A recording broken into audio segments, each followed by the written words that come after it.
X in my name is not just a symbol or a target sign. A spell that attracts all who spit facts online all the time. Can you see it? All the ones who drag my name every single day. Can you see it? Can you see it? Can you see it? They keep saying you don't have what it takes to carve out your own name underneath the shadows of gods. And I keep waiting for the day disbelievers say I flew way too close to the sun. I wait, but it never really comes. The X in my name is not just a symbol or a target sign. The spell that attracts all who spit facts online all the time. The X in my name is not just a symbol or a target sign. The force that compels all to rebel from all right shackled minds. Why do they just stand there against when they fall from the battles I have overcome? We feel it, feel the cope and the seething tone that they make while I stand up, man among gods. And I keep vaping with my mill, shooting ropes in my cold that faces towards the sun. They hate, but I'm sitting comfy with their mom. The X in my name is not just a symbol or a target sign. A spell that attracts all who speak facts online all the time. The X in my name is not just a symbol or a target sign. A force that compels all to rebel from all that shackled mind.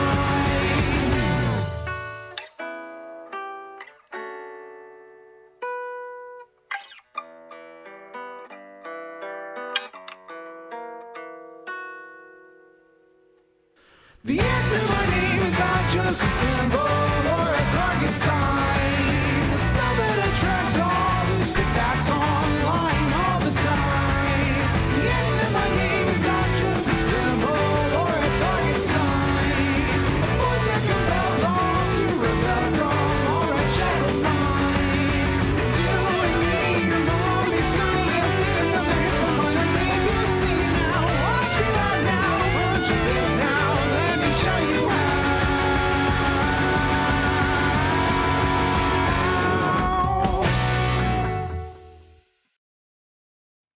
So here I was, 15 minutes before I was supposed to go live. Oh, gotta cover up my bad hair day with my headphones.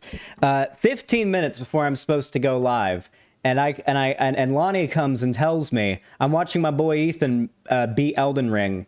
He's screen sharing his beating it, and she comes in here and she tells me that Vosh has gone live, has not gone live. That he's raided me, and I decided I'd go live a little early because I imagine that a lot of you guys don't want to sit and wait for me to go live for 15 minutes. So yeah. What am I saying? I was actually just jacking off. I was having my my pre-stream jack-off session, and it was rudely interrupted by Vosh kindly raiding me. Just kidding. Yeah. Blue balled by Vosh again. How y'all doing today? Okay, Reddit is better porn site than most. You know, the only porn subreddit I know about, and it's hardly a porn subreddit, is r titty drop. And I like that subreddit because I like to see boobs like bounce. Our titty drop is a subreddit where like girls post them basically like they'll take their shirt and do the thing where they lift up their boob and then drop the boob to reveal it. It's a pretty dope subreddit. Highly recommend it. Our titty drop. Go look it up. There are children present, Zan. Well, I knew about boobs when I was a kid. What are they gonna die? They're gonna get they're gonna need therapy because they heard me talking about titties? What do you mean? Never admit you use Reddit, you'll get bullied to hell, Amau. I have a Reddit account, but I don't really, like, use Reddit, as in I don't post on it. Sometimes I'll scroll it and look for interesting stuff or look for help on there if someone's asked a question similar to a problem I have, but I don't, like, use Reddit. I think I probably have, like, 2,000 post karma purely from posting my own videos and other subreddits and stuff. Like, a couple times I've made, like, posts, but, yeah. Are we raising money for sleepwear? No, we're actually not raising money for me to buy sleepwear. I have a Shadow the Hedgehog onesie that my girlfriend bought me. And during the stream, if we hit $300 on the dono goal that you see down there, you can contribute to that, by the way, by donating on my website, xanderhal.com/live. You can also gift a sub or subscribe for yourself. You can also donate through Streamlabs, link in the description. But there are also other ways to support me, but those are the ways that you donate to this goal down there. And once it fills up, I put on the Shadow the Hedgehog onesie and I wear it for the rest of the stream. And I give no explanation as to why I'm wearing it for the segments, so when people watch the segments and I'm wearing it, they get really confused, and it's very funny. Turning Red was a great movie. If you didn't like it, it's fine, but you don't. But if you think it's legitimately bad, opinion invalid. Jesus, I haven't even talked about the movie yet, and people in chat are getting antsy about my take on it. Zan, what are the name of the cum pills? Lock and Load. I think Vosh started taking them. I don't know if he's like got them yet and started taking them yet. I haven't gotten an answer from him on whether or not they work. I asked him in the chat during his charity stream, but there was too many people talking. Welcome to capitalism, my dude. Midnight Kitty Boy, thanks for the tier 2 sub. I really appreciate that. Very kind donation of $10 right there. And also Any43, thanks for the tier 1 sub. I really appreciate that. It's $5 right there. Said, sorry for the raid interrupted your cum pill data collection session. Feels bad, man. True. Thank you so much for the $5 and the $10, Midnight Kitty Boy. All right, let me go ahead and add that to the dono goal really fast. Thank you, thank you, thank you. All right. Listen up. Even if you can't afford to donate to support the stream, there's something you can do that is free, takes half a second, and helps both me, the channel, and the stream out more than you guys even realize. And that is simply liking the stream. There are 350 of you here right now. So definitely consider dropping that like on the stream. Really does help a lot more than you guys realize. Takes half a second, and I really do appreciate it. Thank you. This stream is sponsored by Hightail and Lock and Load. Make your loads thick and your highs tail. I don't know. Your tail's high. I don't know. How many controversies does Turning Red have? I haven't seen it, but I keep hearing some drama. Hoo-hoo-hoo. You'll find out. Nat the Christian, thanks for the $5, says the Vosh versus Demon Mama debate was so inane, I'm not sure you'll be able to sit through the whole thing without going insane. I wanted to lobotomize myself. Well, I only saw a bit of it. So we'll see what happens to me. Welcome to capitalism, my dude. We'll see if I want to kill myself. This stream is sponsored by all the titties on our titty drop. Listen, I said this once and I'll say it again, okay? I cannot stop any hot, big titty having women in the chat from sending me titty pics. I cannot prevent that from happening. There is no way to prevent that. Hytale seems to be more like an Elden Ring type slow melee combat rather than Minecraft's fast clicking. Yes, Turbo. Yeah. I have already been checking the live UA map. Don't you worry, Rippy. I'm caught up on what's going on in Ukraine. I'm going to be doing more Ukraine coverage soon, but right now I want to just take a break from it because it's pretty depressing. Basically, like every single Ukraine live coverage stream I've done so far, I've had to look at a dead body, and looking at dead bodies doesn't necessarily like upset me that much. It's not that unsettling to me, but it's not exactly my favorite. Like, I don't like the idea of, oh boy, I'm gonna get to see a lot of dead people in Twitter videos today when I go live. I need a break from that. Just a couple of streams with a break from the dead bodies and the explosions and the looking at cameras, waiting for any sound of gunshots or explosions. I need a break from it, okay? Did you start streaming after Vosh ended stream on purpose? He raided me, Fought Night. He raided my, like, stream event, and I was going to go live in 15 minutes, so I figured why squander having a raid and have, like, a bunch of people leave in those 15 minutes? Why not just go live right away? So, Yeah. Basically, yeah. Sure, we can't ping you, and DMs technically are pings, so in the Discord you can prevent, so in a way you did prevent it, to some extent thinking. Well, I meant like in DMs. I can't prevent any hot, big titty MILFs or goth, lefty, whatever women from sending me titty pics in my DMs. I cannot prevent it. You might even say my DMs are a safe space for titty pics, one might say. Okay, listen, we gotta talk, all right? We gotta talk, chat. Listen up. We got things to talk about today. There's shit going down. That sounds like a heavy burden. It truly is. It truly, truly is.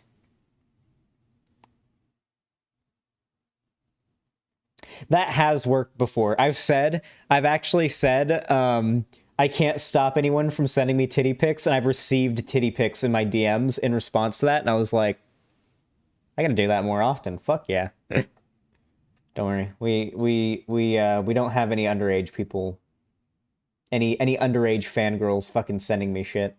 And I don't reply. I'm not trying to get in another sex cult drama. That's really the key at the end of the day. If you ask them, are they really unsolicited? It's not really unsolicited if it's like me making a joke about liking titties on stream, is it? Sex cult confirmed? Listen, guys, I'm going to be completely honest with all of you. If I actually had a sex cult in which some girls that used to be fans of me were like in a polyamorous relationship with me, I would have defended that 100%. Like, yeah, if there was a girl who used to be a fan of mine and then I befriended and then I fucked her, that wouldn't be, like, I'd defend that till the cows come home.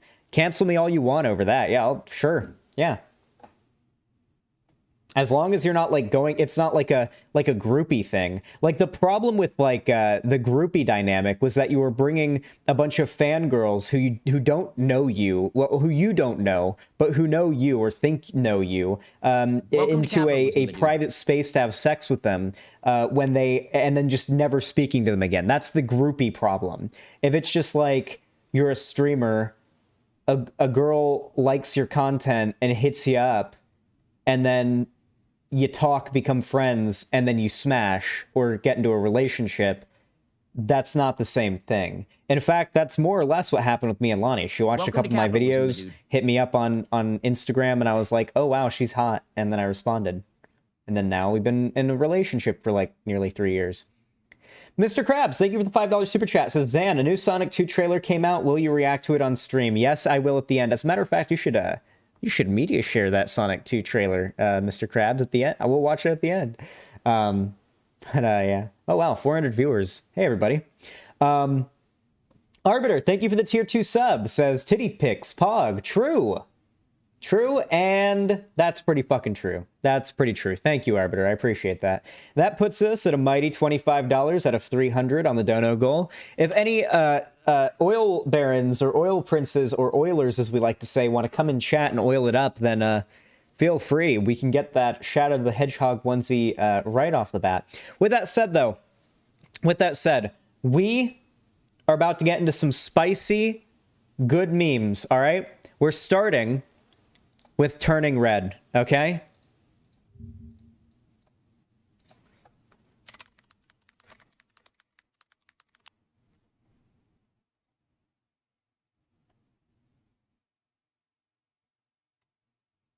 Hey chat, can you guys send me some of the unhinged conservative posts about turning red? Oh, and while you guys do that, I've actually got a pretty good video to show you guys. It's really good. You millennial leftists who never... So basically, Representative Clay Higgins, conservative, as you can imagine, crazy motherfucker, tweeted some unhinged conservative poem, and this fucking Twitter account recreated it with, like, Raiden and Senator Armstrong impersonations, and it's so good. Because, like, the original tweet is so unhinged that it makes more sense coming from Senator Armstrong. You millennial leftists who never lived one day under nuclear threat can now reflect upon your woke sky. What are you trying to say? No, like genuinely. Like what the fuck does that mean? You made quite a non-binary fuss to save the world from intercontinental ballistic tweets. Do you know what non-binary means? You know, nanomachines. Hold on. I'm checking Twitter real quick. You got ratioed by the dictionary. How do you manage that, man? You're 50. Cancel culture strikes again.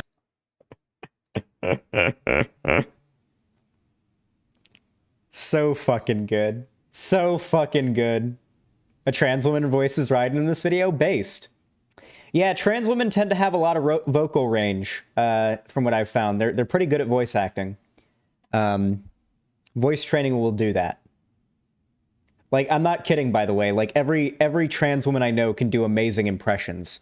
It's not a joke. It's not transphobic either, and it's not a stereotype. It's just, I'm making a definitively true statement. All trans women, every single one of them, and I'm making a completely broad, generalizing statement right now. Please clip it. All trans women are good at doing voice impressions. I will operate on this take with no nuance, and I will not elaborate. And I am basing this take on the fact that I have met, like, 4 trans women who did really good voice impressions. And if you disagree with my logic here, you can stay mad, GigaChad.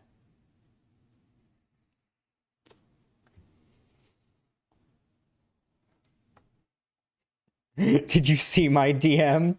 Cherry spamming me. Zan, stop! Zan, no!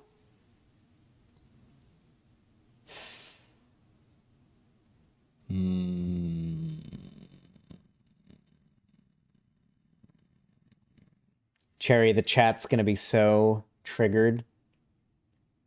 The chat's gonna be so fucking triggered, Cherry. Are you sure?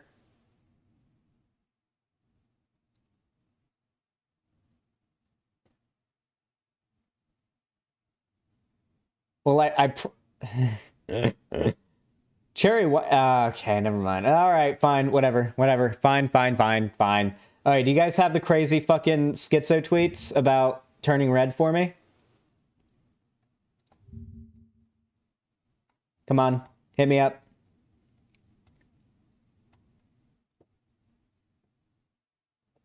Few of the voices from Sonic fan dubs are trans girls. My point stands.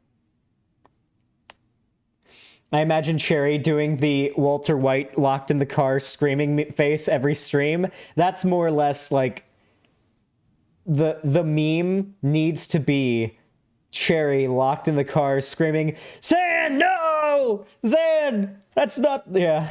Don't say that on stream, Zan, no! Hank! Did you see the fucking tweet from Dean Norris recently? It's so fucking funny. He's like naked in his bathroom, zoomed in on like his face. It's pretty funny. All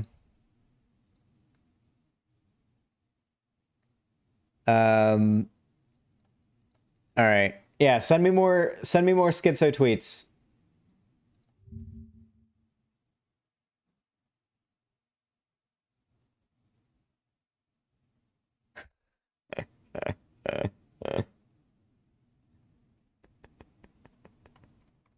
Someone made exactly what I asked for. It is a collection of the schizo tweets about the movie.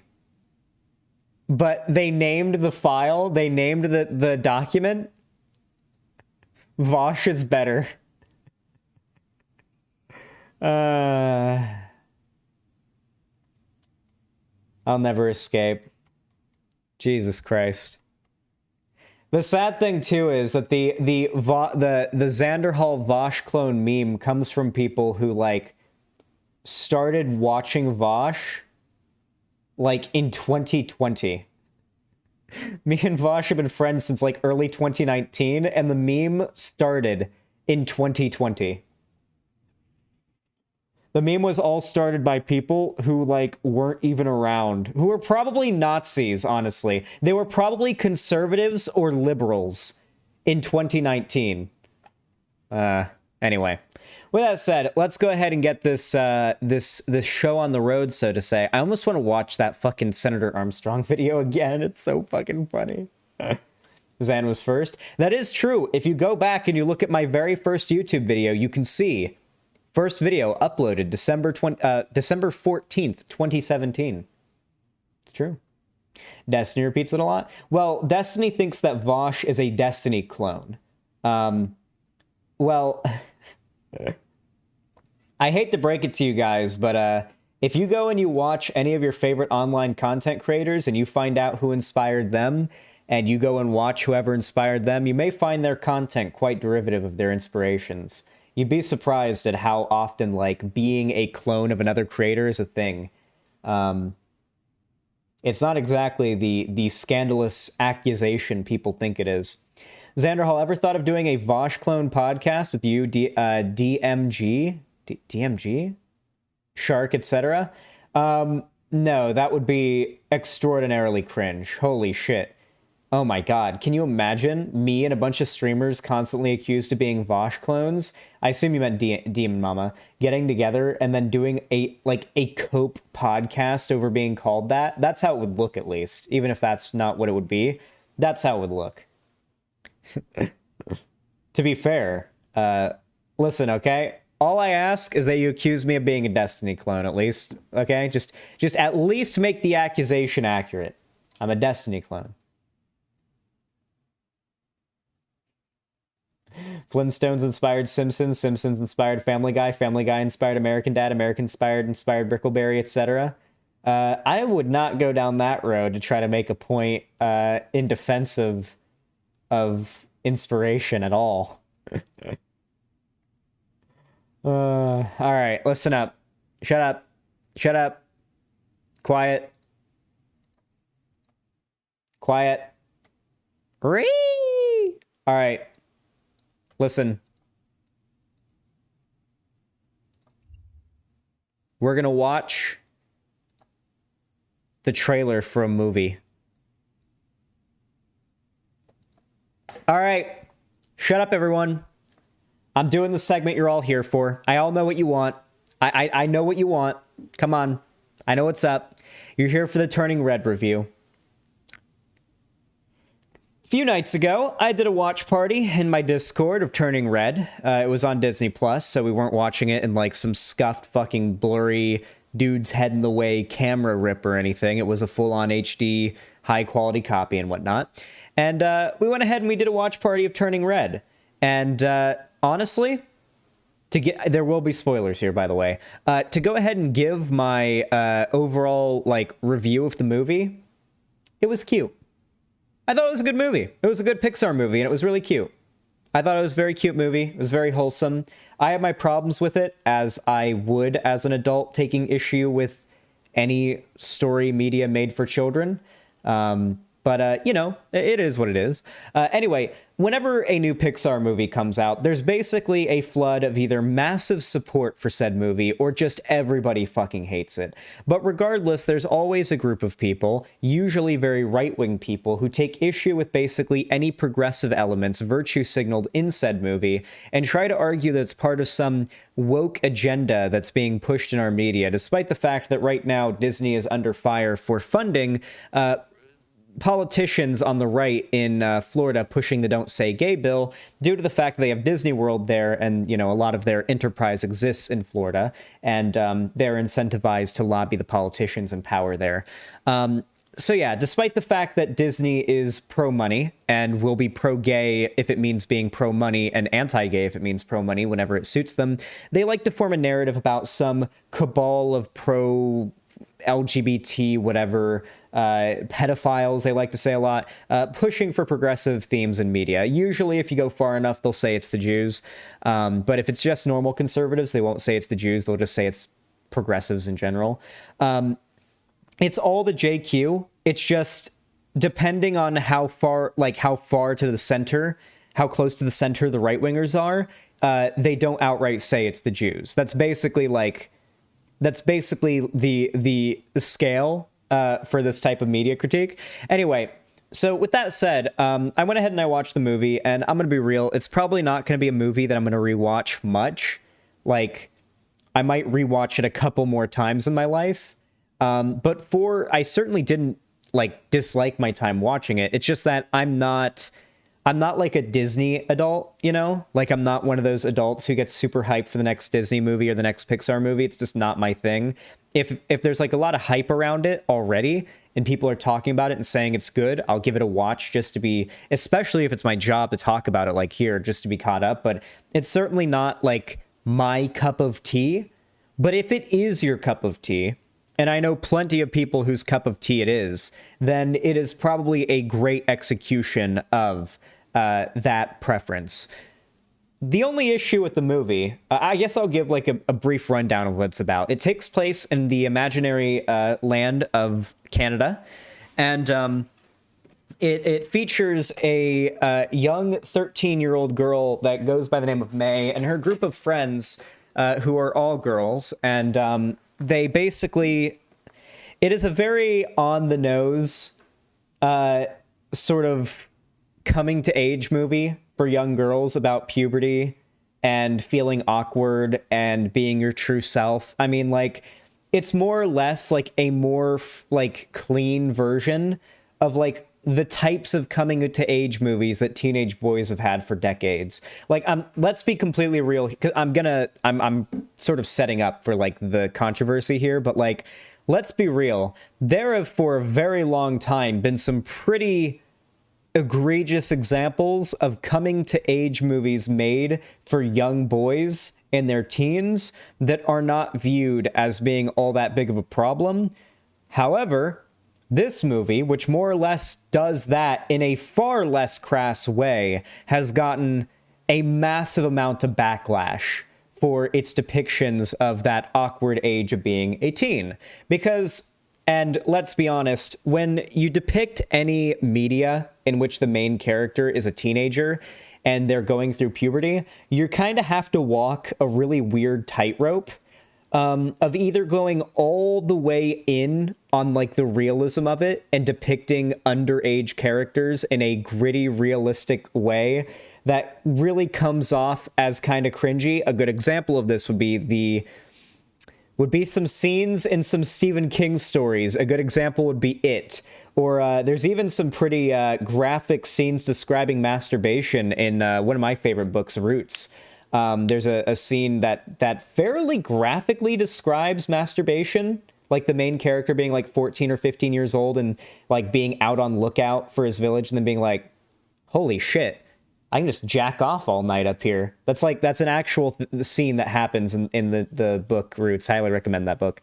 God, that scene on it was so weird. And yet, these are beloved novels, and they were depicting a very real thing.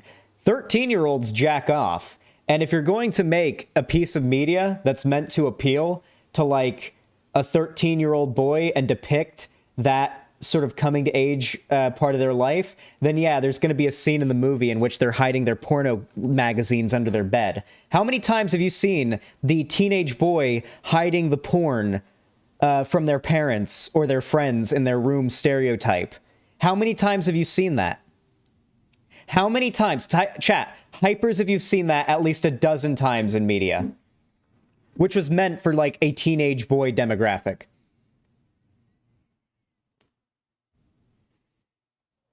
The tissue boxes and the rolled out, oh yeah, we all know the puberty allegories of like, you know, jacking off and getting random boners and whatnot. Listen, this kind of stuff has existed for young dudes for a while, and it has always come off weird to adults because you're watching media made for like underage people discovering like their sexuality and their true selves. Like it's going to be weird for adults to watch, naturally, of course.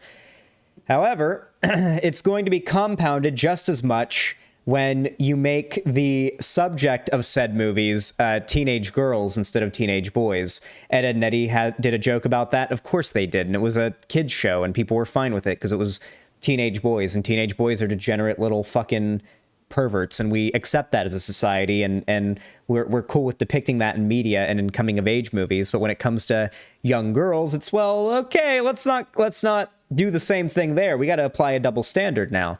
So Turning Red, pretty cute movie. pretty fucking cute movie. If we go ahead and we look at some of the tweets that have been going down about this movie, you can see that people have been pretty upset. Cool idea, but they're like 12, lol. They're both just getting into puberty. Maybe they'd be get together when they're older. Basically, there's like a trend of like shipping these characters, mostly by like minors I've seen on Twitter, at least when I've seen of it, and then adults coming along and telling these minors to stop shipping characters that are minors on Twitter. Like, if there's adults shipping these characters, I get it, but like, at the very least, these screenshots and most of what I've seen have been people like shitting on 14-year-olds for shipping 13-year-olds in a Pixar movie on Twitter. It's like, okay, come on, chill out. It's not that big a deal. Can you imagine being so fucking disgustingly touch-starved and sex-saturated that any amount of fraternal camaraderie instantly signals they are gays, they are in a homosexual relationship to your ghoulish, porn-addicted brain? Like, these are comments on underage... They'll put a ladies' man shirt on a toddler, but as soon as it's LGBT, they assume it's sexual/pedophilia. Exactly. Like, these are underage... These are adults replying to kids, okay? These are adults replying to kids.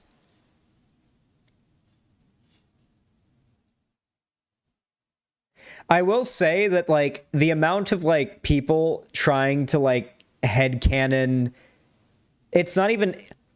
There's a difference between, like, posting your headcanon on Twitter, I will admit, and then, like, arguing with people on Twitter as to why your headcanon is right, okay? Like, I'm gonna be real. There was nothing whatsoever in Turning Red to suggest that any of the main characters are LGBT. I did go into the movie expecting it to be an extra... I thought that Miriam, the friend with the braces, was trans.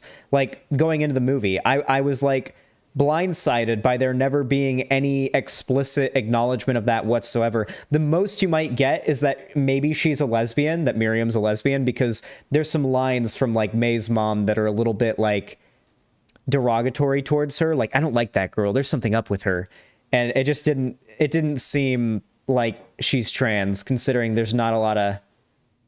I don't think in 2002 there were a lot of like 13-year-old trans girls who like were acknowledged as such, had, you know, like a voice that was pretty obviously feminine. Like, I don't know, it just didn't really seem like they were going for any representation of trans people in that movie. And frankly, there wasn't much like LGBT representation in the movie, if I'm being honest with you. The most we really got, if I'm being honest, was like there was some like disability representation, and some racial and like indigenous representation, and some like immigrant representation that was pretty good. The cop, like the school like security officer, was like an immigrant. The sign out front of the school had some stuff about like indigenous things. There was there was a lot of elements of like woke messaging having to do with race and culture and immigration in the movie. Yeah, he was Sikh. Yeah. The security, the campus security guard in the movie was Sikh. But yeah, I mean, there wasn't really any like LGBT stuff in the movie. Like, the main characters are all aggressively aggressively attracted to these like dudes in a boy band. Like, the main driving force of the movie is that the main characters want to go see a boy band that they are absurdly heterosexually attracted to. Now, I'm going to go ahead and get to the scene in the movie that a lot of people have gotten mad about, and the reason why I prefaced this review with the description of the teenage boy hiding the porn mags stereotype that we've seen 100 times in media, especially coming-to-age media for teenage boys. There is a scene in Turning Red in which the main character, May, is with her friends, and they're walking down the street, and they pass like a gas station. And at the gas station, they're like 13, and there's this like dopey stoner 17-year-old doesn't even notice them. Like, it's pretty clear he has no interest in these 13-year-old girls that are ogling at him through the glass. And, you know, it's the part of the joke is that he's not all that attractive looking of a guy, and it's meant to make fun of how shitty the standards of 13-year-old girls are to be attracted to this dopey stoner, like, loser working at the gas station who's like 17 years old and has no interest in them. So May sees this guy and develops a massive crush on him, and later in the night decides to hide under her bed and write some lewd art of her and him. Lewd art that her mother almost instantly walks in on her drawing and discovers, and just has the most Karen reaction you could possibly imagine to it. Just, I'm not kidding. She takes the journal, and in belief that her daughter could not have drawn such depraved things, she gets in the car with her daughter, drives to the gas station with a bunch of people there, like a bunch of her classmates and stuff like that watching, goes into the gas station while he's working, and then accuses him of being a pedophile, and like just creates a massive scene while threatening to call the cops, and then just humiliating the shit out of the main character, May. And then the next day she continues to like helicopter parent and like spy on her on campus and get her made fun of more, compiled onto the fact that she is now going through puberty, which has activated this supernatural curse that travels through all the women in her family that result in them, when experiencing too many emotions, transforming into a giant red panda. What the fuck is this? It is a kids movie. What the fuck? This is a kids movie? Exactly. Hunger Master 69 in chat just perfectly exemplified the thought process that so perfectly demonstrates the double standard we have in our society.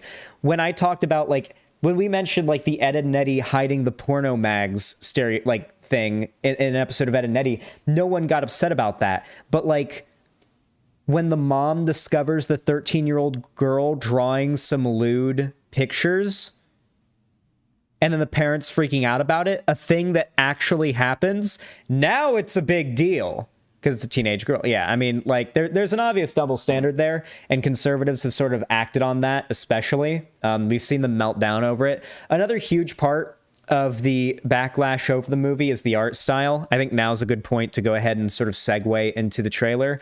We'll go ahead and just watch the trailer. I'll give my review of the art style and why conservatives are so mad about it.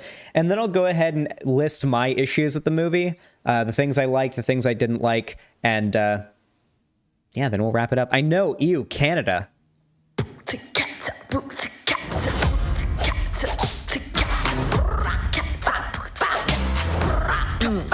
Let's go. I'm Maylin Lee. I wear what I want, say what I want, 24/7, 365.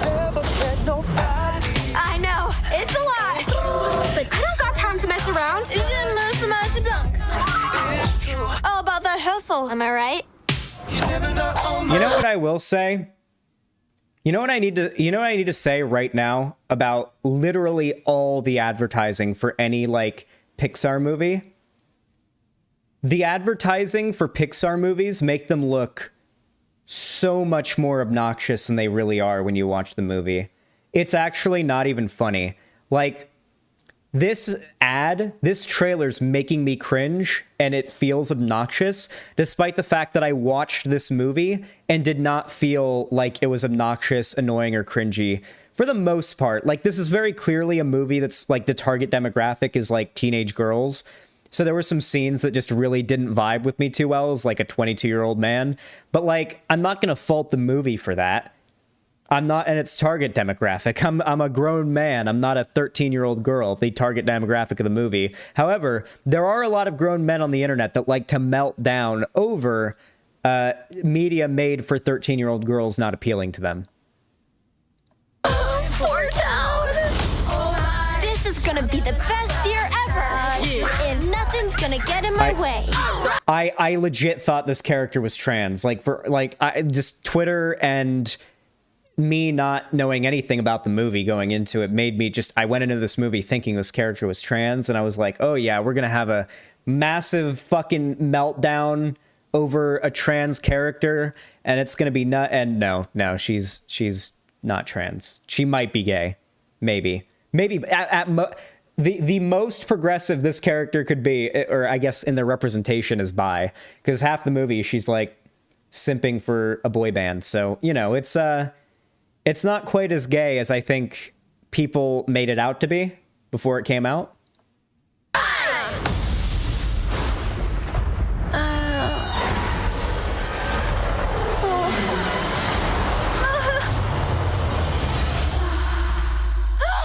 May, breakfast is ready.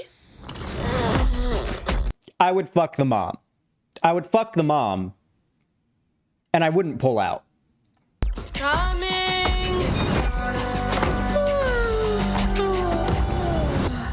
It's gonna be me. Is everything okay? I'm a gross red monster. The analogy is somewhat on the nose. Don't look at me. Stay back. It's happened already? What did you say? Our ancestors had a mystical connection with red pandas. Are you kidding me? This little quirk runs in our family. I had no idea. I had no idea about the red panda thing or anything going into this movie. All I knew going into this movie was like pictures from Twitter, and I assumed it was a movie about a bunch of 13-year-old gay girls that are into art. That was my assumption going into the movie. I had no idea. I hadn't seen any trailers or anything, so I was a little bit surprised when the movie took this turn.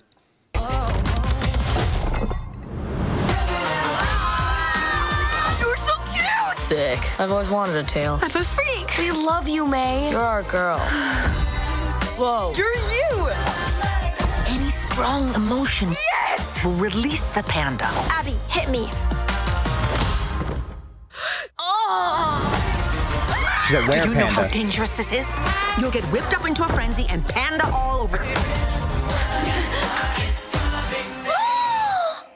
Oh.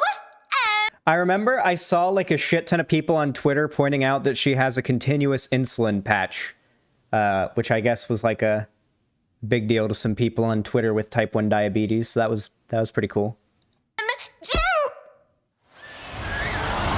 My whole life I've been perfect little May May. But maybe I like this new me. Mama's girls.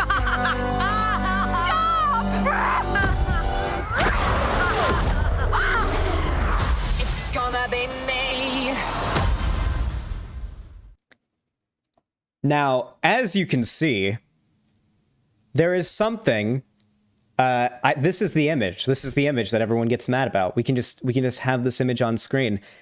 Is there anything about this image that you think, art style wise, might set off conservatives?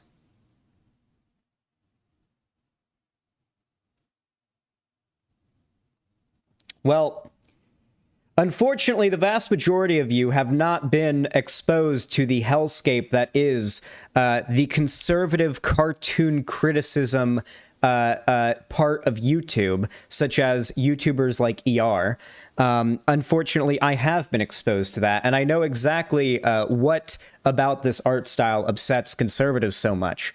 Now, there is something called the Cal Arts style that has been just generally quite hated by like the animation community that's a little bit more antagonistic for a while. I do think the accusations of the Cal Art style usage are a little bit overblown at times. This image, for example, is thrown around a lot as an example of how animation is somehow becoming like less detailed, more rounded, and samey, you know?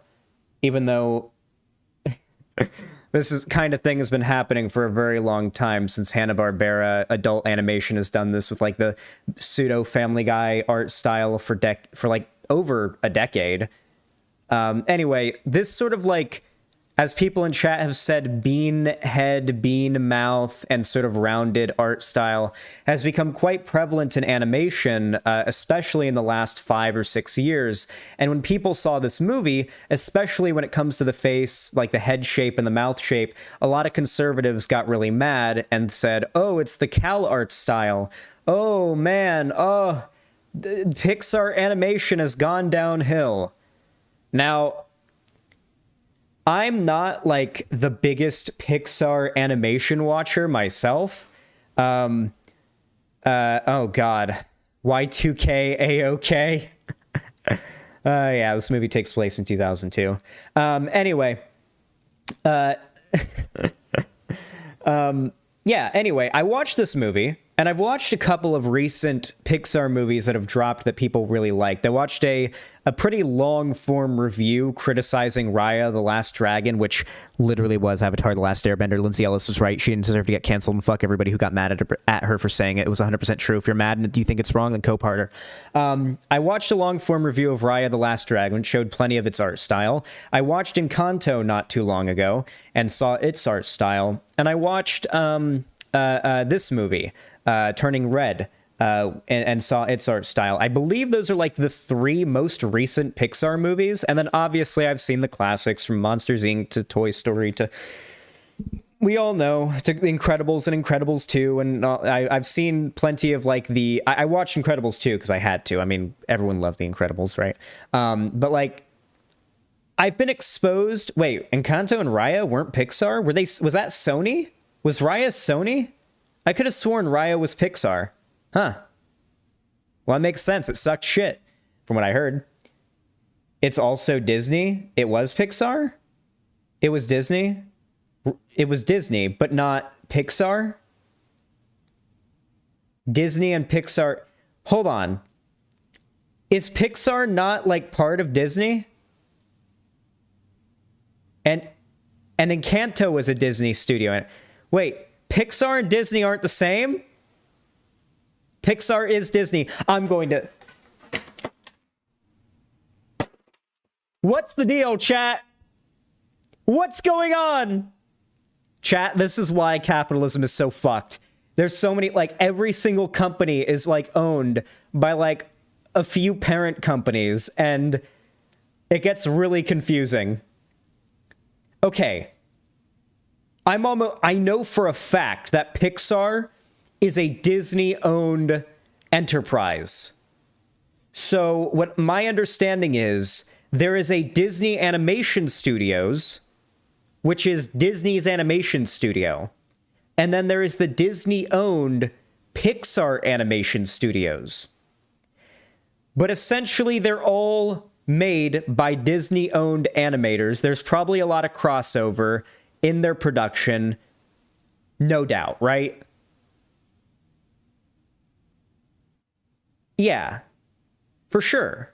It's like how Riot owns Hypixel Studios, I'm sure.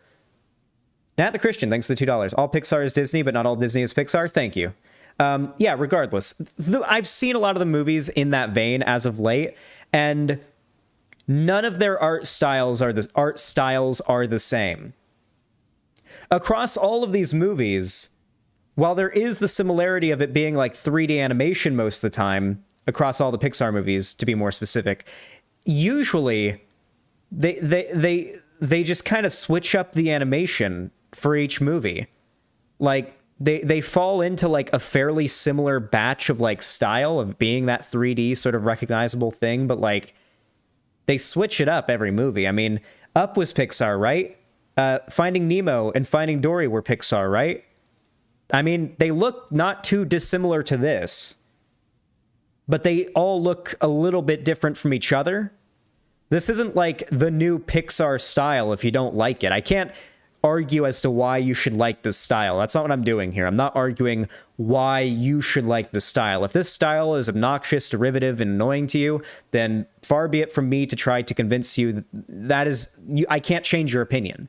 What I'm saying is, if you're one of those people who thinks that like Pixar is going downhill because of this movie, and that this is like the new Cal Arts animation style of Pixar and Disney animated movies, It's not, it's just this movie's art style. They change it up every movie. It's fine. And if you're one of the people mad about the representation in the movie and the more woke elements, then you can choke on my cock like your mom did last night because she liked it. And I'm sure you will too.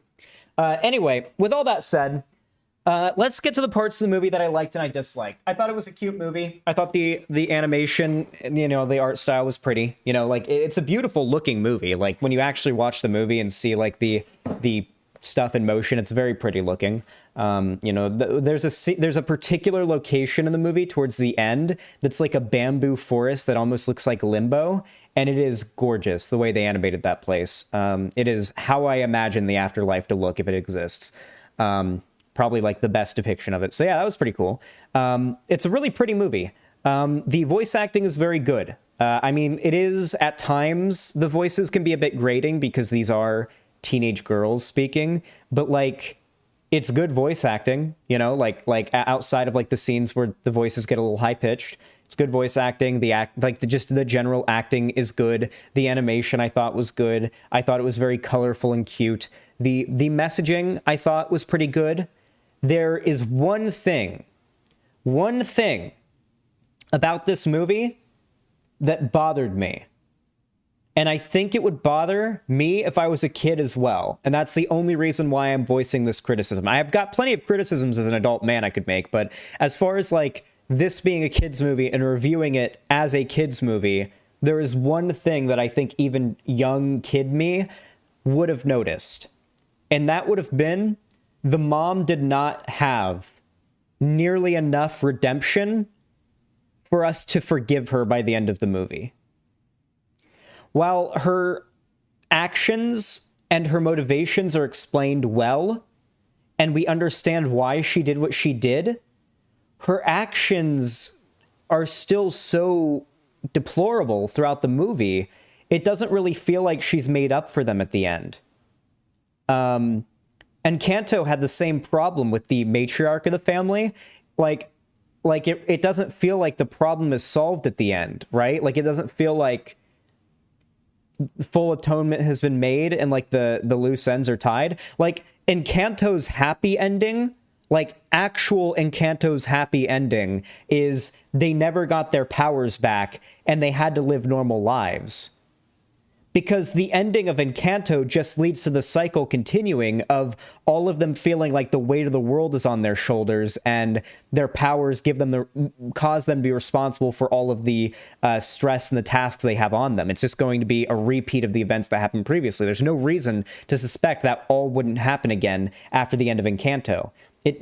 That's my big problem with that movie. In this movie, I don't necessarily think that the mom is going to repeat those actions. I mostly feel like the mom has engaged in behavior that has really hurt her daughter to the point where I don't know if a sorry is enough. Like, at least for the audience to feel that there has been closure. I'm not saying that there needs to be like enough suffering or like, I'm talking about narratively. This does not apply to real life redemption, okay? That's not what I'm talking about here. Does not apply to real life. But as far as story narrative driven redemption goes, I didn't feel like the mom got a very good redemption story. Now, to be fair, this is a children's movie with a very limited runtime. Redemption arcs can be pretty difficult to do in that. However, I would argue that in response to that, you should then tone down how reprehensible the actions of the movie's main antagonist, revealed to be the mom at the end of the day. You should probably tone down just how bad she is if you aren't going to have the runtime to facilitate her having the sort of journey she needs to have for us, the viewers, to come out of it thinking she deserves our forgiveness, you know? She's the antagonist, though? Yeah, but the narrative of this movie is one in which the antagonist is redeemed at the end.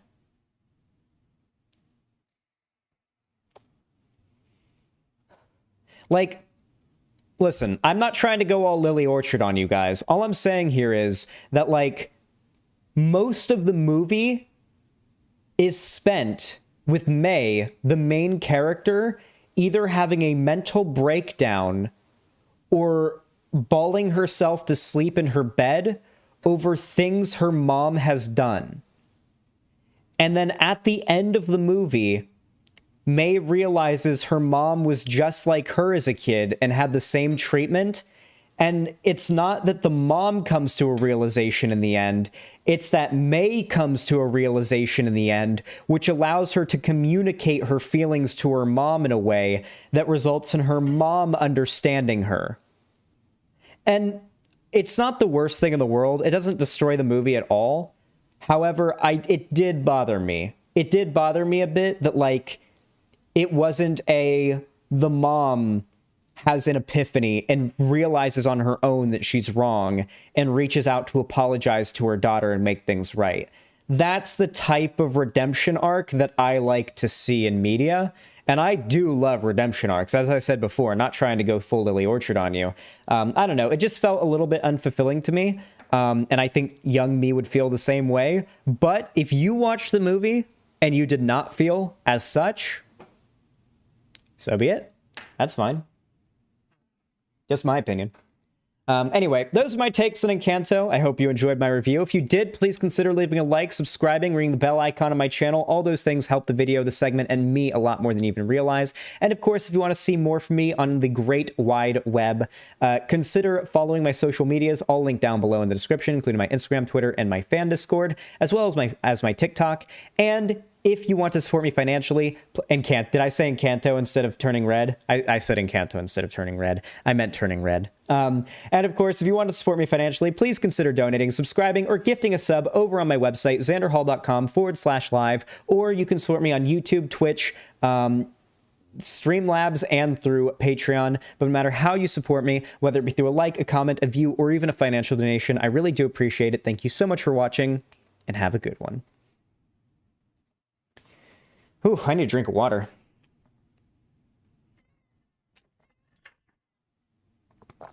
Xanderhal, do you see Vosh gave you the host before you started streaming? He's such a good friend. Listen, all right? I'm not going to name any names, but countless people befriended me and, like, would talk to me a lot and be super chill with me and would hang out with me all the time back when their channels were smaller than mine and they were growing and they had a lot to gain from friendship with me. And just complete ghostage the instant they surpass me in terms of sub count, viewer count, anything like that. Tons of people that has happened with. No, Destiny will engage with anybody no matter what their size is if they piss them off enough. That Destiny is not a clout chaser. And Vosh is an example of somebody who has several magnitudes my platform online, and yet does not... There was a time when Vosh had less following online than I did. When like Vosh discovered me, he would have been smaller than me. I already had a fairly sizable audience because of my gaming content when he started doing... I had over 1,000 subs when he started doing YouTube. That's when he started following me, and our engagement since then has not changed since he became a really big YouTuber. And he still raids me. He's like helped me with things before. He's like a good friend despite having nothing to gain from it. Vosh is one of the very few people in the space that I'm confident isn't just a clout chaser or out for the money, because he has gone out of his way to be kind to people who literally don't have the ability to do the same in return for him. So, yeah. Vosh is a cool guy.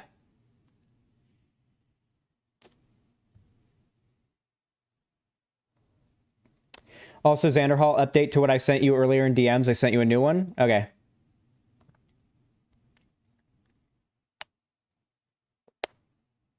Okay, cool, Cherry. Yeah, that sounds good. Never mind.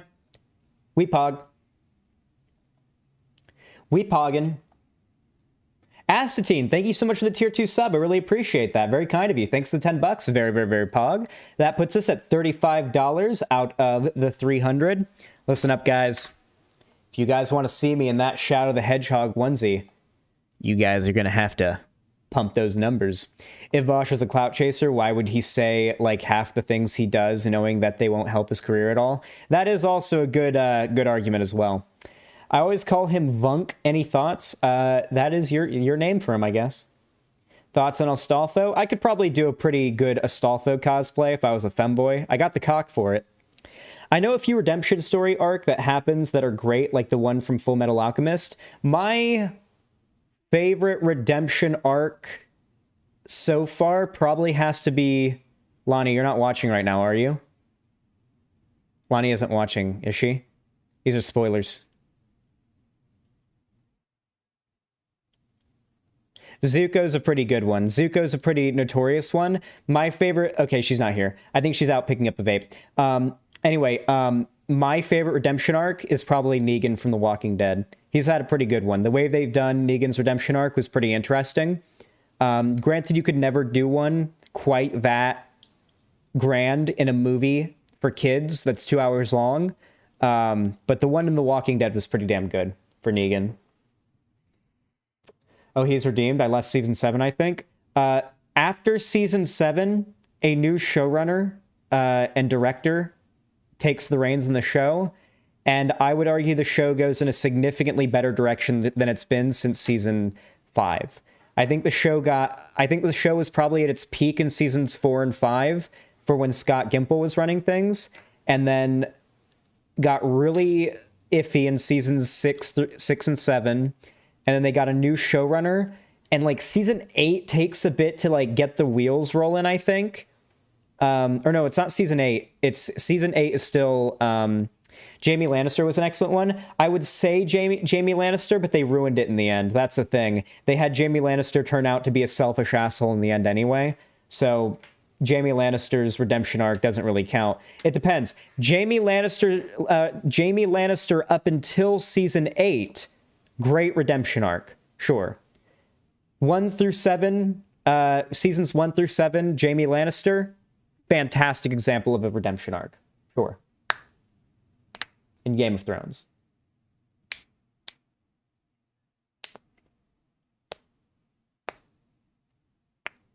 I can't watch 4 bad seasons to get to good seasons.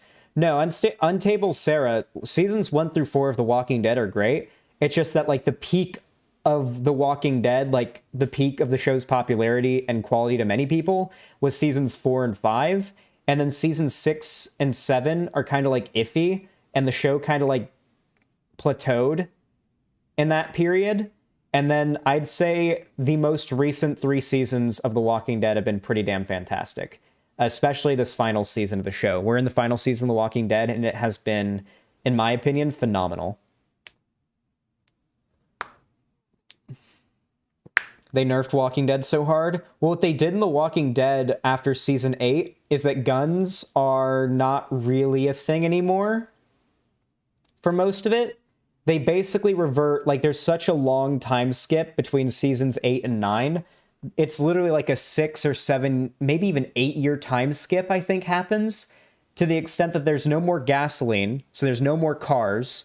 They're using solar panels, windmills, and, like, water rotating machines, as well as, like, Stone Age and, like, medieval age technology, like horses and, like, blacksmithing and like, you know, carpentry and tailoring and, like, making themselves new clothes and stuff like that. They basically return to, like, the Dark Ages, but with zombies. That's more or less the age of The Walking Dead that we're in right now.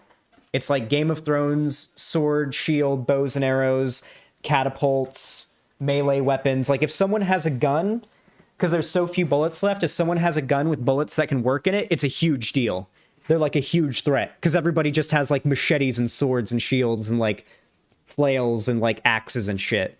Like, it's like bringing a pistol into a medieval night battle. So yeah, oh, and, like, the whole, like, nature is healing thing is pretty cool too. Like, everything's all overgrown. It looks like The Last of Us, like The Last of Us 2, how everything is all, like, all, like, overgrown with green. That's a big thing in the show now as well. Everything's all overgrown and pretty and green. Crowley on Supernatural is also a good redemption arc. Yeah, he did end up sacrificing himself in the end, didn't he? Yeah, it's... I don't know if I'd say it was the greatest redemption arc, because it was very clearly rushed due to the fact that the actor playing Crowley wanted off the show, and they needed to write him off fairly quickly. That was why they killed him off in the way that they did, and why they did it in sort of the redeeming fashion that they did. Darth Vader isn't a good redemption arc. I'm sorry. Darth Vader might be an example of one of the most poorly done redemption arcs ever. If you're just considering the original trilogy, it's fine. But if you include the prequel trilogy, you've done a horrible redemption arc. We're talking about a guy who slaughtered children by the dozens and literally facilitated a ethnic genocide for decades across an entire galaxy in which hundreds of millions died. And the reason why he's redeemed is that he realized that he loves his son and killed the dictator in the end.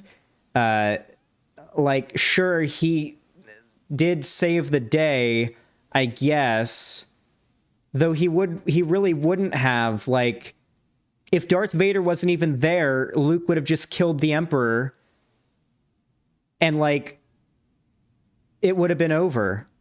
The only reason why Luke didn't just roll in there and slaughter the Emperor, the only reason why the Emperor got the upper hand on Luke and was electrocuting him in the first place for Vader to save Luke, was because Vader had fought Luke and and gotten him off his guard.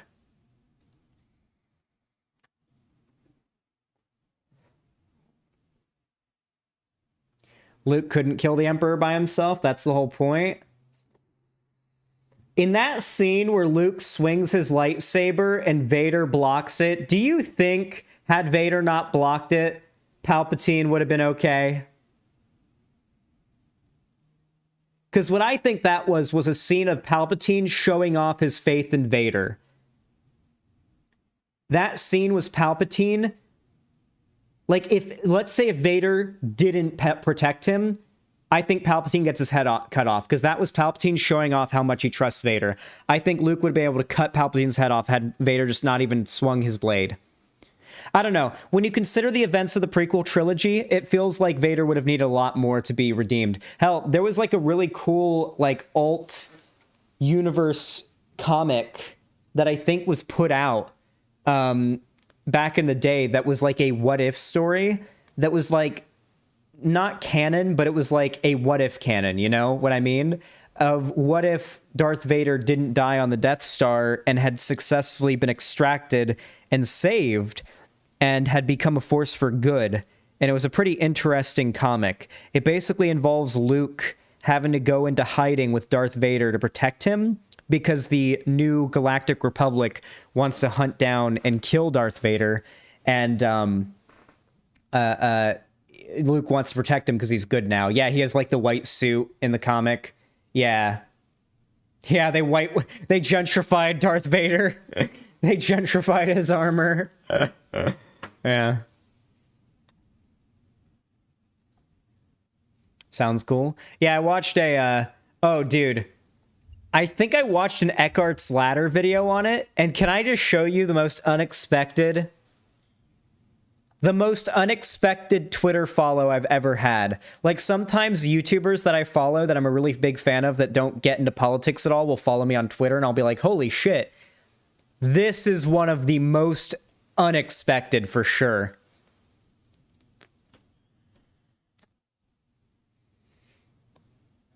So I guess for those Eckhart's Ladder fans in chat, I guess now you know he's based. Probably. I mean, most likely. I'd be surprised if he was following a lefty YouTuber significantly smaller than him if he wasn't, like, at least somewhat amiable to our ideas. There's also a Jedi called Shaggy, who looks like Shaggy from Scooby-Doo. Good. Zan, I've been noticing a trend in many animated stories where characters such as Zahir from LOK Season 3 come back in Season 4 semi-redeemed, and the way the story sets it up makes you want to feel bad, which is gross because Zahir is a literal murderer who kidnaps a ton of Airbender children. No. Naganel. That's good redemption arc, okay? I'm sorry. But for me, what makes a good redemption arc for an ex-villain character in media is them going out of their way to possibly harm themselves to help the protagonist. A great example of this is like when the Arbiter in Halo 3 stands beside Master Chief to fight the Flood. And it's like, Arbiter could have just turned invisible and dipped there, and he's like, no, Master Chief, we're brothers in arms. I'm standing with you, even if it means I could die. That was a redemption moment when the Arbiter did that. Jaime Lannister getting his hand cut off, fighting a bunch of dudes to try to prevent Brienne of Tarth from getting raped. That was a good redemption moment, because he spends like a season getting like mutilated and tortured and like dragged through the mud across a continent as a slave, trying to like help good guys. Like, that's what makes us like him, is that he gets brutally mutilated and tortured while trying to save characters we like, when he was previously a villain.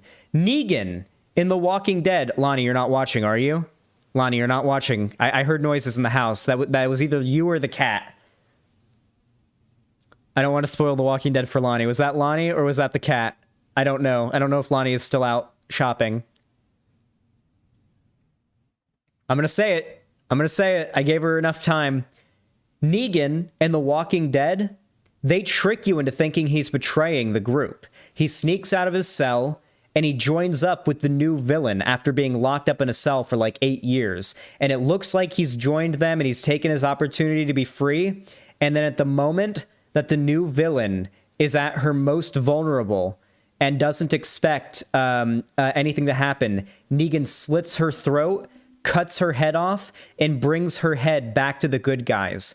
Negan goes on a deep op cover mission to assassinate the main villain, the new villain of the show, and brings her head back in a bag to the main characters.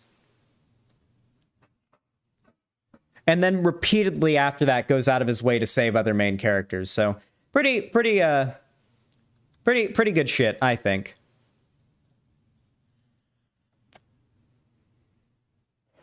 Oh yeah, Negan also goes out of his way several times to protect Judith. Rick's daughter.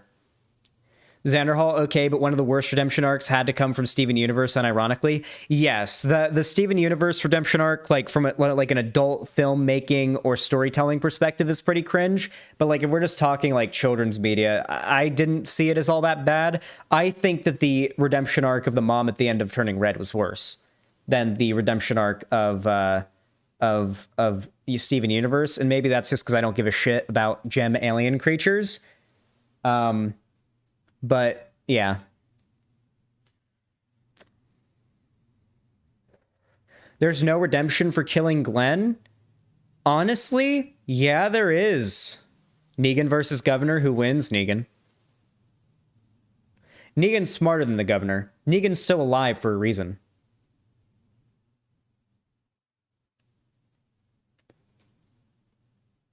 Haven't seen JoJo's Bizarre Adventure, sadly. No, Glenn definitely didn't have it coming. You know what is a good example of this? You know what's a good example of this? Because this is, I bet a lot of you in chat who complained. Hypers in chat, if you liked Abby in The Last of Us 2.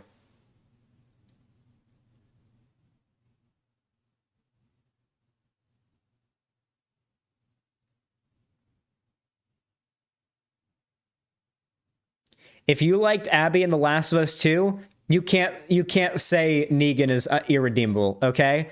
Because redeeming Abby from The Last of Us 2 is the hardest I've ever seen to have a writing team work in my life. Starting a game with the main character that everybody loves from the last game, getting brutally murdered, making that character playable and a new protagonist, it didn't work for most people.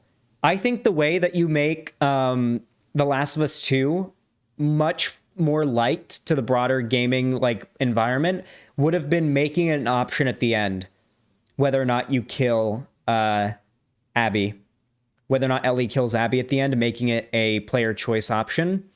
And the bad ending is if you kill Abby. If you kill Abby, Ellie returns to find that Dina has abandoned her with the kid. And there's literally no hope of ever finding her again. She is gone. Ellie is now alone, and her pursuit of vengeance has left her life in shambles. And if you choose to spare Abby, then you return and Dina is there with the kid and you have a happy ending. That would have been a better ending than The Last of Us 2. Any truers in chat? Tell me that wouldn't have been a better way to end The Last of Us 2. Tell me that would not have been a superior ending than what we got in The Last of Us 2. No one gets to bitch about the ending because they pick the ending that they chose, but they get punished for picking the bad ending, where you choose vengeance. Can't complain about that. There's a narrative reason for why it happened. They made the choice with there would be clear narrative clues that would be the consequences for the actions of taking revenge on Abby. They wouldn't be able to complain. That would have been a better ending. That would have been a better ending, I think. Other than that, I think it was a pretty great game. But I watched a Let's Play of The Last of Us 2. But I thought it was a pretty good game besides that. But the ending, I think, should have been a player choice thing.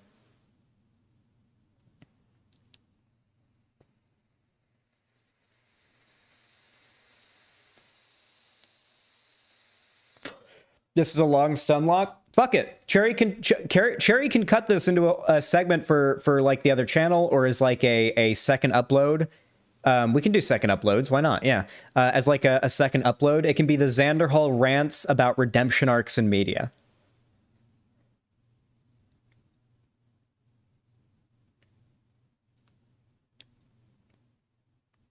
Yeah, especially the family in RE7, actually, Naginal. Like, after finding out, like, the truth about the family in RE7, the ending is so much sadder. I'm really sad that, I'm the one who convinced Vosh to play Resident Evil 7 on stream, and he really liked it, and I really liked watching his playthrough of it. Vosh's game streams, typically, I didn't like watching him play Elden Ring. But his game streams typically are very fun. He's one of the few streamers that I'll watch play a video game. And I watched through his entire, I didn't miss a moment of his playthrough of Resident Evil 7. I was there in the chat watching it live. And, I was in there and chatting and stuff. But I'm sad he never played the Daughters DLC. Because the Daughters DLC really makes the tragedy of the Baker family so much sadder.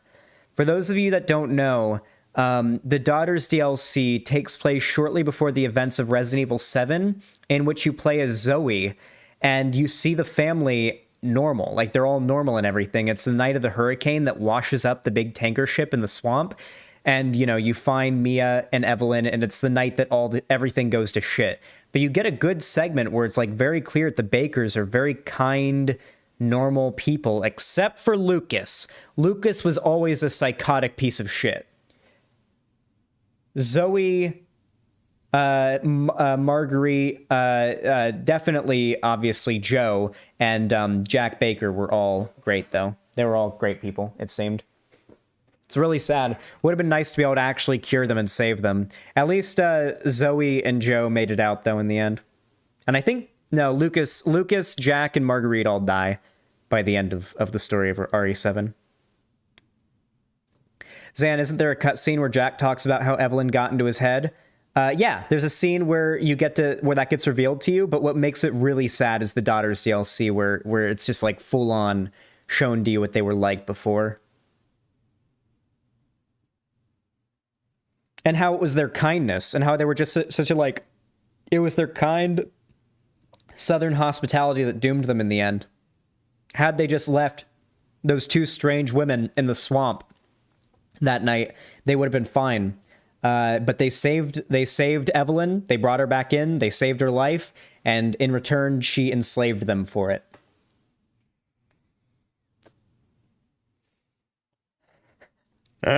My favorite moment from the RE7 DLC was seeing Matt and Pat lose their shit when Joe super power bombed Jack. That shit was fucking great. God, I'm so sad that Super Best Friends isn't a thing anymore. I still watch Pat Stares At, and I still watch Wooly Versus and stuff. Oh, do you want to see? Wait, this one will surprise you, Prince Lose a lot. You want to see another unexpected Twitter follow I got?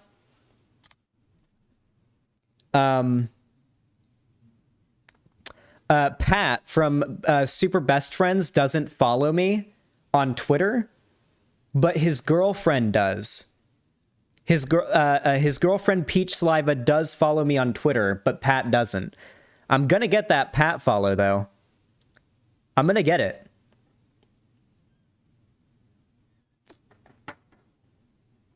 I'm gonna get that fucking follow, goddammit. One day. Like, that's funny because Lonnie followed me for 2 years before you did. Yeah, well, Lonnie's a little bit less discretion with who she follows on Twitter than I do. Gotta keep that number under 1,000, trust me.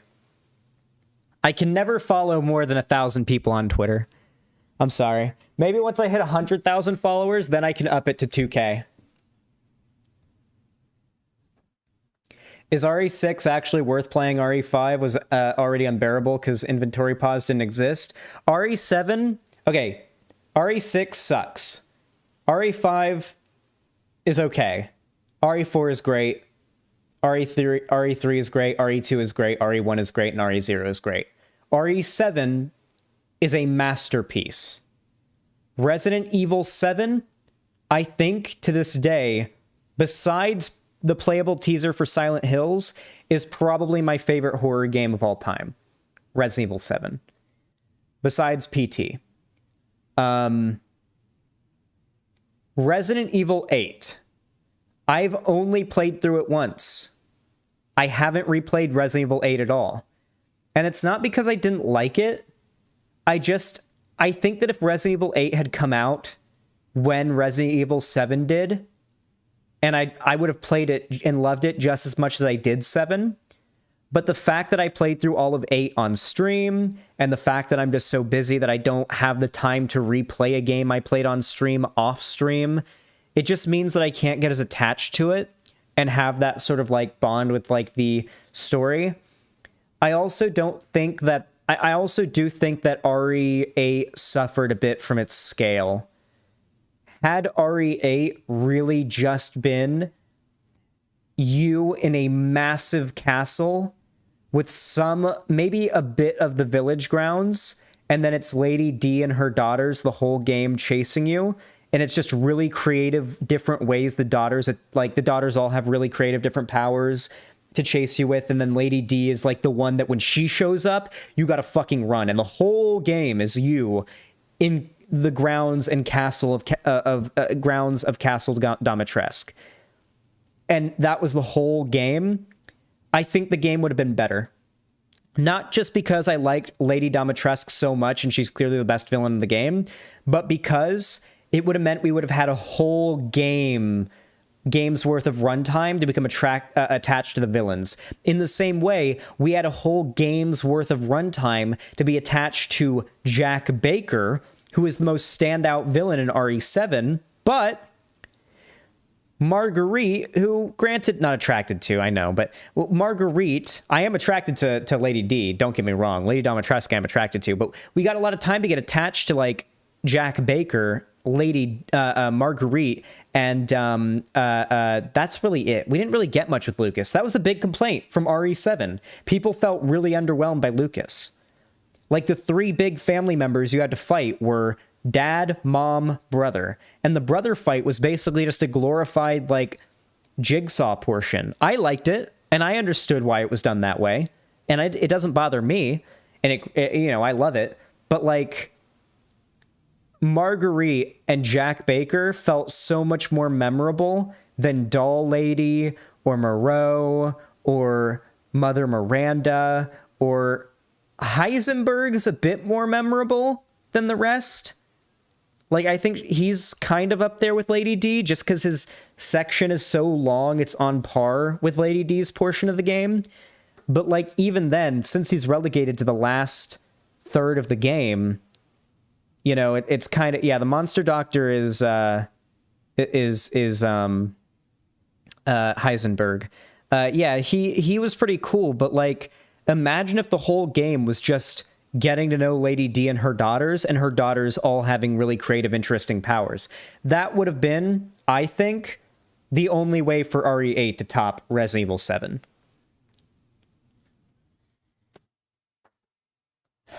All right, chat. You know what time it is? We just got raided by him, and now we got to review a debate he did. Yeah, the Duke was also very memorable in RE8 because you saw him so much. Either the Lady D section or the Donna section. Like, here's the thing, though, right? Like, Donna Beneviento could have just been one of Lady D's daughters in an alternate universe version of the game. A section of the castle could have just been basically the Donna Beneviento section, and instead of it being Donna Beneviento, it could have just been one of Lady D's daughters, and that could have just been a section of the castle. That would have been so fucking cool. RE8 prologue with all the bosses would be awesome. I don't know. I just feel like what made Resident Evil 7 so good was its small scale. The fact that 90% of the game was spent slowly working your way through a big plantation house that somehow manages to stay interesting and new every time that you backtrack through it. As they slowly, and something they do is they slowly transform the house as you play. So like, even when you return to old areas, they're different now because like the mold has spread through the house and like fucked up the house, and there's new enemies and new loot that has been uncovered and reasons and doors to unlock to access new areas of the house that you previously couldn't access. It's very Dark Souls 1-like in the way that that they do level design in RE7. And you get it in Castle Dimitrescu, and you get it in the village, and then you get it nowhere else in RE8. RE8 outside of that operates like a pinwheel. It's more Dark Souls 2-like than Dark Souls 1-like in their level layout. Like the center of like the map in RE8 is the center of the village. And then all the different areas that you go to are like a pinwheel that go out in different directions from that center of the village. Castle Dimitrescu is like the northern part. Then you go out to where Moreau is. Then you go out to where Beneviento is. Then you go out to where Mother Miranda is. And you go out to where fucking Heisenberg is. It's not all like a continuous looping map like RE8 was, or RE7 was, except for, of course, the segment of RE7 where you go to the fucking boat. Zan, in my opinion, Mother Miranda was a weaker villain than people like Alexia, Wesker, and William Birkin. I understand that. Mother Miranda didn't get enough time for us to understand her. Like, we understood Lady D's motivations. She is jealous of Mother Miranda's affection for the other, like, followers of her. She is hateful of men, it seems, and likes to make their blood into wine. It's just her and her daughters, who she's very protective of.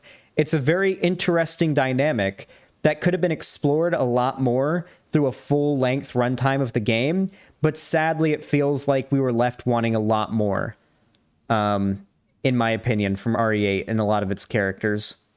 I think each of the villains in RE8 could have had their own game. Maybe not all of them, but some of them. Like Heisenberg and Lady D and Mother Miranda could have carried their own games as villains if the entire games were devoted to their development as villains.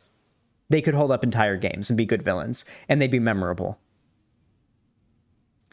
Yeah, we're supposed to get an RE8 DLC having to do with Ada Wong pretty soon, which should be pretty cool.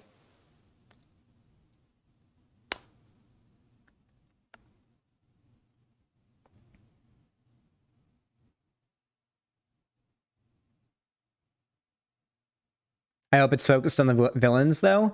Yeah, like, the leaked concept art of Ada Wong in Village was her being like dressed up like a plague doctor.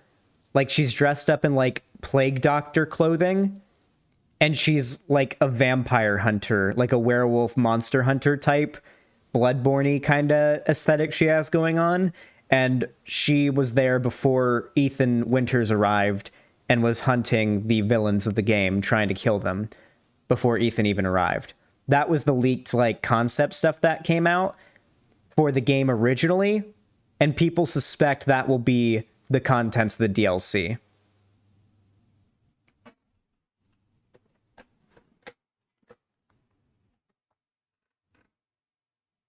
Just checked on my snake. Eyes went clear. Shed time soon. Ooh, see if you can get the snake skin all in one part. I found a black racer snake skin in my grandma's backyard once when I was a kid that was wholly intact. It was the most intact snake skin I'd ever seen in my life. And my grandma ended up saving it and like pressing it between two pieces of glass and like a long strip and selling it. And it ended up like she ended up selling it for like $800. A black wet snake, a black racer. Do you guys not have these like in the rest of the world?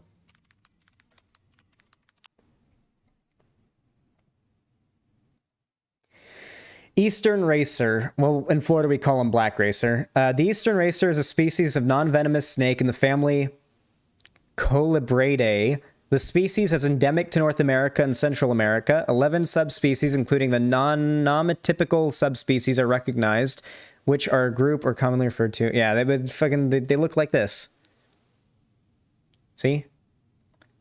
They're basically like the one snake in Florida that you can reliably pick up. I've been bitten by these things twice and nothing happened. They're not all that they aren't venomous really. The worry is you have to like if they bite you and it does break the skin, which it rarely does, you have to wash it because they have bacteria in their mouth that can be kind of harmful. All reptiles do. Any reptile bite that breaks the skin has to be washed immediately. They've got a lot of really deadly bacteria in their mouth. That can be a worry. You can get a bacterial infection, but I just washed the bites and didn't have an issue. The same can apply to like getting scratched by a cat. Like if your cat scratches or bites you, you should immediately wash the bite or scratch because you can get toxoplasmosis. Yeah, any animal bite or scratch can like transfer some weird shit to you. So immediately wash it. Immediately wash it with hot water and soap. Especially cats. Cats will give you toxoplasmosis with their scratches.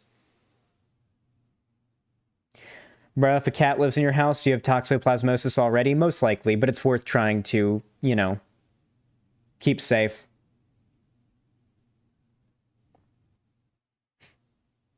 Cat scratch fever? Yeah, that's what they call it. Snakes are cute. Just play Metal Gear if you need proof. All right. No more stun locking. We're getting to the debate. I'm really hungry, chat. I gotta get that treat stream thing set up so you guys can just order food to my house. I can just say I'm hungry, and then like 20 minutes later I get a ring at my doorbell, and someone's ordered me a pizza. God, that would be dope. All right.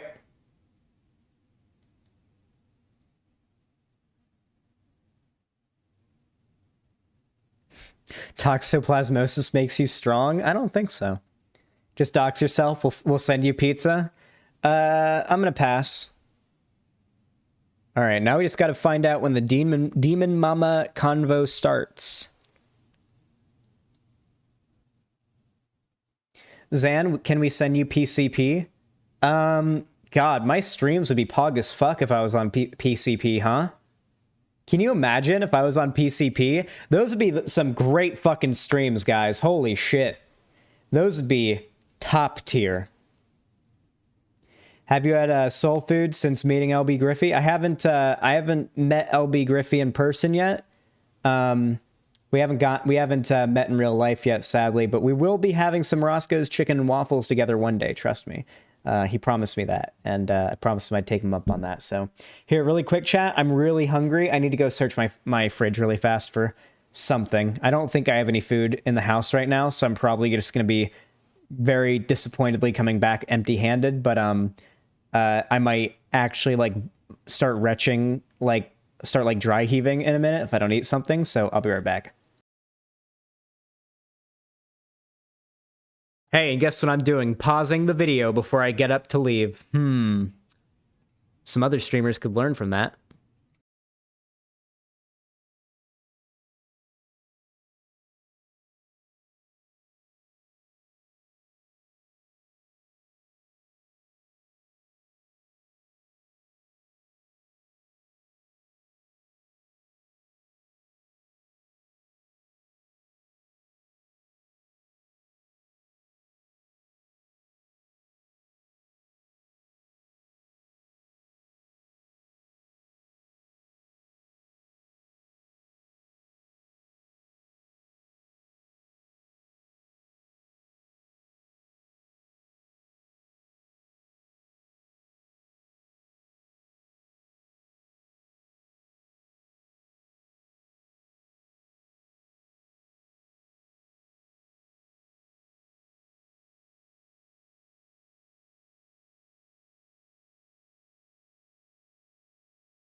Welcome to capitalism, my dude.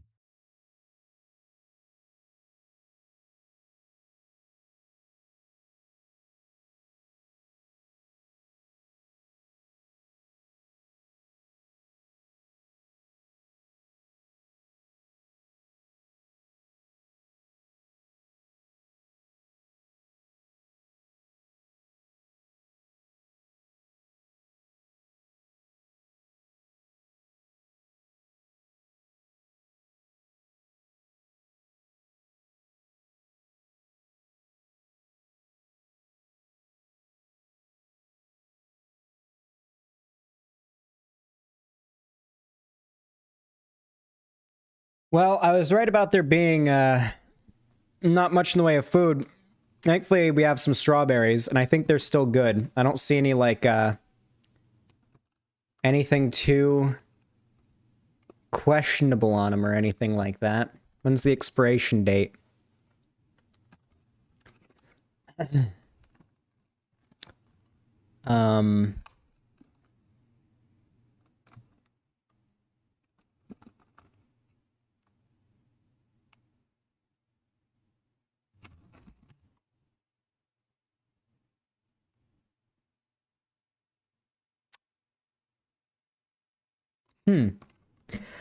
Well, they don't look like they have any issues with them. And Lonnie made a parfait with them just yesterday, so I'm gonna guess they're fine. Wash them? They're already washed. I'm gonna guess they're fine. They're definitely on like the older end of their ripeness, but they look fine. Like they look fine. Like these are ripe strawberries.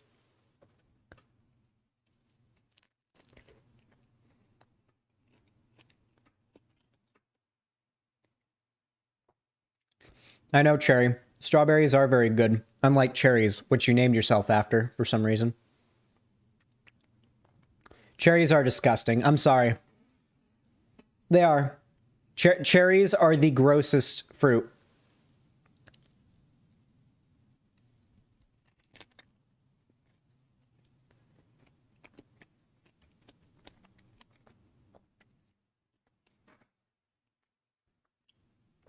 Cherry, do you like cherries? I meant the fruit. You like grapefruit better? Oh, yeah. Oh, as a matter of fact, I love grapefruit. And I love oranges, too. I'm drinking orange juice as well. Oh, you hate cherries, that's why you named yourself Cherry? Oh, then we agree.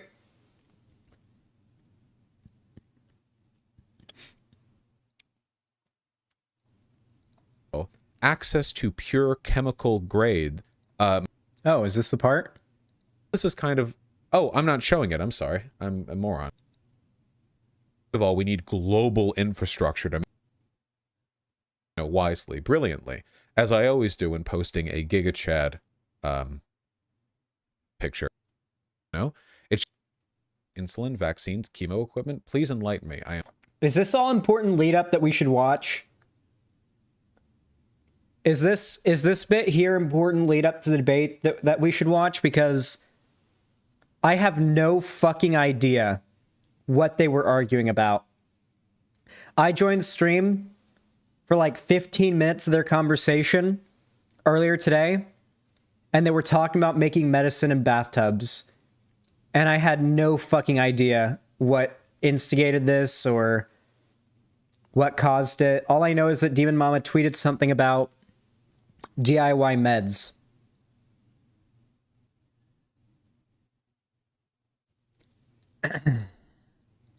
All right.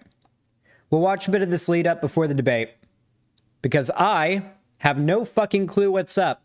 And, yeah.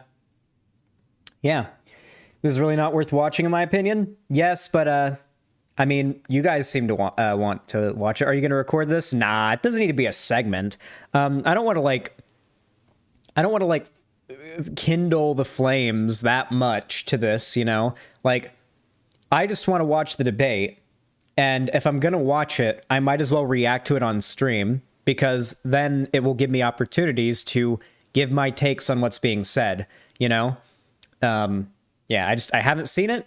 I'm going to watch it. I would watch it off stream, but then I don't get to give my takes on it, so yeah. We're not going to get too super spicy or anything. I doubt that I feel very passionately about this topic in particular, so I don't think any like bridges are going to get burned, at least not in my part anyway. I'm dying to know.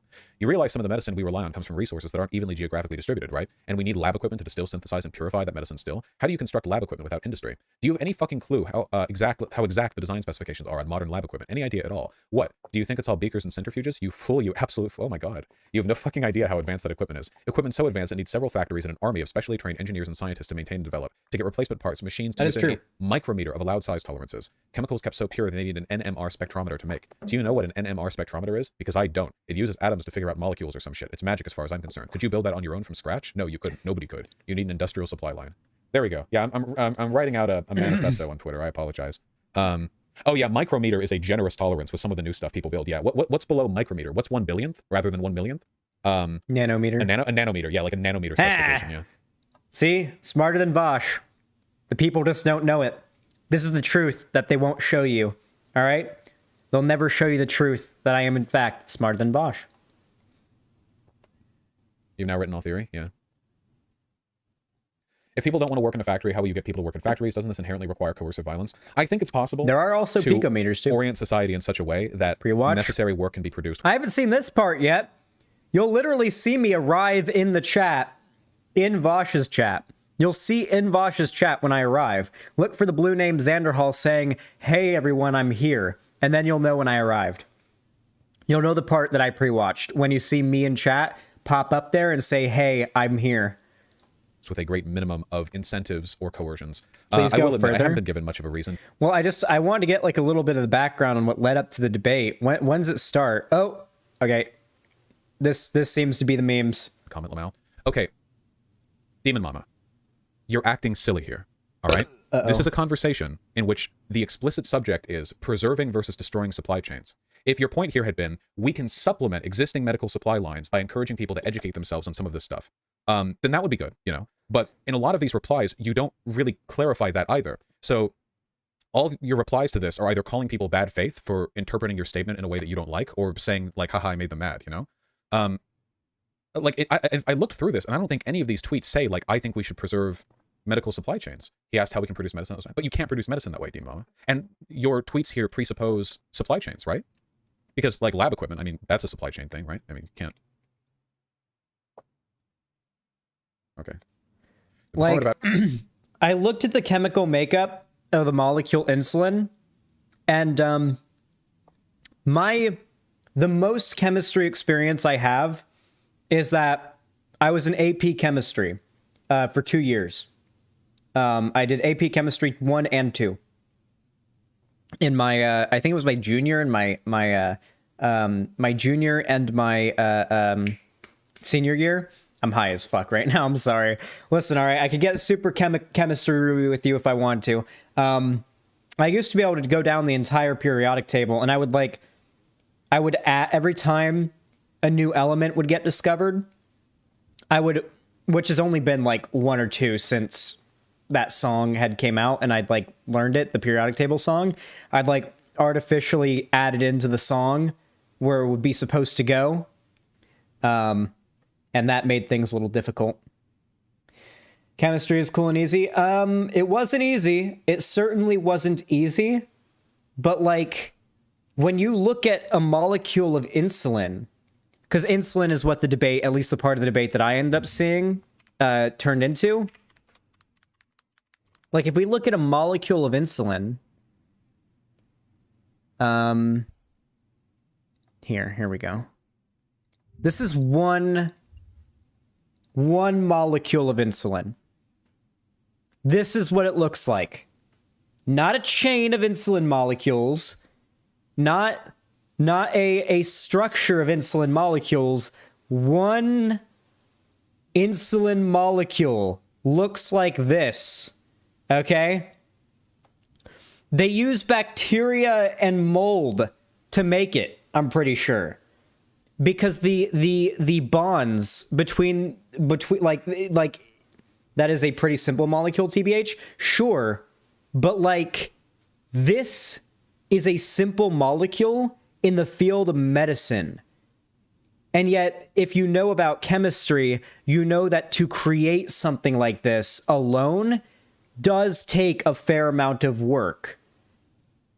And this isn't all that complicated of a molecule in medicine. This is just it on its own, even. I don't even have a degree. To be clear, I have a high school diploma, not a degree. To be clear about my qualifications, I was in 2 years of AP chemistry in high school, not in college. I did not go to college. Outcry to my threads deep offhand comment. So desperate, I'll make it easier. Hypercentralized medicine is bad.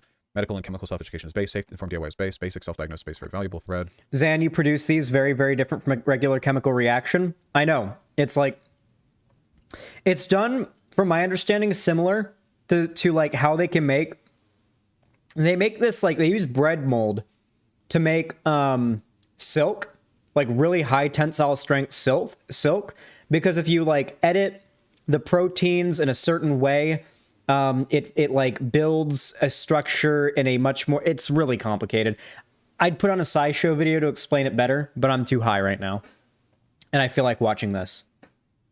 My point is that making insulin with like a book, like with a tutorial, like even if we watched a tutorial on how to make insulin, I don't think we could do it. I don't think we could make one insulin, guys. I don't think even if we all worked really hard, I don't know if we could make one insulin.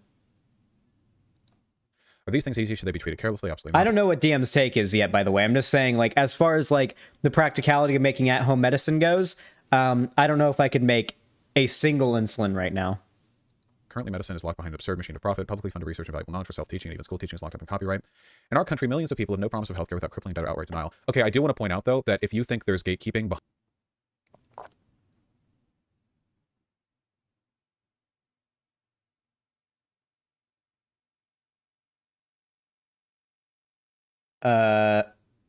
Do we have a schizo poster in my chat? Who the fuck is this? Is this a copy paste? Is this a copy pasta? I actually can't tell if that's supposed to be a copy pasta or that's really like an unhinged like schizo post. Oh, it's the Joker dude. Oh, it's the Joker dude. Okay. Oh, there, you took care of it. All right, let's continue. Behind, like, existing healthcare, the gate is only going to get higher if the bar to DIY healthcare is making friends with chemistry degrees and buying lab equipment. There's a crazy incel dude who's been harassing female content creators on the left and, like, threatening to kill himself in their DMs if they don't, like, talk to him. And harassing, like, other bread tubers for, like, a couple years now at this point. And he goes by, like, a bunch of different names. Yeah, like, basically the policy is just ignore the dude, for those guys that don't know. Yeah, he makes, like, tons of alts, harasses basically everybody in the lefty space, threatens to kill himself if he doesn't get attention from any women in the space. It's pretty pathetic. People have tried to help him. I've got no sympathy, though. I have zero sympathy for that person whatsoever. Like, whatever they do, not my problem. That's at all, whatsoever.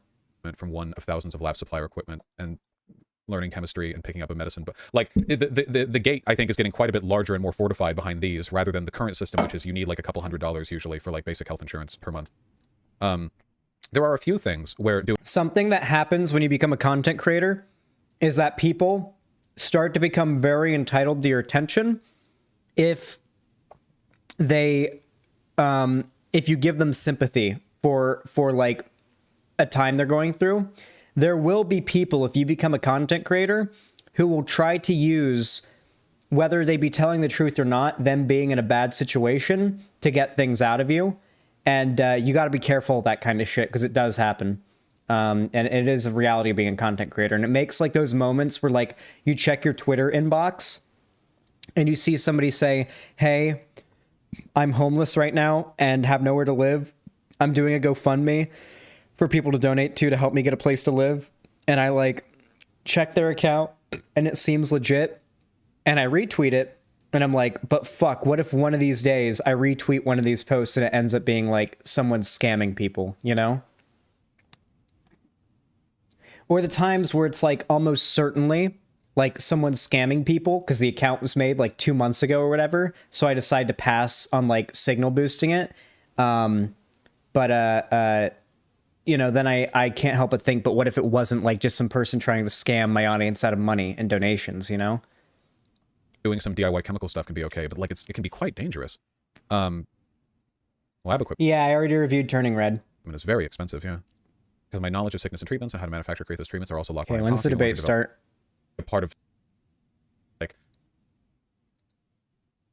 change, because as it turns out, there are a lot in this like sort of random oh boy, here we go. All right, Discord. here come the memes. Call me up, Vosh. I'm here. All right, I'll ask you. All a right. question directly.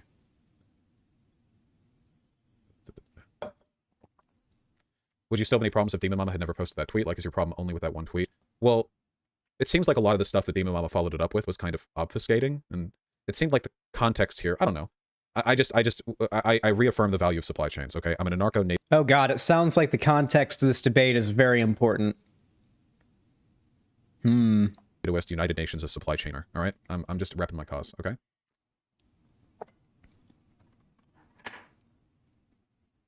Oh yeah, Discord. Dun dun dun dun dun dun dun dun. You forgot the Bidenness? I'm over Biden. Am I calling on Discord? Okay. Clicking the button. Well, I still want to watch it, Rivera Life. Stay mad. Hello. Hello. Hello. Hello. Hello. Hello. Do you want me to put on video? What do you want me to do? Oh, no, we're just chilling. Yeah. I just want to know. Okay, so we're all pro supply chain here, right? We're all anarcho supply chainists.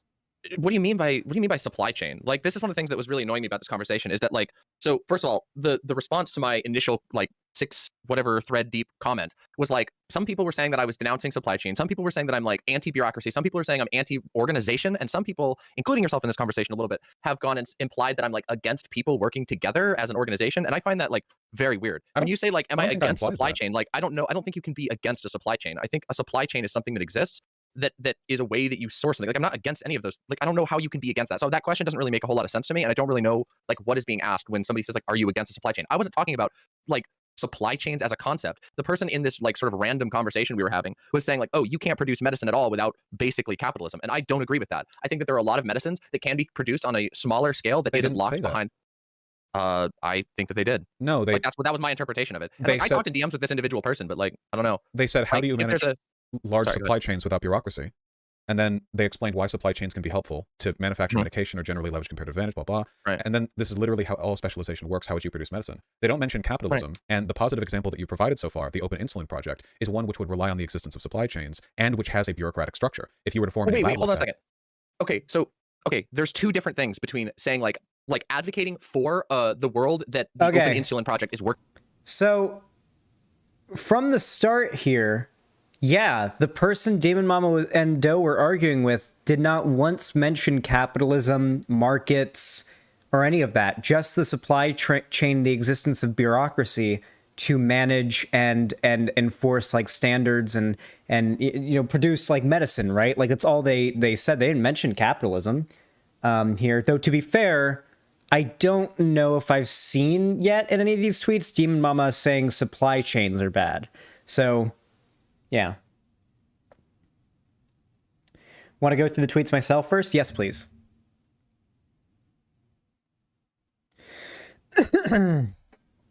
There is no global unifier, no matter, no name to unite under. Even capitalism could not unify us against capitalists as proletariat. What is unifying in the horizon reach? Your first machine.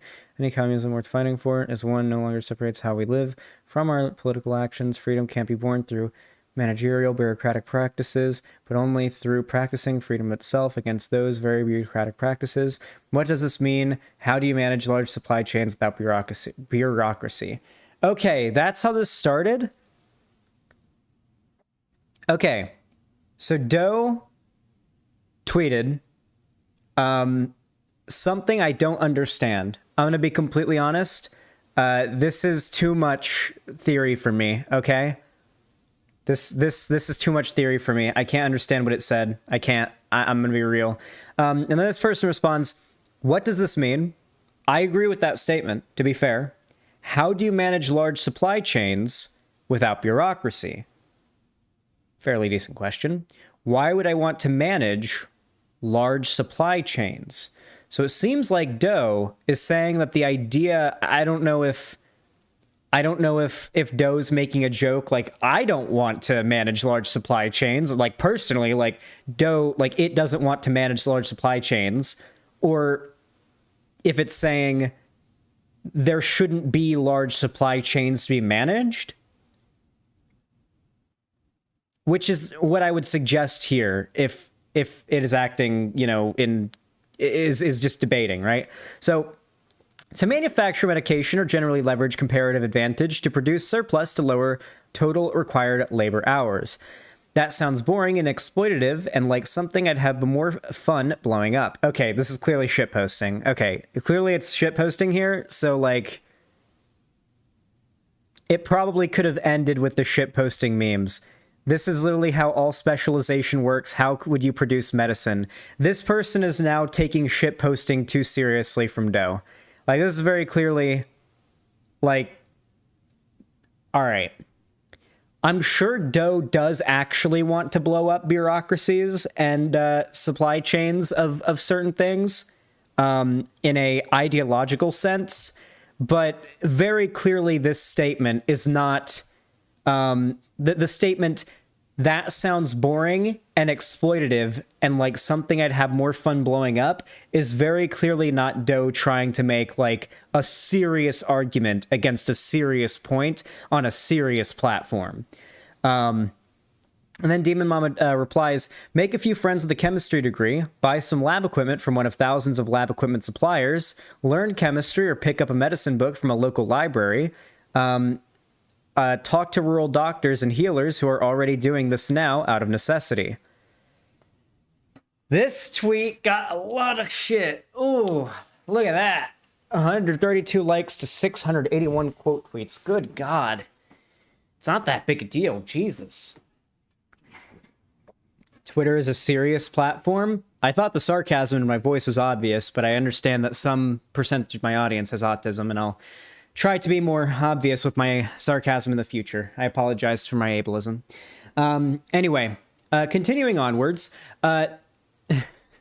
So this tweet is like, I don't know why this tweet is causing as much of like a meltdown as it is, because like, it's not that big a deal. I'm going to go ahead and say, I do think what Demon Mama said here is kind of dumb.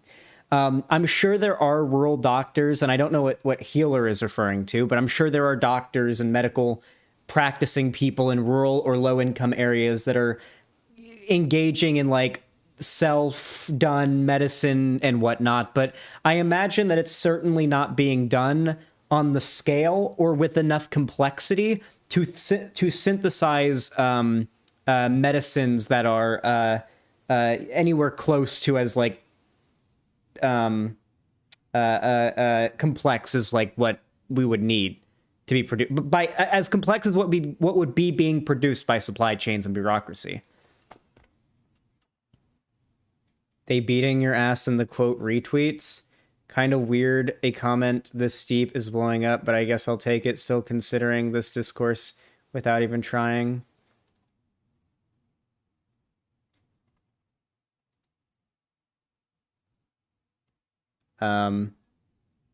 Okay. That's not the thread I meant? Oh, okay.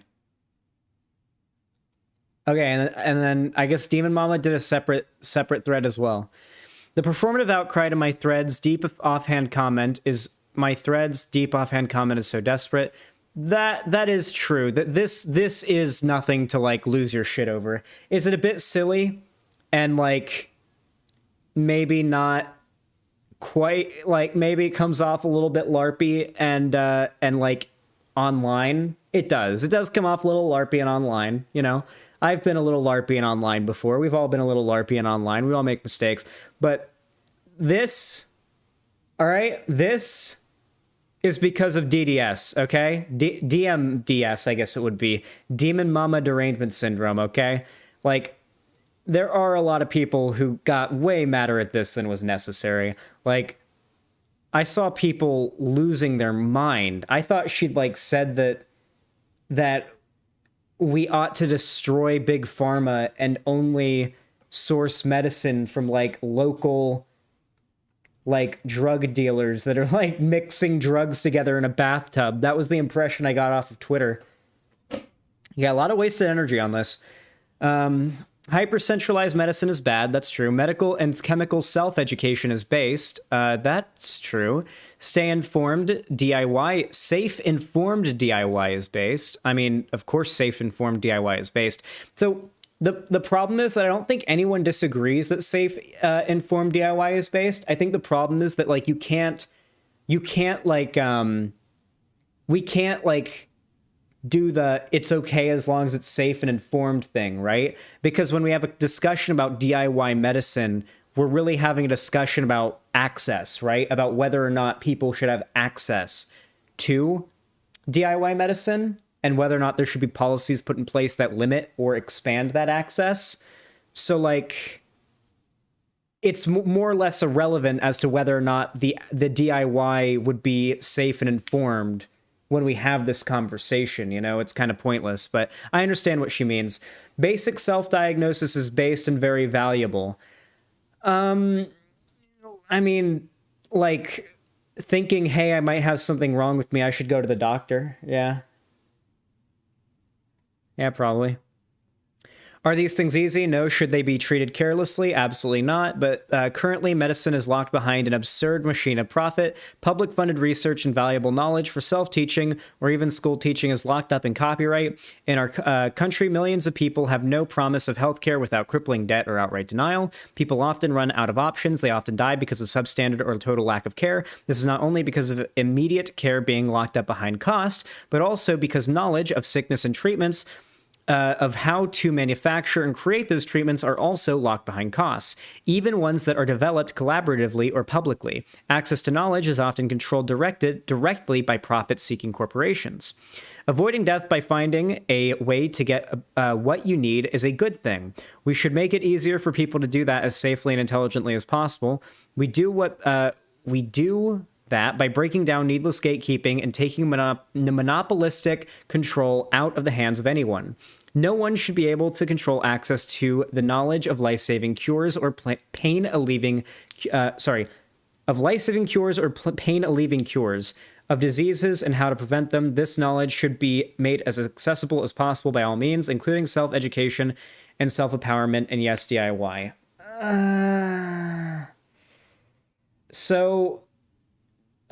What I will say is that I think there's a difference between self-education and DIY, as well as self-production, right? Like, for example, DIY can be like the, what's that thing Balthazar sent me the other day that I showed on stream? It was the, It's a DIY estrogen thing. It comes in a box with anime girls on it. HRT, sorry. It's some Japanese name, pharmaceuticals. Does anyone remember the name of it? Trying to remember what the name of it was. It was really funny. Yeah, Otokonotko Pharmaceuticals was the name of it. Yeah, Otokonoko Pharmaceuticals is the name of it. And yeah, like you can just buy that, like, I think it's over the shelf in like a country in South America or something. Like making that more available over the shelf, that's DIY. But DIY would also be like me culturing homemade penicillin and like taking those pills, right? Like obviously these are examples of things that probably aren't gonna like fuck you up too bad. But like the DIY is a pretty broad thing. When you talk about DIY medicine and DIY drugs, we are talking about a very broad, very broad thing. This could be from making your own drugs to buying the drugs illegally to take them, or just getting them over the counter through some other means, right? Or stealing them. Like they don't even have to be made. Like, they can be just off the shelf from the pharmacy drugs made through this process that you just got through non-traditional ways. That is DIY. I don't know. I don't... Listen, this isn't like a big deal. Like, this just isn't... why?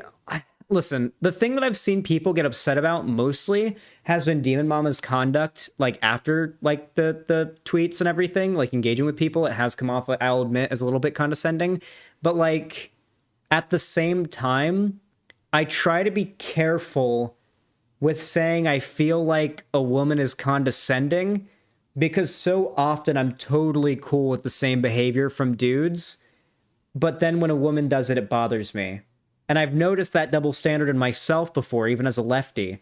So I try to be careful with that because, like, to be fair, Demon Mama gets shit for stuff that Vosh does and doesn't really get shit for, or at least doesn't get shit for it in the same way. And I think it's probably a mix of because she's a woman and because she's trans, right? I do think that contributes in large part. I'll admit I don't necessarily agree with everything there, but even if I don't, this is far from a disagreement worth burning bridges over. Far, far, far from that. Far from that. This is a nothing burger, really. Working in, and recognizing that they are working in a world in which these things currently exist. The Open Insulin Project is aiming to make it possible for more and more people to be able to produce insulin. That's not just I'm not talking about just bathtub insulin, though that's certainly a potential option depending on how easy it ends up being to produce the medicine. What they're doing is they're lowering the bar, like massively. You can't make... Can we look up how insulin is made really quick? I actually am curious. I want to see like a full breakdown. How insulin is made.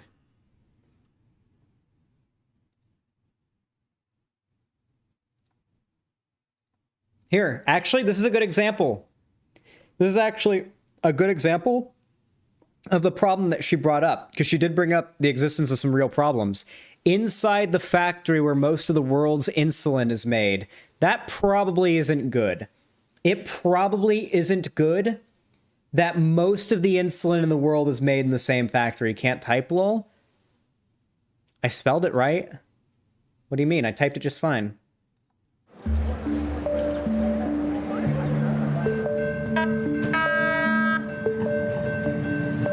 We're gonna watch this really quick. Stay When was mad. the last time you went 15, 20 minutes without thinking about diabetes? When I was 8 years old. Yeah, 6 years ago. Constant presence. Yeah. Like 1.25 million Americans, Lauren and Louise are type 1 diabetics. How long have you been a diabetic? 21 years. Okay. Yeah, I was diagnosed in 1998. I was 9 at the time. How long have you had it? Going on about 4 years. I was diagnosed in my 50s with type 1 diabetes. Lauren has become an advocate for diabetics, working with the nonprofit T1 International.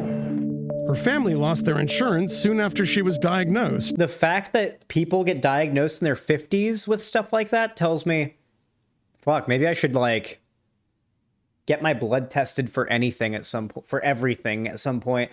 That's what I do need to do. I need to get, like, full checkup. Just blood test me for everything. Take some poop, take some pee, take some cum, take some skin samples, test me for everything. Nothing goes in my butt, though. Those are the rules. No colonoscopies. Not ever. Before I moved out of the house, my family was just always scrambling. We would get enough insulin for 1 month and then start planning again for the next month. We went to Canada a few times to get insulin and kind of stocked up there. I would get expired samples from my endocrinologist. And sometimes we would just meet people that had extra insulin because they were insured and would be willing to share some with us. Minus 200 social credit. Imagine in China that you get minus 200 social credit if you don't get your regularly scheduled colonoscopy. Oh, God. State mandated butt diddling. In 2007, the list price of 5 pens of Humalog, a common brand of insulin, was $147. By 2013, it had doubled in price to $295. And by 2017, it had almost doubled again. Before an insured diabetic meets their deductible, they would pay $530. There's another option. You can join the estimated 1 million American medical tourists who flock to Mexico every year for cheaper prescription drugs. Lauren does this regularly. Louise has never been. And I was interested in purchasing insulin too. I was diagnosed with type 1 diabetes soon after my 28th birthday. Shall we go get some insulin? Go to Mexico. Let's go to Mexico.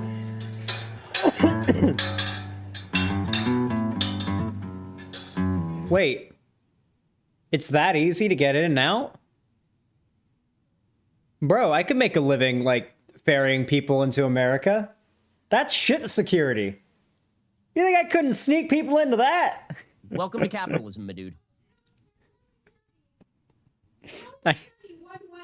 I know, I'm joking. I know, I'm joking. Plus, this is probably like fucking, what is it? Like, I forget what city it is that literally, like, the border, it's California, then immediately Mexico. It's right there. It's like Baja California, and then, no, that's in Mexico. Tijuana? Yeah, it's Tijuana. Yeah. Yeah, there's Mexicali, and then there's Tijuana right next to each other on either sides of the border. I think that's where they are right now. I think this is Tijuana and Mexicali, right? Like opposite sides of the border, isn't it? I don't know. I'm not. Listen, okay? I'm in Palm Springs, and I haven't gone any further south than that, okay? What? Okay.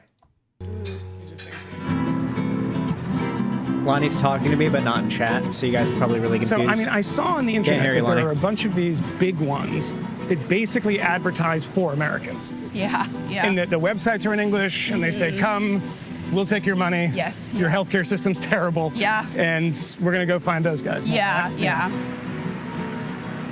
So, Lauren, we're sure all of the insulin is actually insulin. Yes. So a lot of people ask, what's it like buying insulin from another country? But I know this is like going to come as a real shock to everyone, but people in Mexico have diabetes too and also need insulin. The formulas are the same. They're made by the same drug manufactururers. It's just... Did you hear what she said? You're eating fruit as a snack? I'm so proud of you. That's what Lonnie said. Cheaper. Wacky waving arm flailing inflatable tube man. We do. Right? Okay. What do you need? Do you want to? So, yeah, okay. I'll need, do you have vials, Humalog vials, or just the pens? We have the pens. Okay.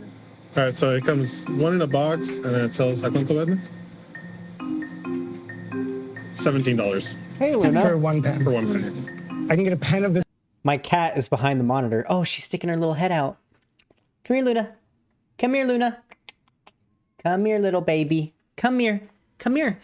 Come here. Hey, look. Look, I'm moving that. You can come here. Look, Luna. Hey, look, come here. Come say hello. Come say hello. She's saying hello. She's come to say hello. And she's come to bite as well. Oh, yeah, she's come to bite. How you doing? You hanging out on my desk again? She likes to climb on my desk. Oh, you're gonna knock all my shit over too, huh? She's gonna walk all the way across, huh? That's my orange juice glass, baby.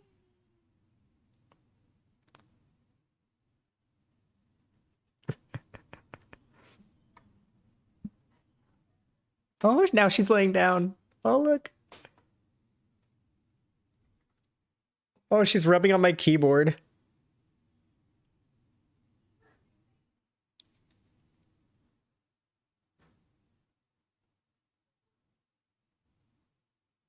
What are you licking my mouse pad? I must have. Oh, she's going at it. I must have spilled some like sauce in there that she likes because she's like actually like biting when I try to stop her. What are you doing? It looks she's like a dog, like a dog. It's like trying to stop a dog from eating. She's threatening to bite me when I try to stop her. Stop it! I must have spilled like some teriyaki sauce on my mouse pad or something because she is violently defending this thing she's licking. She's like really like, there we go. Okay. Why? All right. Let's put this bottle back here so she can't get on my mouse pad again. Violent baby tonight, huh? Yeah, she's always very violent. This for $17? $17. So what? Do you know of any apartments in Tijuana that I could? What the fuck? Rent? the Novolog right now, I'm paying $37.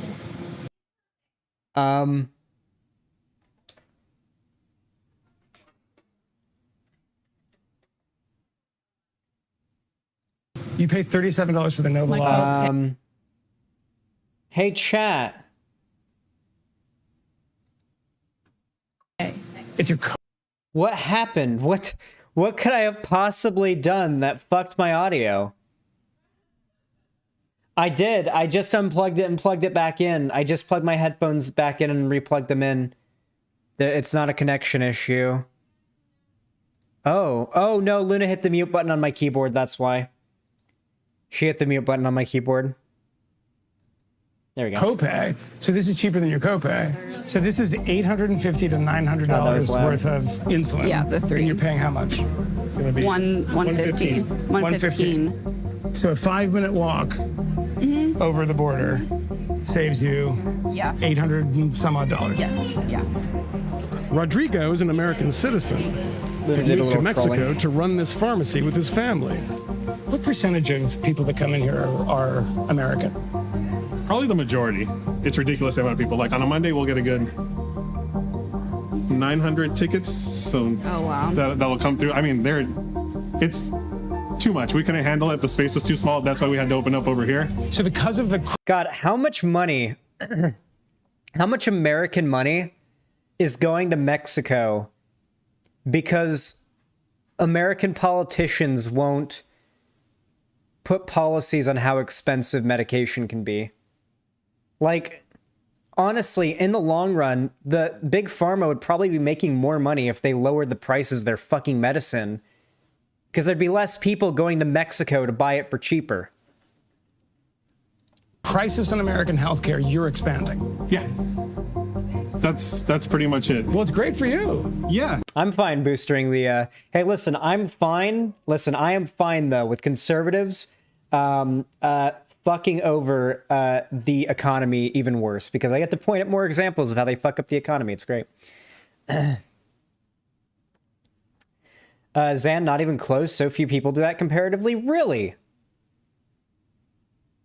I mean, like, it's not even just Mexico, though, but, like, I imagine, like, going out of the country to other countries than Mexico is also a thing, right? Big Pharma make more money scalping people who depend on their medication to live? Yeah, that's true.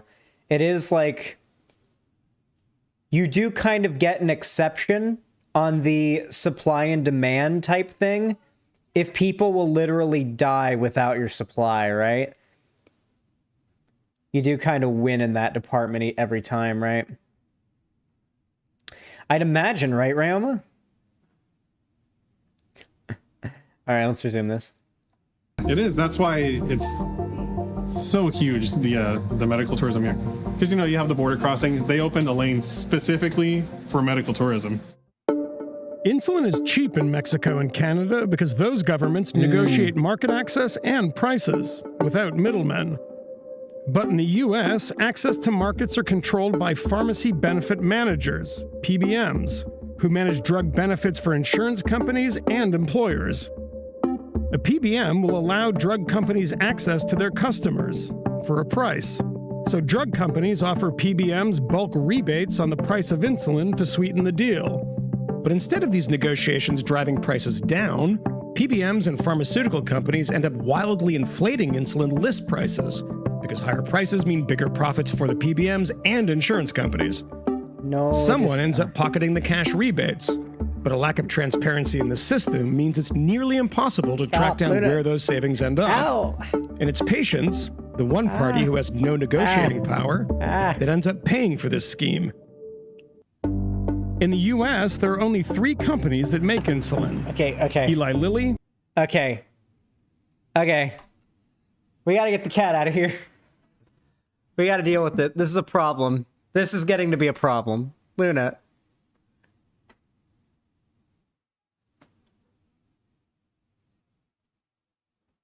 Ah, fuck. There we go. 1 second. I'm showing her to chat. Shh. 1 second. 1 second. Stop. Stop. God damn it. I was showing her to chat. But you did that. I just All right, take her. It's fine. It's okay. No, it's okay. I said never mind. Hold on a second. It's okay. I did. There's a delay. Yeah. You're saying I gotta get her out of here. I gotta get her out of here. So I put them together. All right, here. Luna, come on, baby, come on. You gotta make this so difficult. Oh, okay, baby girl. Okay, I got you, baby girl. Oh, sweet girl. Oh, she wants to go back. She wants to stay. There's something on my mouse pad she really likes. Okay. There's something on my mouse pad she really likes. She is a violent cat today. She has been being a violent little baby. Such a violent little kitty. Did you spill catnip on the mouse pad? Luna doesn't like catnip. She did like weed when she was a baby, though. Hop Off Z, thank you so much for the tier 2 sub. I really appreciate that. It says tier 2, more like tier Mew. True, Luna did go Mew. Thank you for the tier 2 sub, though. I appreciate that.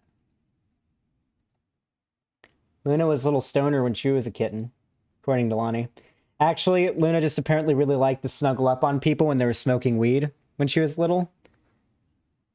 Apparently that's just what she really liked. She didn't give a shit about catnip, but if you were smoking weed, she would come and roll all over you and rub up on you and try to, like, get the smell on her, I guess. My cats do that too. Yeah, like, the idea is that, like, catnip affects cats in the same, like, very similarly to how weed affects us. And sometimes cats aren't affected by catnip, but I wonder if the cats that aren't affected by catnip can be affected by marijuana instead. All right, let's continue the video. Sorry about that. Novo Nordisk, and Sanofi, and they make up 90% of the global insulin market. Eli Lilly agreed to let us into their main production facility. The first time they've allowed an outside camera crew in. Each person needs one of these gowns. This looks like a body bag. The first place we're going to go is the isolation area. This is where we take the fermentation broth from another site, bring it down, and start to separate it. It takes over 2 months to make a vial of insulin. It's a complicated manufacturing process that Lilly has invested $1.2 billion in since 2012. So this... Yeah. I'm sorry. You can't make this DIY. Like, as far as, like, consumer level lab equipment... Oh, did stream die? Huh? Was this copyrighted? Is Vice copyrighted? Really? Vice?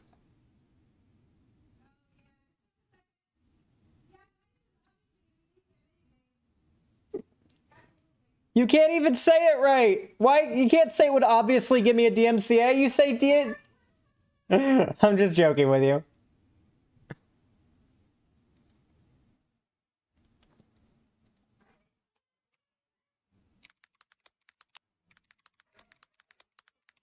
You did DCM. You said DCMA.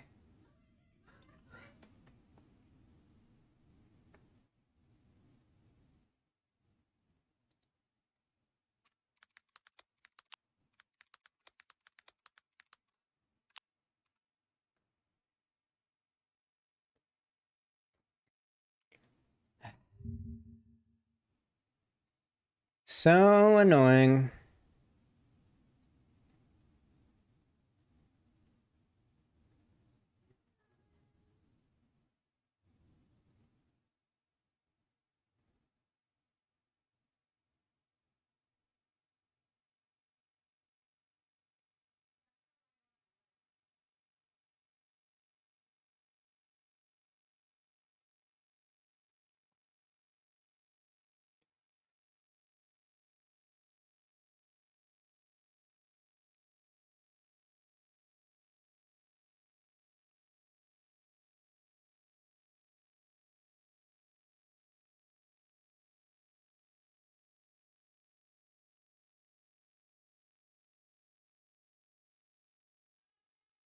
All right, there we go.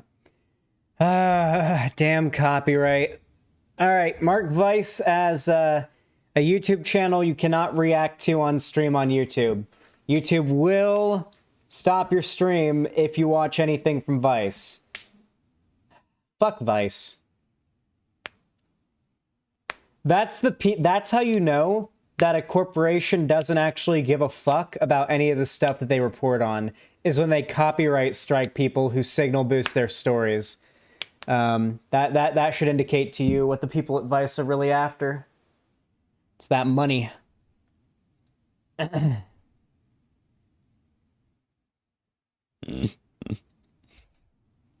We got the little Luna. Look at that.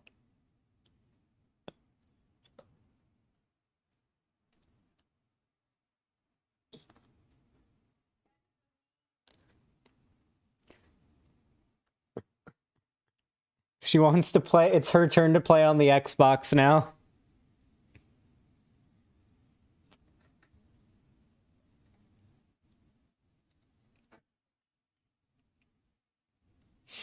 Oh, I love my cat.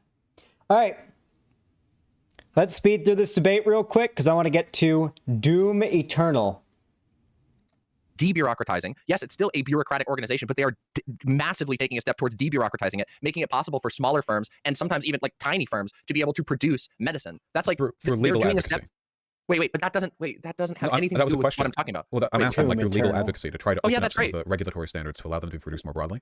Well, yeah, people are going to do different things. Some organizations are going to take are going to be waging war on the legal front, and other organizations are going to be saying, "Oh my God, our community, our remote community, is dying because they can't get insulin because we're not able to get coverage, and so we need to find a way to source our insulin that doesn't cost $300 per shot." Like those are two struggles that are connected, but they're not the same. Wait, what does this have to do with supply chains? Wait, okay, so.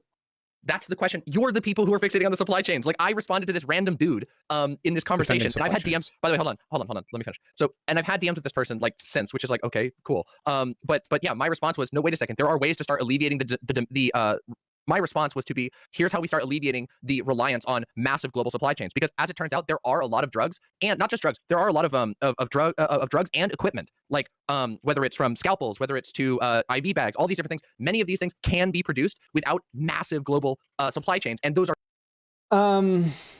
Certain things certainly could be, but like we watched that video. No, we're not, Lonnie. Please chill. We're not. Yeah, it. Like, you don't...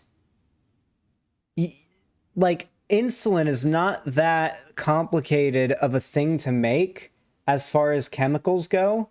Like, as far as, like, the medical field goes, it's not, like, on top of the list of the most complicated things to make, by far.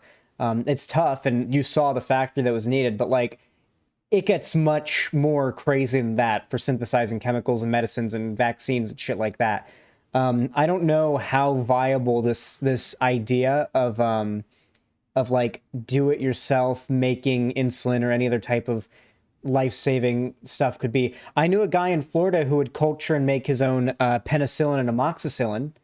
But like besides that, like I'm not even sure. Like I'm trying to think of what consumer level chemistry equipment you could get your hands on and what you could make with it. And like the best I can think of, like that's viable for like even a wealthy working class person to get their hands on the consumer level would be like the kind of stuff Nile Red, the YouTuber Nile Red, the chemistry YouTuber, has in his lab.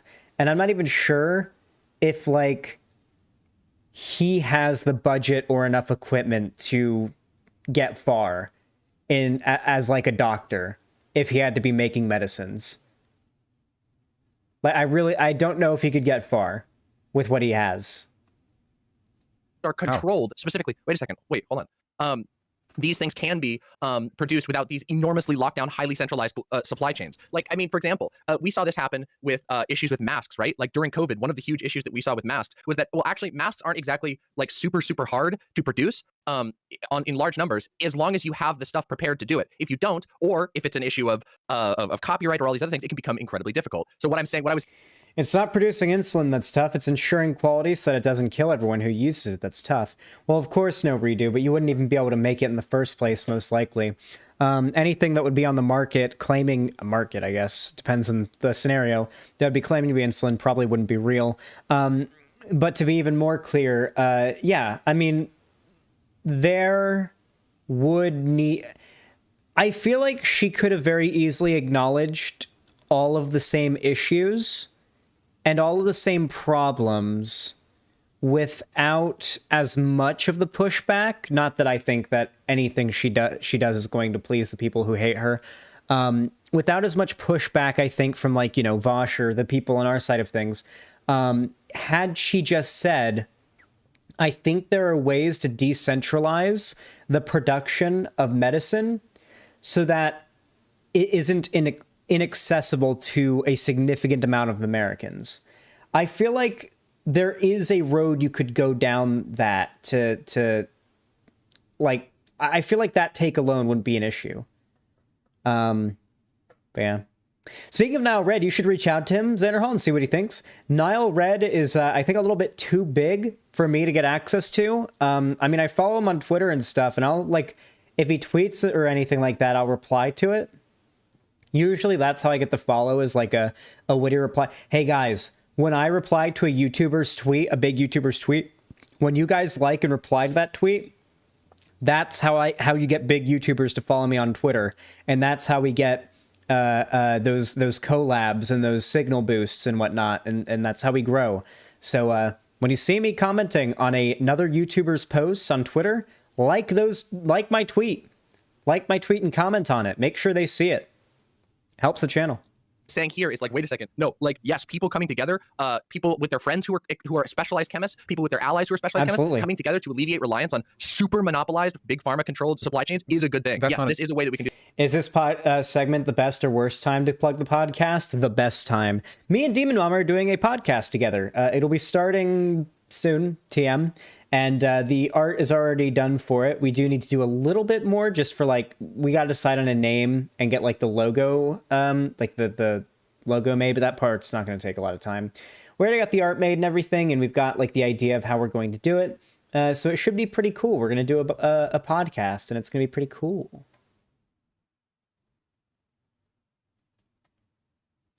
A hospital should just look like the one factory from Shrek 2. True. Demonhal is a pretty badass name, just saying. That is a pretty cool name. But I don't know if it'd be good for a podcast. I think we might settle on the Outcasts. I'm a dumb Hassan viewer who found you because Vosh did the Noah Samson video. Love the vibes. Hope to see more lefties get bigger. Thank you, Bridge4. You are not dumb, though. Listen, I don't think Hassan fans are dumb. Like, sure, some of them are, like the ones that go out of their way to like defend his bad actions. But like Hassan just creates, I think, like basically the equivalent of like junk food lefty political content. I like to think like I do the same, but like what I make is more like Five Guys, and what Hassan makes is more like Checkers. I hate Checkers, by the way. I really do. I'm not a big fan of Checkers. Like I think of Hassan as being like Checkers, and like hopefully my content is being like Five Guys. Hall of Hell. Instead of Cum Town, it's Cum Pills. We just name the podcast Demon Cum.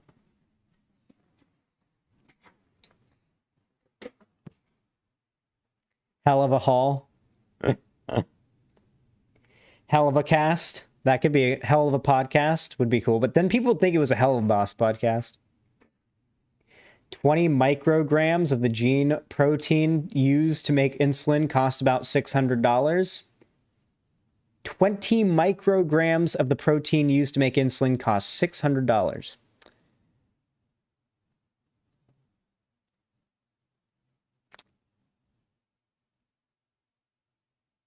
Well, we'll have to decentralize the production of that as well. Do that. But they're still a part of the supply chain. You're not less participatory in a supply chain just because you're not participating in the monopolization of an element of it. This is, I never advocated against the existence of a supply chain. I'm talking about how we address the problem with hyper-centralized, hyper-bureaucratic, hyper-gatekept supply chains. The tweet that you were responding to was specifically defending supply chains. Wait, no, stop. Because you interrupted me a few times. Go ahead. The tweet thread was specifically about defending how supply chains are necessary in the production of medicine. And your response... The motherfucker in this tweet thread follows Vosh, but didn't follow me on Twitter. Cringe. Implicitly, because you're disagreeing with a person who is defending the necessity of supply chains, was this, which made it sound like we're talking bathtub insulin. That's what this sounds like. Now what you're talking about is fighting against the logistical and legal monopolization of some elements of the supply chain. Okay, I am going to say neither of the people in this discussion talking right now, I don't think, know how insulin is made. I don't know how insulin is made, but I saw what the inside of a factory that makes it and what that looks like. And that was earlier, so I think I've probably seen more than them. Most likely. Bathtub insulin. Yeah, like, the reason why I think that is because they say that a few times, both of them, and that's not a thing, I don't think. But you're still a part of the supply chain. You're still sourcing your I'm going to be a little precursors. bit. I'm going to be a little bit of a cunt here for a second. This really, really feels like what you've done is you're like hyper fixating on my comments with another person and are attempting to basically project forward the worldview, the greater worldview on this topic without actually letting me leave this tweet. So it's a very interesting and unfavorable position and I think uncharitable position that I find myself in, expecting to simultaneously answer questions based off of this tweet that were not brought up or addressed in the original in this original tweet, while simultaneously not being able to like say, hey, wait a second, like I have bigger views than this specific tweet response. And if you want me to address this specific tweet response, we're both fully pro supply chain then, right? Like we I literally, you asked me when I walked in here, you literally asked me, you walked into this conversation. Yeah, Archbound, I think that's a very good point. I think that Vosh thinks we need a central authority to quality control.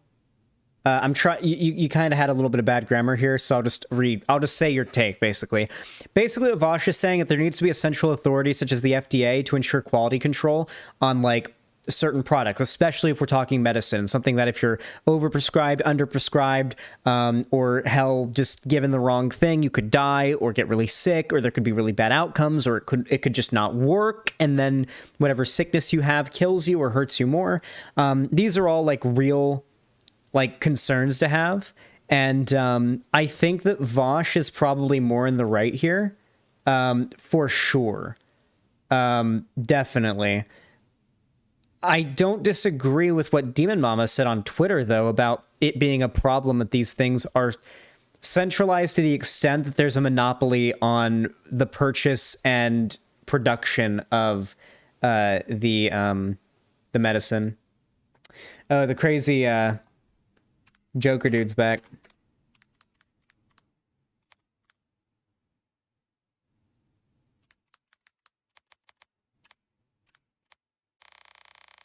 Oh, there we go. Oh yeah, he'll come back multiple times this stream, so just be ready. Check on any account that has a clock next to it. Asked me, are you against supply chains? And I told you that question doesn't make any sense to me, because supply chains are a thing that exists no matter what you're doing. You can't just teleport ingredients to yourself. Like, I don't know where this like, again, it's this totally unhinged thing that people have projected on me, this idea that I think that there's like everybody should have like an atomic synthesizer in their house. I've never said that. I've never been against supply chains. I don't know where that came from. My response here was what do you because disagree with from this excuse me, hold on, Twitter wait, user wait. then? This Twitter, wait. So like, I didn't know that this was like the that my crime of like offending or Demon not Mama. perfectly arguing. No, Demon Mama. You didn't even let me finish what I'm saying. Like, I hold on, understand. because I feel like you keep running. I just want to know broadly. Do you disagree with anything this person? Cherry, it has to be like a number and then day, no period, space, and then the reason.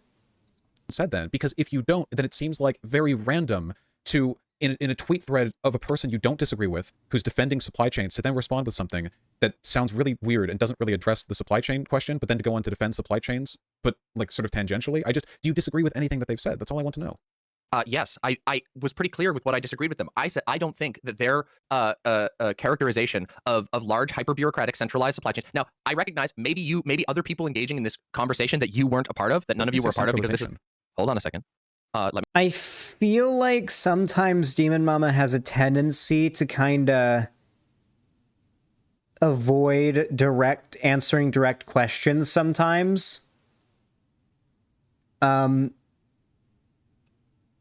that just me? But sometimes I notice that she does that. I've done it too before in debates, and there can be like good reasons to do it. Like if your debate opponent's being like really dishonest and you want to like they're asking leading questions, so you're not answering them directly because they're dishonest. But like Vosh's questions here don't seem to be like leading or dishonest, at least not in my opinion. She is also a gaslighter in debate. She gaslit Vosh hard in both Kink at Pride debate and this one. Well, I guess we'll have to see by the end. Let me finish what I was saying, because like I don't know, like okay, if your goal is to try and like force a framework onto me here and like be like you were being bad to this Twitter user, okay, yeah, maybe I misinterpreted. Wait, can we just engage? So they didn't talk about you just asked me a question. You didn't even let me finish it. Wait, no, I asked you if you agreed with them. them. Oh my god. Okay, and so now this you're is Twitter court then. No, this is what this is. Demon Mama, I asked you if you agreed with them, like, and you answered interested? that, and then you continued with a sort of projection of my mental state onto this, like whether or not I'm just accusing you of being mean to people on Twitter. You just asked me whether I disagree with their position, and What I do you tried to disagree explain, with? and you interrupted me. Yes, I disagree with their idea that large supply chains or bureaucratic supply chains are a 100 or highly bureaucratic supply chains are a necessity. I don't agree with that. I don't think. Yeah, by the way, gaslight doesn't mean being rude or mean, so stop with that, please. Remember, gaslight is when you manipulate somebody into thinking that they should question their sanity, that their recollection of events is not accurate. It's like you say, hey, you said you were going to do this yesterday. No, I didn't. Yeah, you did. No, I didn't. You're remembering things wrong. But I swear you said you were going to do this yesterday. I really didn't. You like that would be gaslighting.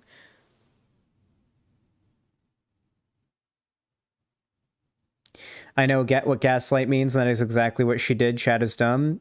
Like, did as in, have we seen that yet in the video, or does she do it later on in the debate? Because, Rippy, if you give me an example, we can work with that, but I don't know. Point it out when you see it, I guess, Rippy. That's they true. just said bureaucratic. Okay, but that's your reading of this conversation that I was having. That's the read that you get if you put it through text-to-speech. They said, what does this mean? How do you maintain large supply chains without bureaucracy? When I read that, I understood that to mean they think that bureaucracy, that like extensive bureaucracy. By the way, my understanding of bureaucracy is I think people use that word to mean a lot of different things. And when I engage with bureaucracy, my understanding is like the definition of bureaucracy, which is a government, a form of extremely complicated government that's run by unelected officials.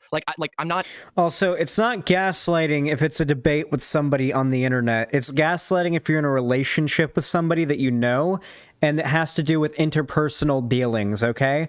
If you're just when you do it on the internet to somebody in a debate, you're just trolling or kind of being rude. Gaslighting is an abuse tactic for interpersonal relationships. Gaslighting isn't just like, it's not applicable here.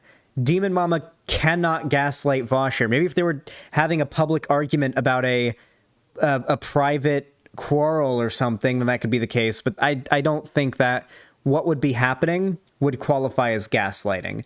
Gaslighting is an abuse tactic having to do with like interpersonal relationships, not online stuff.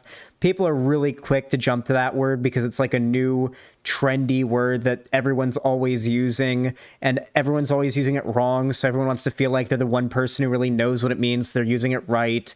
And it's just, stop overusing it, for Christ's sakes. It's not as applicable as you think. Same goes for grooming. People will literally call any instance of like child sexual assault or pedophilia grooming. And it's like, no, that's not what grooming means. It's still bad, but that's not what grooming means. Like, I saw somebody on Twitter. Somebody on Twitter was actually trying to argue that parents can groom their kids. Because somebody had tweeted a really good point. That, like, the only reason why conservatives use groomer, like, the reason why conservatives use groomer so much as an insult is because it's the only child abuse accusation that cannot, by definition, apply to parents. And then there were a bunch of people in the replies to that trying to argue that parents can groom their kids. Clearly, they don't understand what the definition of grooming means, because parents cannot groom their kids. Because by definition, the parental relationship is one in which the child is reliant on the parent. I mean, I'm sure there could be situations where that can happen, like, I don't know, but if it's like a traditional child-parent household, that's not how that would work. That would just be sexually abusing your child. I don't know. People, like, legitimately don't know what grooming or gaslighting or any of these things mean and use it. And even if they do know what it means, they use it in situations where it's still not applicable. At least not in my opinion.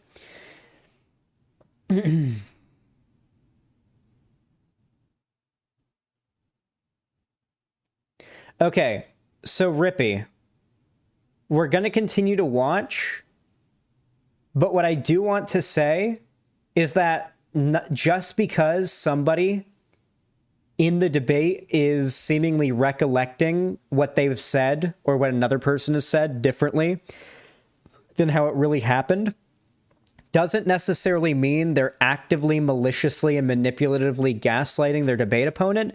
It could legitimately mean that they misremembered what they said or misspoke when they did speak, and what they remember themselves saying is what they meant to say, and there's been a miscommunication.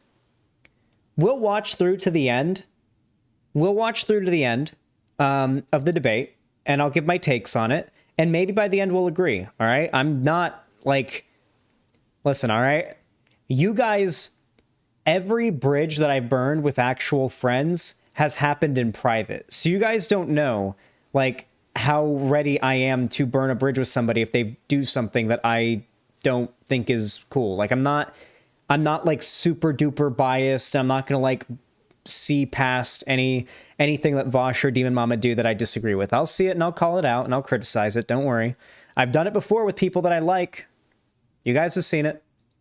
I don't know, maybe this person meant something different, but that's not what I interpreted as. So when I read this thread and I interpreted this, I'm like, this person thinks that there's no way to alleviate medicinal problems without like relying on basically capitalist existing supply chains. Now, I recognize that that is my interpretation of the tweet because it's Twitter. But again, I did not expect to be put on like 600 quote retweet trial for my response to this dude in a comment. And can you please stop? Can you please stop with the victim thing? We both get attacked all the time. Wait, we both get attacked. Demon Mama, we both get attacked all the time. You whine about it just as much as I do. Don't try to say like I'm a victim. You were just doing it earlier this thread. We're with friends here. Like, why are you keep doing this?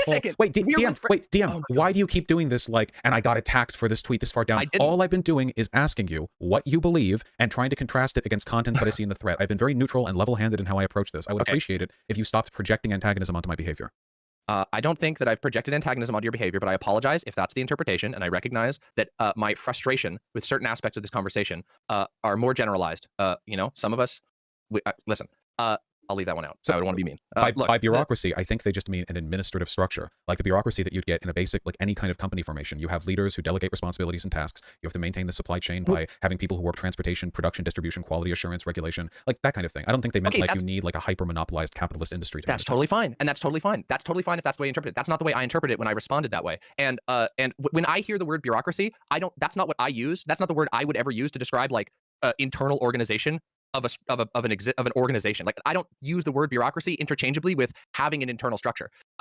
Obviously, I think it's an absurd statement to like try and say that I don't believe in organizing things. That's ridiculous. Which, by the way, has been mentioned in this conversation. But like that's not what was being discussed here. And then again, the second part of this, which what I was trying to say just a couple minutes ago when the victim thing happened, apparently, was to say that like, okay, so if we can acknowledge that like there is a disagreement on what this person was saying and what I was responding to, then why don't we defer to my actual opinion on this? And then I gave you the thread, and I also told you my opinion when I came in, and now I'm on your show, but we are still stuck on this one tweet to somebody else. And the reason why I keep bringing up that it's a comment that's 6 threads deep is not because I'm trying to play the victim or complain about getting a million people dogpiling me over a completely like what I consider to be not that spicy of a response to somebody, but because I'm pointing out the fact that this entire conversation happened like 6 comments deep, and then no one will let me talk further about this incredibly large topic, despite asking me a million projected questions based on their own interpretation of what they think my views are. And I even made a thread about it, and nobody fucking looks at it. Well, right, we see what we see. Now, I'm totally okay with you clarifying and explaining. That's why I'm mostly asking you questions.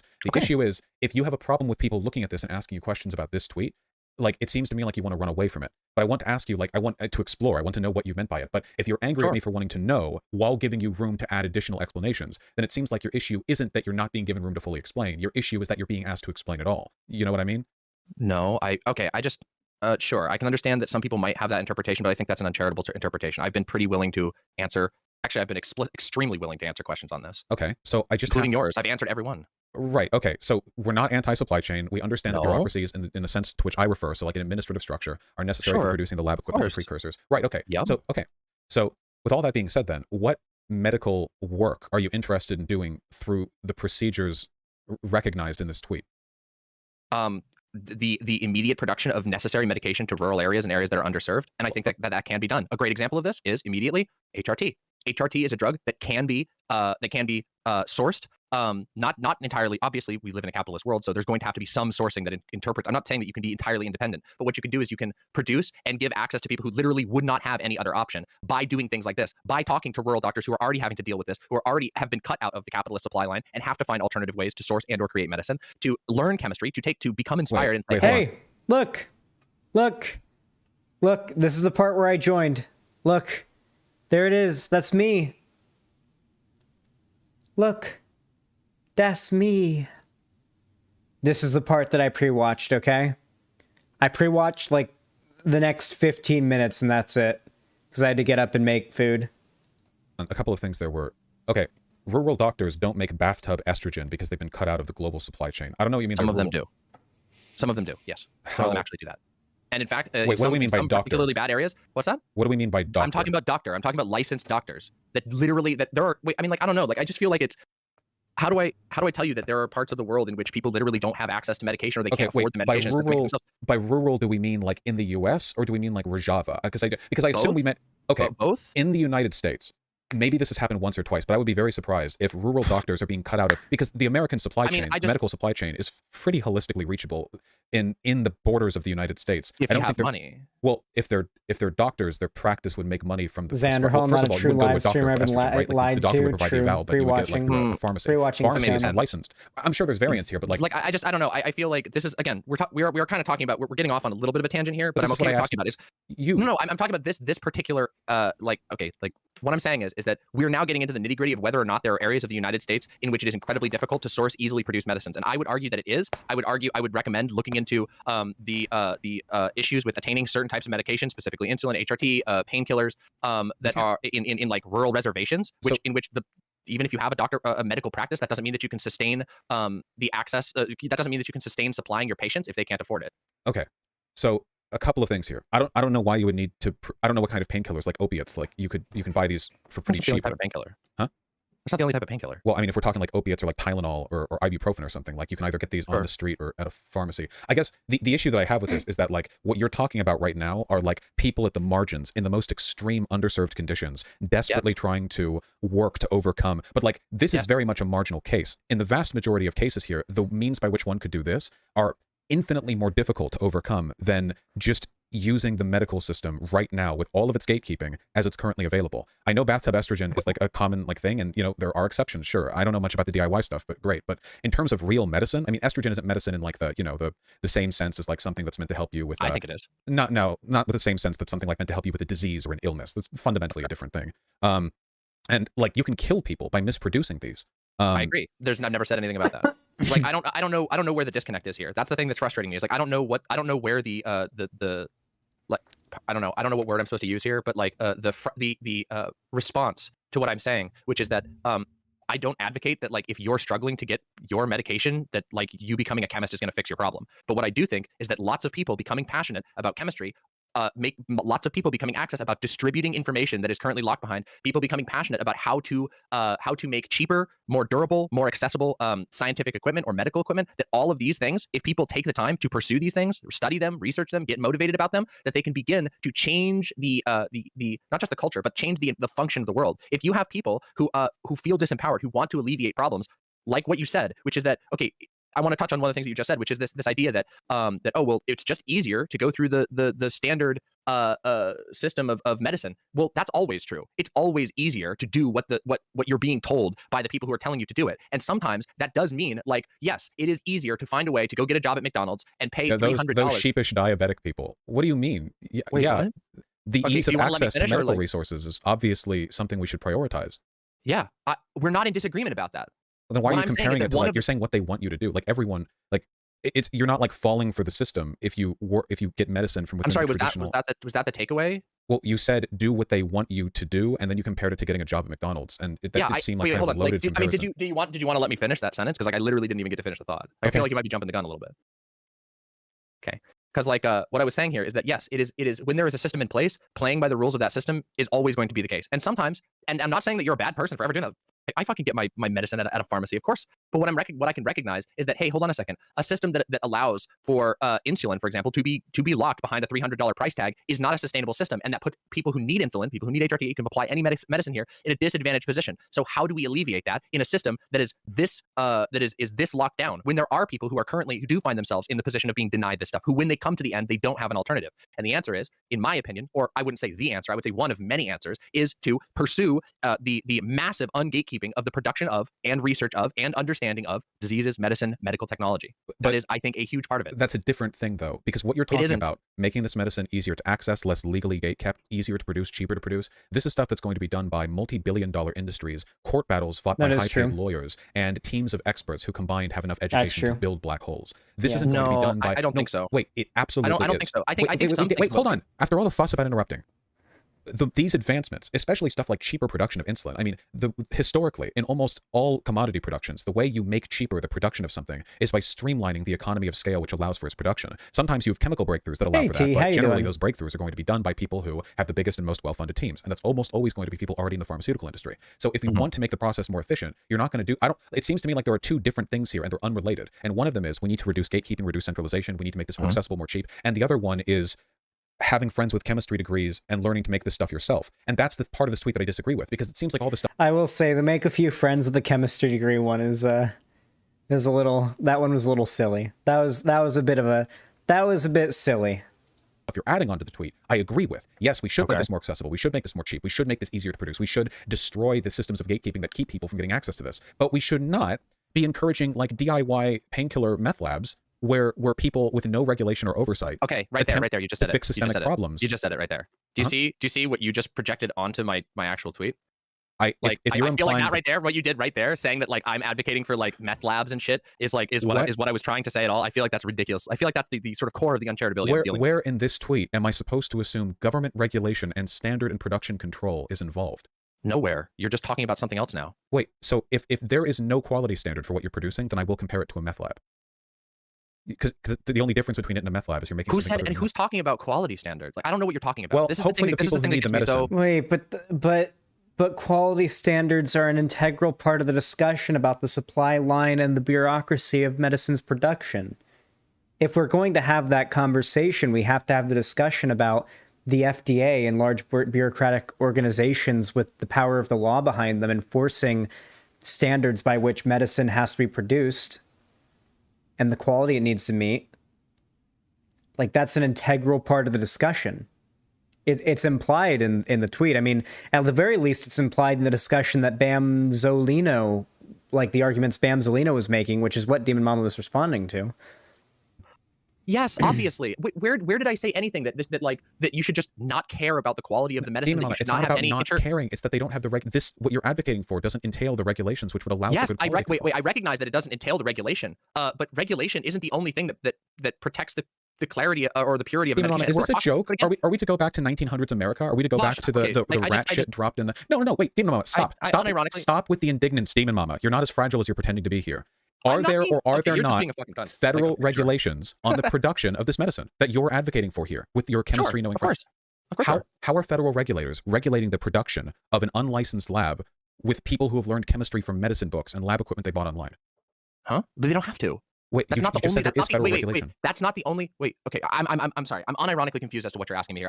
I'm genuinely getting confused. I'm not trying to be like, I don't know. Maybe you think I'm trying to be performative order. I just don't know what you're asking me. Is there federal regulation on the medicine they're producing? Are they being regulated? No. Is there an FDA? No, definitively not.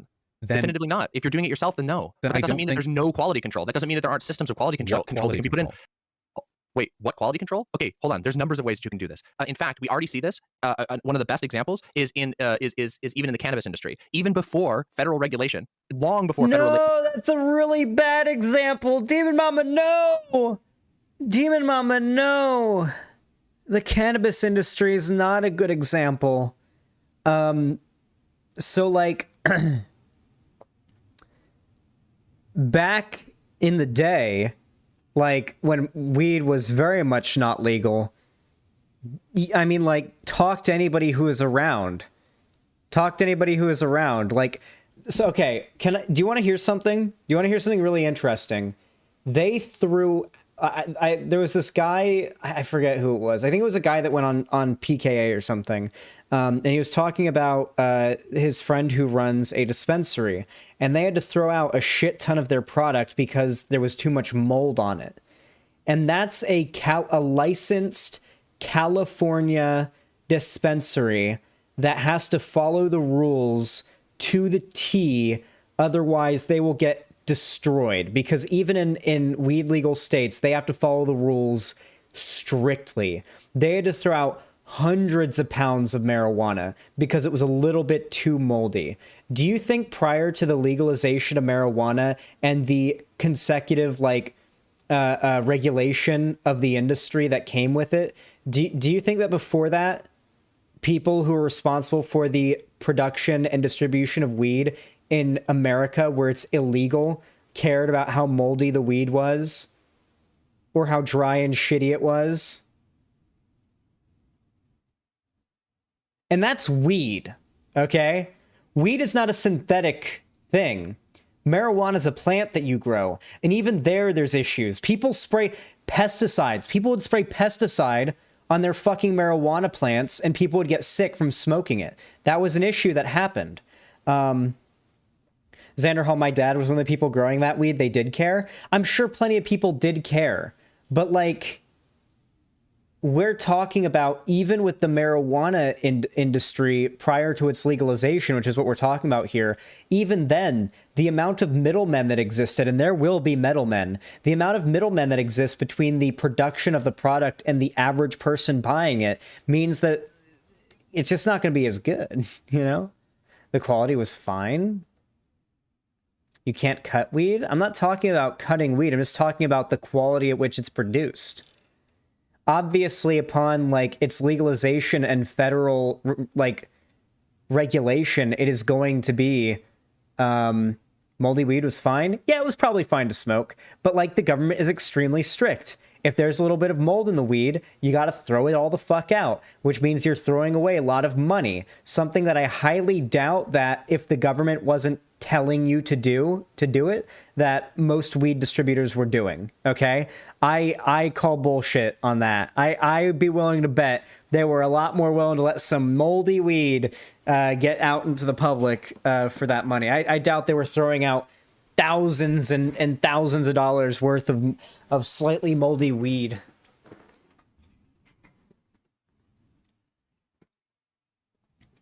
Hell, even those THCO cartridges that I smoke, I'm not what I'm smoking now, but the ones that I order online, don't even know how well those are regulated. They may be legal, but I mean, the DEA hasn't even caught up to making them illegal yet. So I doubt the FDA is caught up to make sure everything in their production is on the up and up. I mean, if it's on shelves and being sold, it's got to be safe enough, but I doubt it's as safe as you'd want it to be. Regulation came in to overlook cannabis. These labs would publish the lab results. They take a test of their own stuff. We don't even know how safe vapes are. Like this, we don't even know for sure how safe these are or how dangerous they are. Or this. Publish their lab results, and then people bought from cartel distributed weed that was often laced or low quality. That's not the only place that people. Yeah, but that was more laced. No. Weed wouldn't really be laced. It would just be did they put pesticide on it? And is there pesticide on it? Because you might not want to smoke weed with pesticide on it. The laced thing's a little silly. That was a weird kind of silly way to describe that. Pesticide is also fine. Lonnie, we're talking about prior to 2015. We're talking about back when they used DEET on everything, okay? I'm pretty sure DEET will if any of it gets in your body, it'll fuck with you, won't it? Xan weed can be laced. I'm sure it can be, but I don't know how prevalent laced weed has ever been. I've never heard of that being an issue. Usually cutting of drugs has to do with more expensive powdery drugs that you can realistically cut with something. It's usually cut with something that has a similar effect. It's cheaper, so you can sell the drug as what you're claiming it is and increase your profit. That's not really a thing you can do with weed. Like, maybe you get some, like, I don't know. There are ways to lace weed, my dude, in the UK and in Florida. That was a weird way to spell Florida. Florida, there's a huge problem with weed laced with spice. We used to get guys with psychotic episodes from that a lot. Yeah, but like everybody I've ever known who tried spice and got fucked up on it was like, yeah, I went and I got some spice and it fucked me up. I'm never trying again. It's like, I've never, ever met or talked to somebody who's told me that they accidentally smoked spice instead of weed.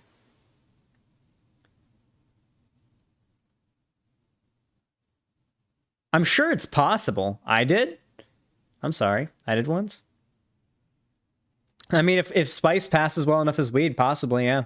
It's just not, but as you can tell, that's much less a concern now that, like, this California, there's no spice in this bought from my California dispensary where I know that this weed's production has been watched on like a hawk by the federal government. I know this shit is at least safe as far as the weed goes. The vaping part of it, God knows what that's doing to me, and the smoking part of it, God knows what that's doing to me. But the weed itself is safe. I know that because the federal government's watching these fucking production areas like a hawk. I know because I watch a lot of documentaries on like dispensaries, and it's actually like a little overboard how like much they watch. You've never bought weed from a drug dealer, Xanderhal? I've watched my parents buy weed from a drug dealer hundreds of times, though, Lonnie. So, yeah.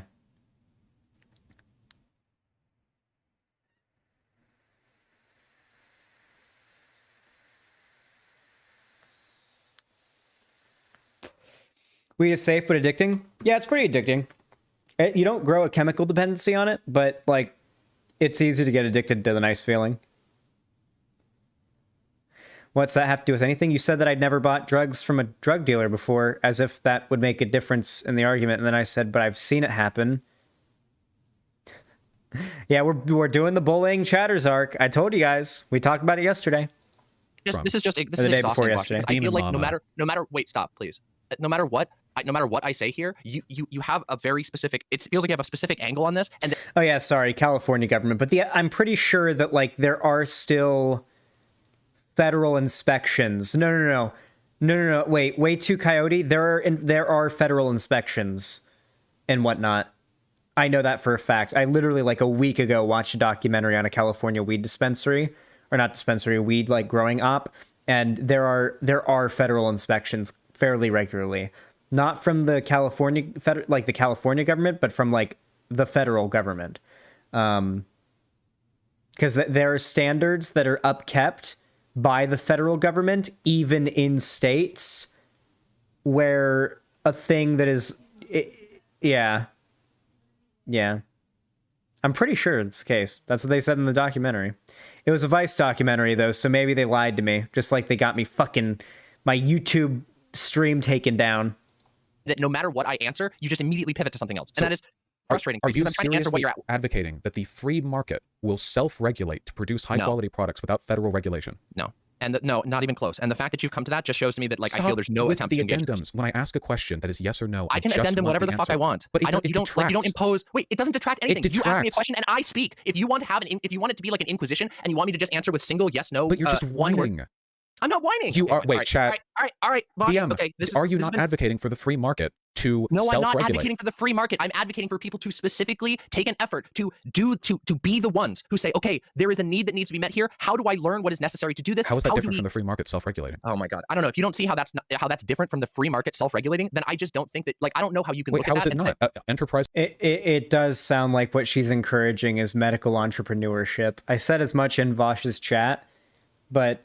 Yeah, it does sound like what she's encouraging is basically medical entrepreneurship, like something akin to what you would have seen back in like the 1800s here in America, where you'd have like, you don't really know if the guy selling tinctures out of his cart on the corner is really just a snake oil salesman or really a doctor who's like selling medicine, because God knows you don't know enough about medicine to know, because you're like, we're talking about a demographic that would need to buy medicine from people making it in their house. Businessmen in the 20th century would create, snake oil without any federal regulation, and they would do it. Sometimes they didn't think it was snake oil, by the way. Sometimes they thought, oh, really, this foot juice will cure people's, That's very nice. I don't know how this has. Demon It's Mama, not what I'm talking about. I am at all. asking you directly. To be fair, in Red Dead Redemption 1, snake oil does work. It refills your dead eye. How you could ever expect unregulated chemical laboratories to produce things with better... In Red Dead Redemption 1, snake oil is literal snake oil, which is probably where it comes from. But, like, I'm pretty sure snake oil really just means, like, oh, they're a snake, and they're just selling some fucking bullshit to you. I don't think it was actually, like, oil from a snake. But I'm sure you could get oil from a snake. And you know what? Actual oil from a snake would probably be useful for something, whatever oil they produce.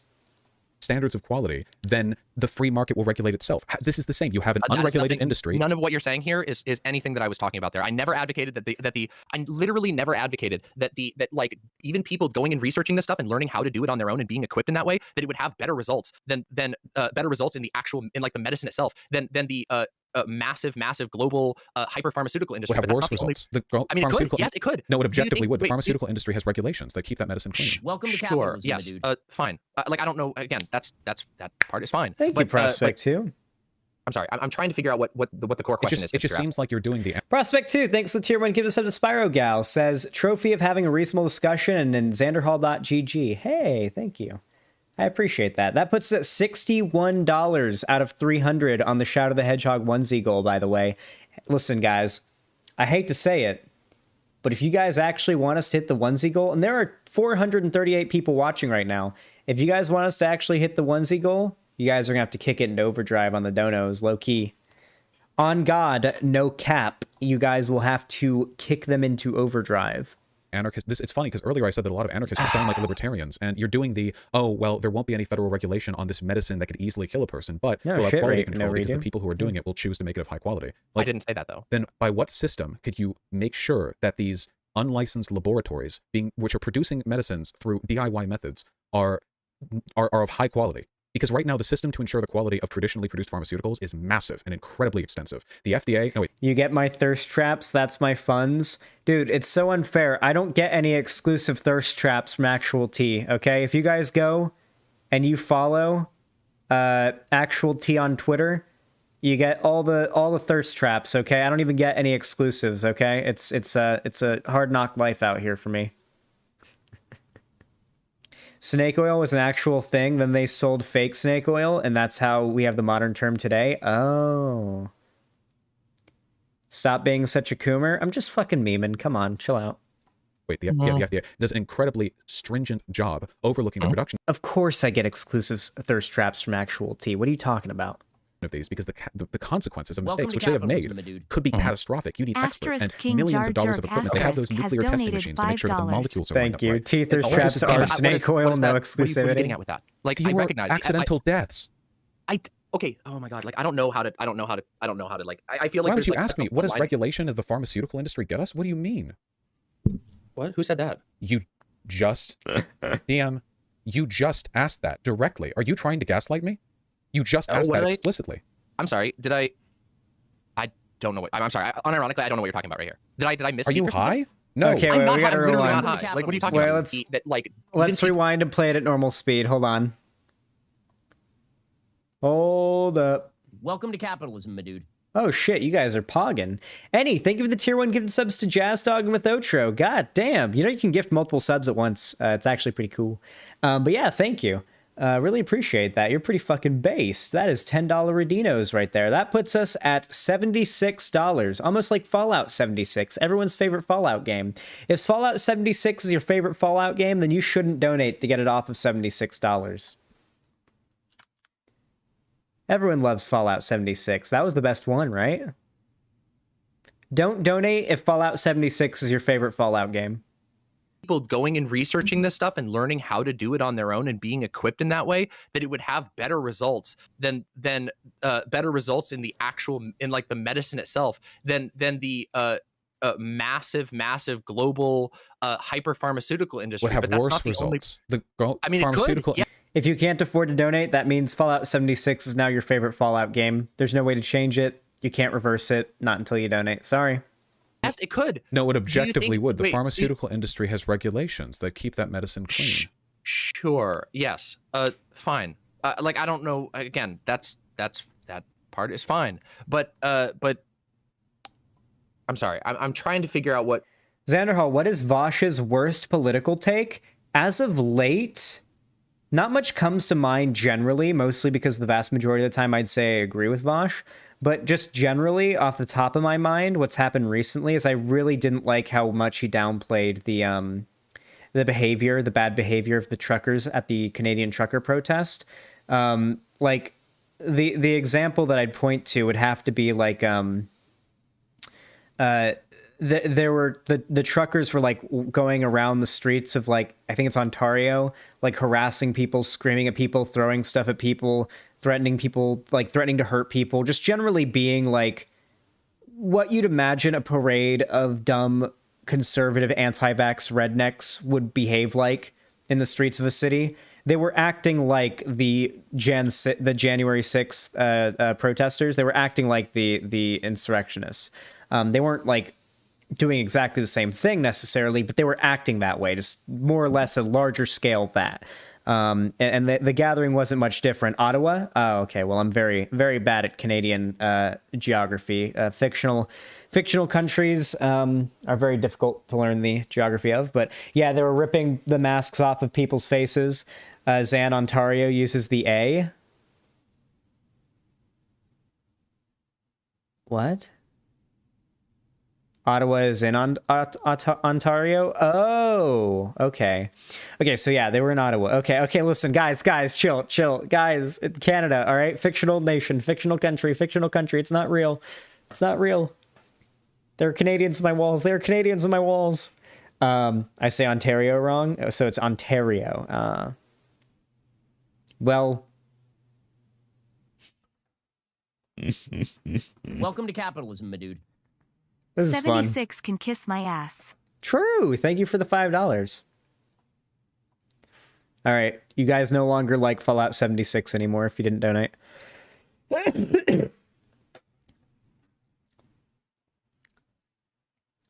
right. Let's go back to it. What the core question is. It just seems like you're doing the anarchist. It's wait, funny I finished 'cause earlier answering. I forgot to finish answering the question. Oh wow, Vosh got scratched by the cat. Anyway. Yeah, as I was saying, basically the okay, I thought that he really did minimize the kind of shit that the trucker rioters were doing. Like, people were describing what they did, which is what I described before, and he was like, "Oh, they're being rude. Oh, poor you." And it's like, I don't know. If there were like not like I'd be surprised if Vosh would have disagreed with the freezing of the bank accounts of the Charlottesville protesters. Charlottesville was an illegal protest. It was. The Charlottesville protest wasn't legal. I'm pretty sure that's what it turned out in the end. And on top of that, there was actual like someone was murdered there by one of the Nazi protesters. And yeah, I don't believe like the proper like permits were gathered for the whole area that the protest took place on. Yeah, you're 100% right. Thank you. It was made illegal right after it started, I'm pretty sure. Yeah, it was. I think like up until it happened, it was like set, but then shortly before or like right as it started, it was like deemed illegal. But yeah, for most of the protest, like 99% of the protest, it was illegal. So I'm pretty sure Vosh would not have been against freezing those people's bank accounts. If it had happened here back then, I would have been really surprised. Really surprised. If I recall correctly, Vosh's problem was the government using emergency powers to get rid of protesters in Ottawa. Then he'd just be downright wrong. We read through the Emergencies Act, and Justin Trudeau literally had every single right to invoke it. Like the list of scenarios in which the Emergency Act could be invoked, like if you had a checkbox next to each of them, this situation checkboxed nearly all of them. Like Vosh would have a hard time arguing that was not My brain right now. constitutionally valid use of the Emergencies Act, because it just simply was.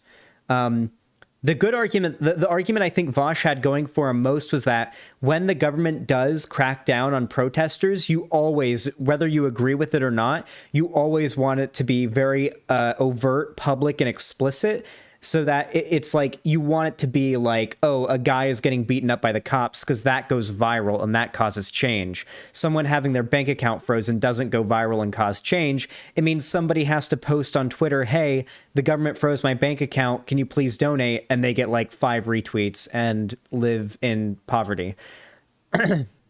Obviously, that's not what happened in this case with the Emergencies Act and what they did in Canada.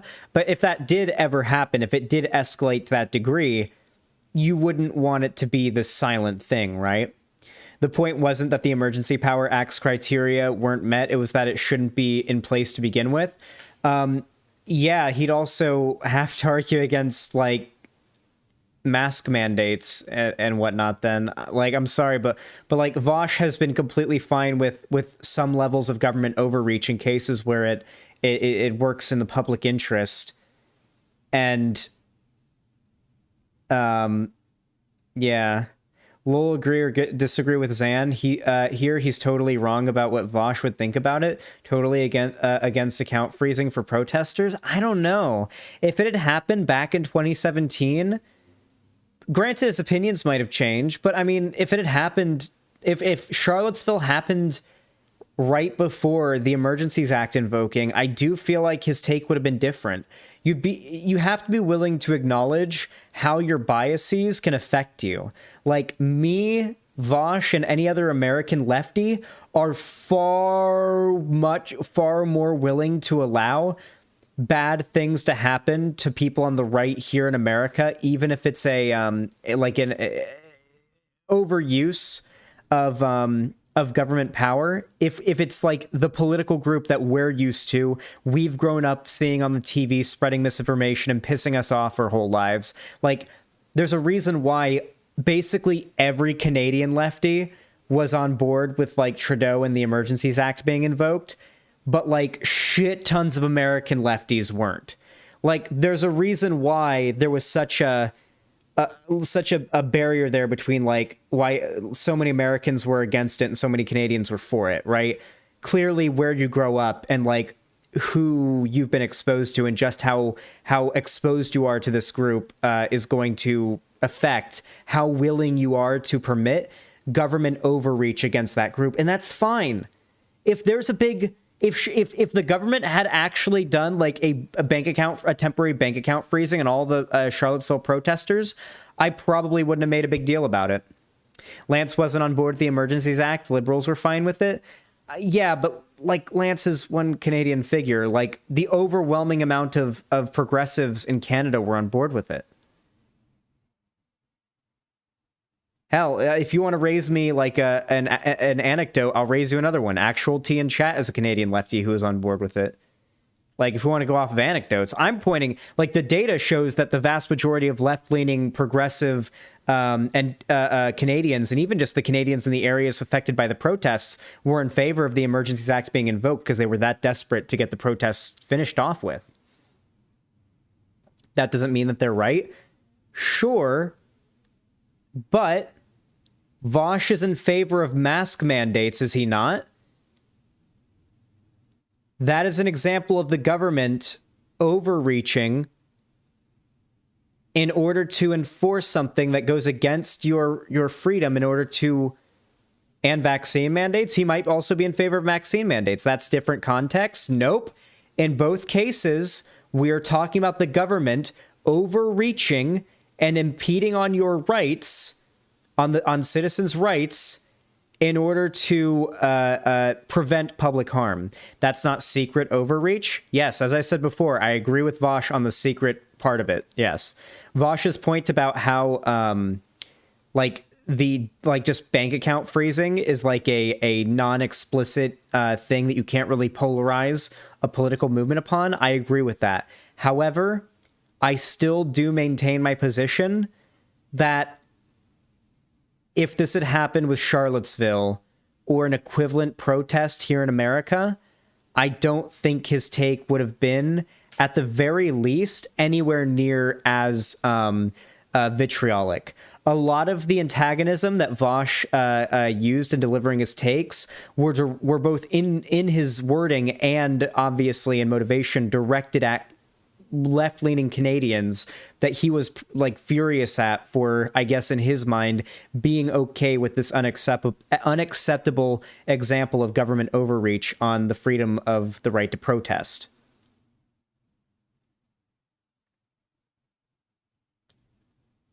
Lamau with a stun lock. This isn't really a stun lock of its content, right? Like my viewer count has only been going up since the stun lock started, so I think it might just be me going on a content rant. Xanderhal, to be honest, true, but I think you're confusing the kinds of government overreach he's cool with. Sure, of course. Right, yeah, of course. All I'm saying is, it feels as though Vosh is maybe, in that case, obviously I'm right about the way he minimized like what the protesters are doing, but at least as far as the way he reacted to this whole drama, I do think that were he a Canadian who was more familiar with his whole upbringing with the Canadian right and the Canadian far right, I feel at the very least he wouldn't have been nearly as antagonistic towards those that were in favor of the invoking of the Emergencies Act in this case. There's no way he would have been as antagonistic if he were as familiar with the Canadian far right as Canadian lefties are. Because, and I'll bring up another example, not even Lance, who is a Canadian lefty, was as antagonistic to those that were Canadian lefties that were in favor of the invoking of the Emergencies Act as Vosh was. A lot of anarchists just sound like libertarians, and you're doing the, oh, well, there won't... Hey, let it be known, people in that whole stun lock started because someone in chat asked me, what do you think Vosh's worst political take is, okay? So let it be known, I do not literally just ignore anything Vosh does that I disagree with, okay? I disagree with him on things, and sometimes I voice those disagreements. It's just usually nothing that's that big of a deal. So Lance is against it. I know that's what I said, but he didn't act anywhere near as antagonistically towards those that were for it as Vosh did. Because he's Canadian, he probably grew up with far more familiarity with the Canadian far right, and thus is far more amiable to those that were a little bit more on favor with that government overreach. Be any federal regulation on this medicine that could easily kill a person, but will have quality control because the people who are doing it will choose to make it of high quality. I didn't say that, though. Then by what system could you make sure that these unlicensed laboratories which are producing medicines through DIY methods are of high quality? Because right now he is asked a very, very straightforward, simple question. She should be able to respond to this with a fairly straightforward answer. This is not a loaded question. If we are going to have DIY medicine laboratories that are going to be decentralized with no input or enforcement by the law or anything like that having to do with like the FDA or any like federal regulation, how do we enforce some level of quality control? That is a very good question. The system to ensure the quality of traditionally produced pharmaceuticals is massive and incredibly extensive. The FDA, the FDA does an incredibly stringent job overlooking the production of these because the consequences of mistakes, which they have made, could be catastrophic. You need experts and millions of dollars of equipment. They have those nuclear testing machines to make sure that the molecules are lined up right. And all this is done. But what is that? What are you getting at with that? Like, fewer I recognize accidental deaths.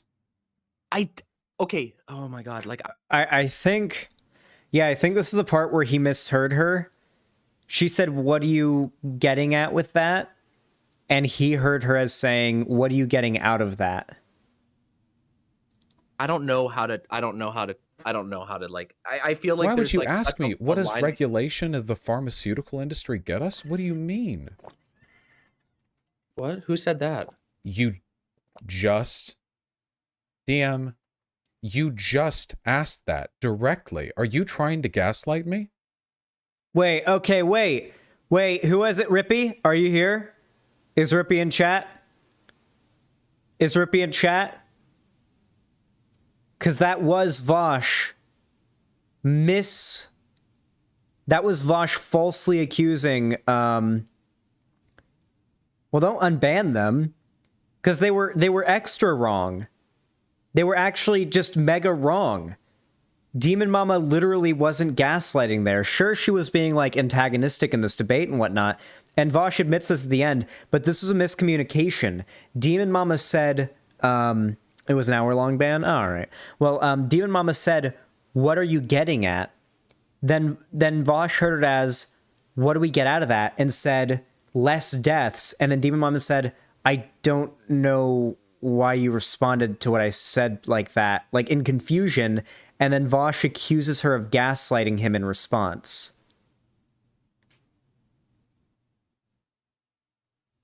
I to be fair, Vosh apparently did like apologize, or not apologize, but like correct this after the fact. I saw a clip of it, but like, or I saw like a bit of it in the stream, but like that, yeah, that was not Demon Mama gaslighting. That wasn't gaslighting. Demon Mama did not even engage in gaslighting there. You just asked that explicitly. I'm sorry. She does it, but not here. Do you understand that it's possible to like mishear or misinterpret or like misremember in a debate, and that confusion doesn't always have to be gaslighting? Confusion about something you said or did, or someone else said or did when you're wrong in the past, about what something said or did in the past and you're wrong about it, doesn't necessarily always have to be gaslighting. Listen, guys, there's a saying, all right? And the saying's a little bit mean-spirited, but I do think it applies. Not that I think Demon Mama is stupid. Don't attribute malice, what can be easier and more reasonably attributed to stupidity. And I don't think Demon Mama's like stupid. I just think there's been a miscommunication, and they're like talking around each other, right?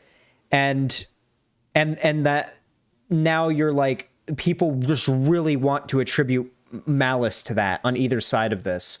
Like they really want to, because this is the internet and there has to be malice. Someone has to be the bad guy. It can never be just like two friends are having an argument over like an inconsequential issue, and like it got a little heated, and like one of them's wrong and maybe one of them's a little bit more right. It has to be like one person is manipulating the other person. One person's the bad guy. This has to be bridge burning. This has to be drama. Like, you guys are fucking vicious animals. Like, you will not be happy unless someone comes, like, after a debate like this happens, you will not be happy or satisfied unless like there's been a definitive bad guy. Someone was the bad guy, and like we need to hate the bad guy of this debate now, that we've now revealed as the bad guy because of this debate. It can't just be an argument between friends that got a little heated and like one of them might be wrong. That doesn't make them like a bad person or the villain.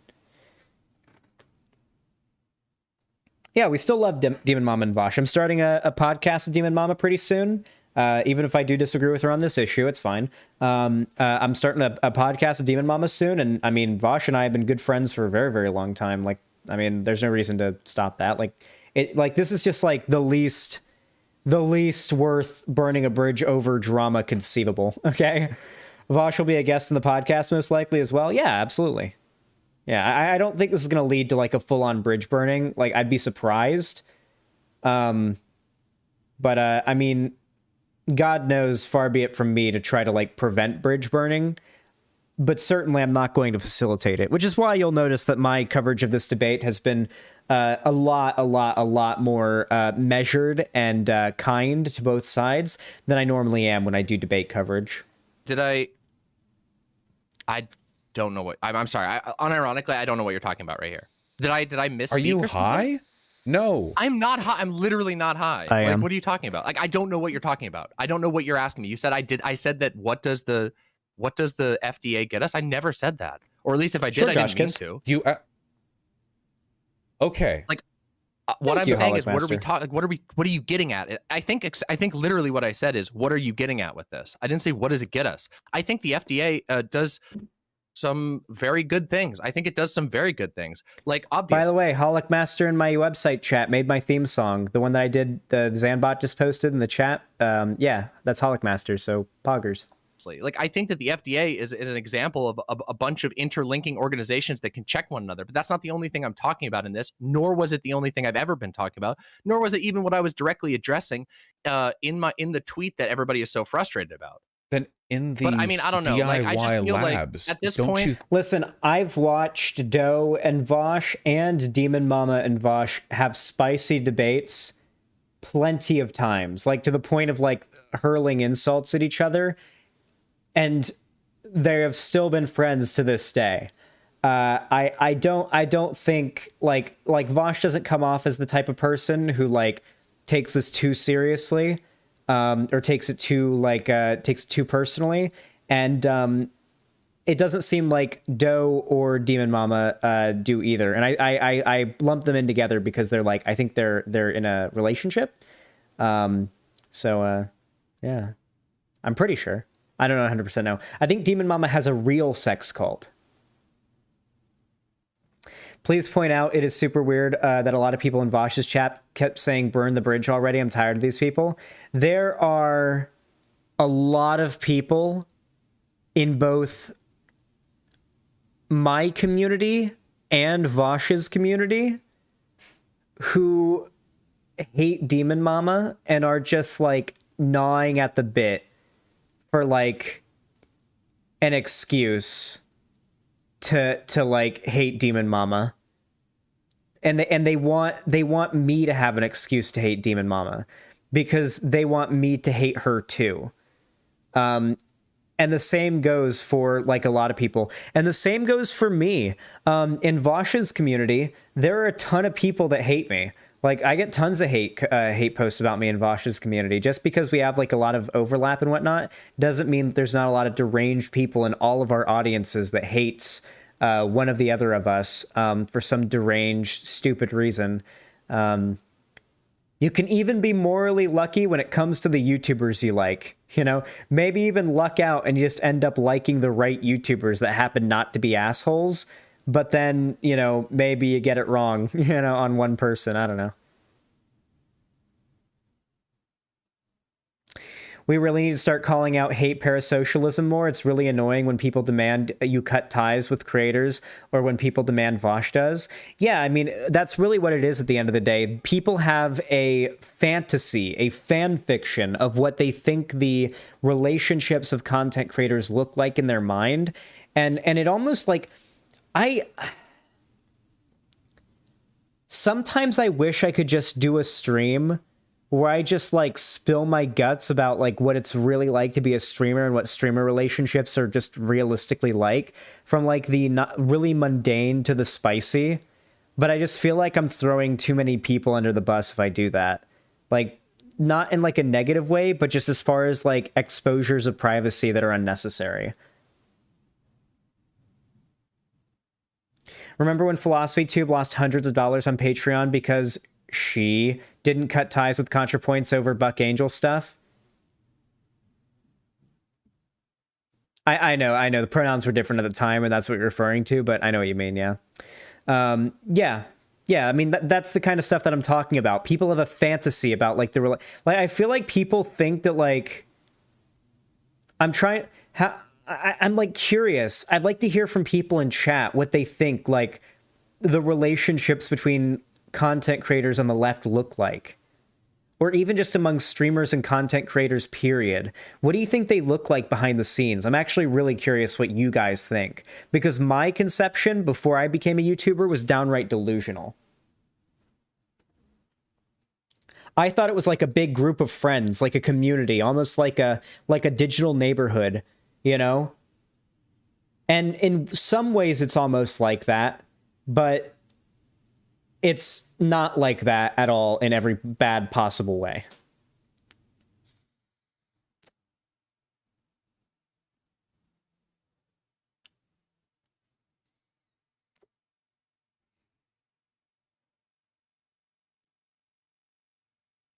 Yeah, like the degree to which I know, it's a lot like school. Okay, listen, guys, I'm gonna be completely honest. The streaming and YouTube space is high school. It is. It's really just high school, but on the internet.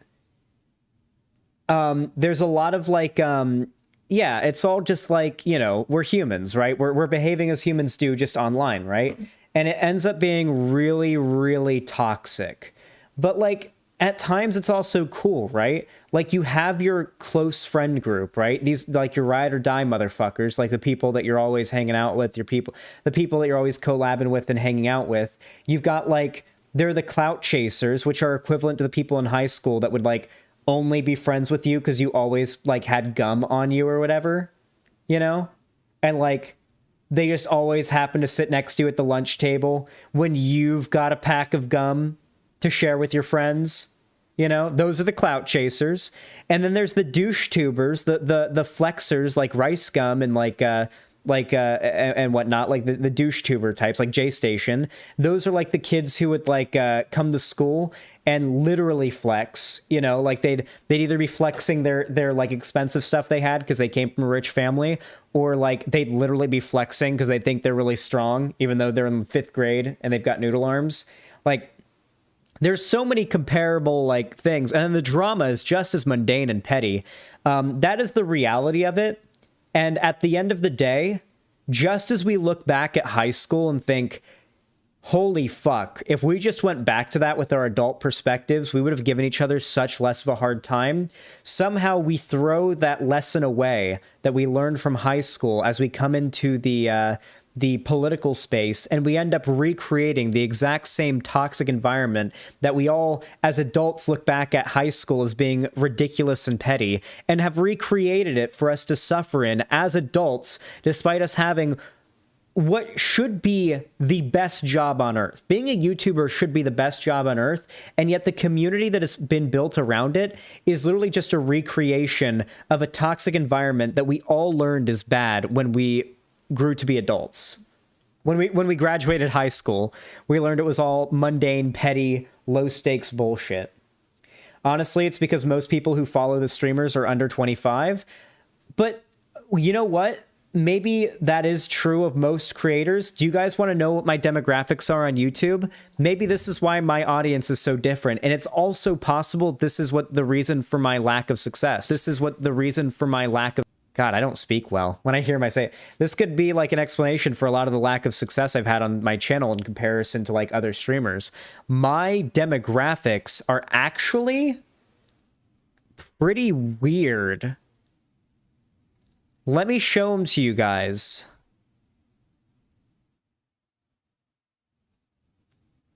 Okay. Let me break down my age demographics for you. Can I show this? I can show this. Yeah, I can show this. Yeah, I can totally show this. Let me do since 20... Let me do in the last year. We're going to do stats for the last year. There we go. Just to keep it like pretty accurate. So in the last year, these are my stats. About 38.4% of my viewers on YouTube aren't subscribed, which is actually really bad. This actually means that YouTube isn't recommending my videos to people very much. 61% of my viewership actually are subscribed. You actually want this bar to be as tiny as possible and this bar to be as big as possible. When YouTubers on YouTube say, hey, actually only a small percentage of you are subscribed, and they're like saying as if it's like a bad thing, it's actually them bragging. It's actually a really good thing.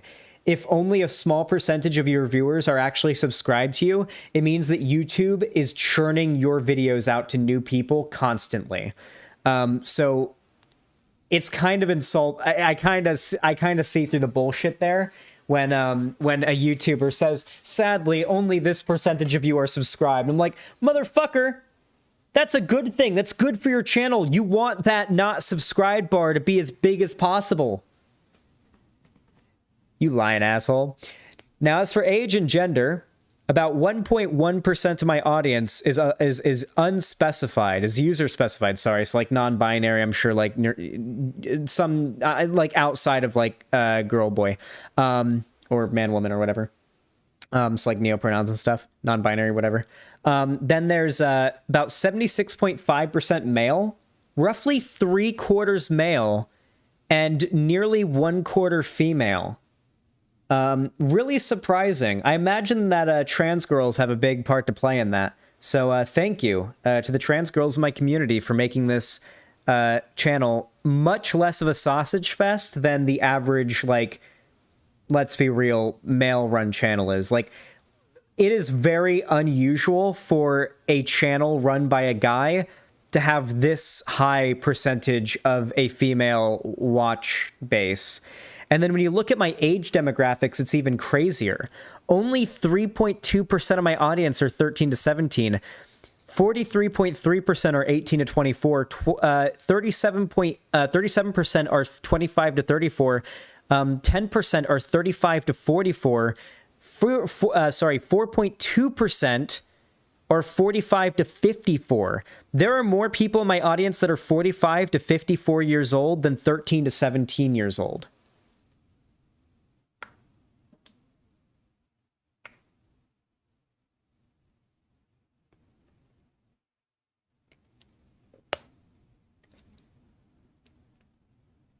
I have a much older audience, it seems, as far as YouTube is concerned. It's possible that people lie, you know, en masse. This could be massively inaccurate, but I'd say especially for the ages on the higher end of things, like, who's lying and saying they're 25 to 34 on YouTube?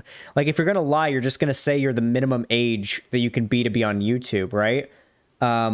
It's possible they're old accounts that have, like, aged over a long period of time and the accounts were made when someone was young. But I don't know. Like, regardless, it seems like I've got a pretty old audience as far as things are concerned.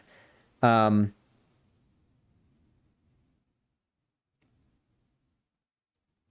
would it be bad to lie about being 30?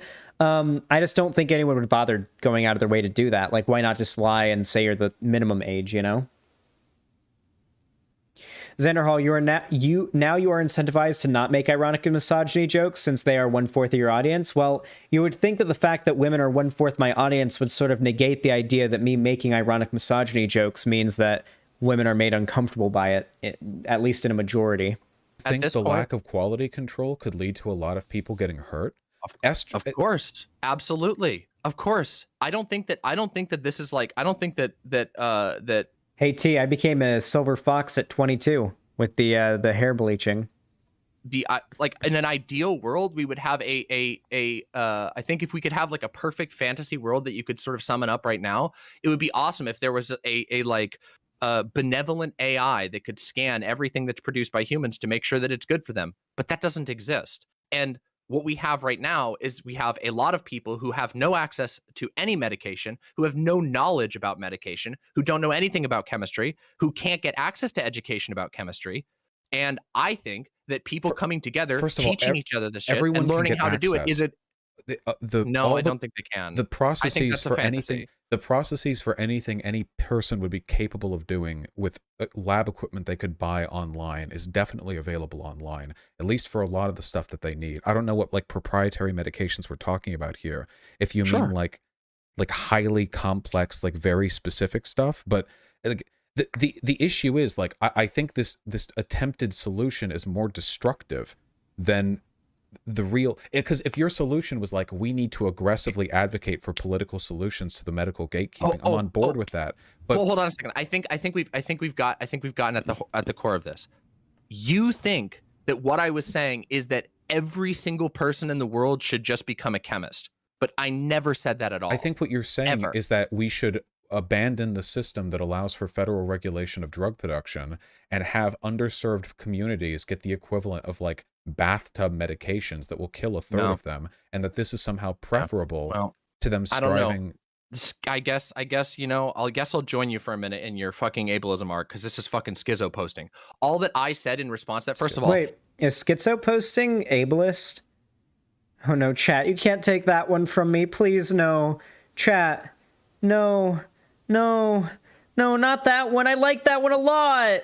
I like that one a lot. No! No!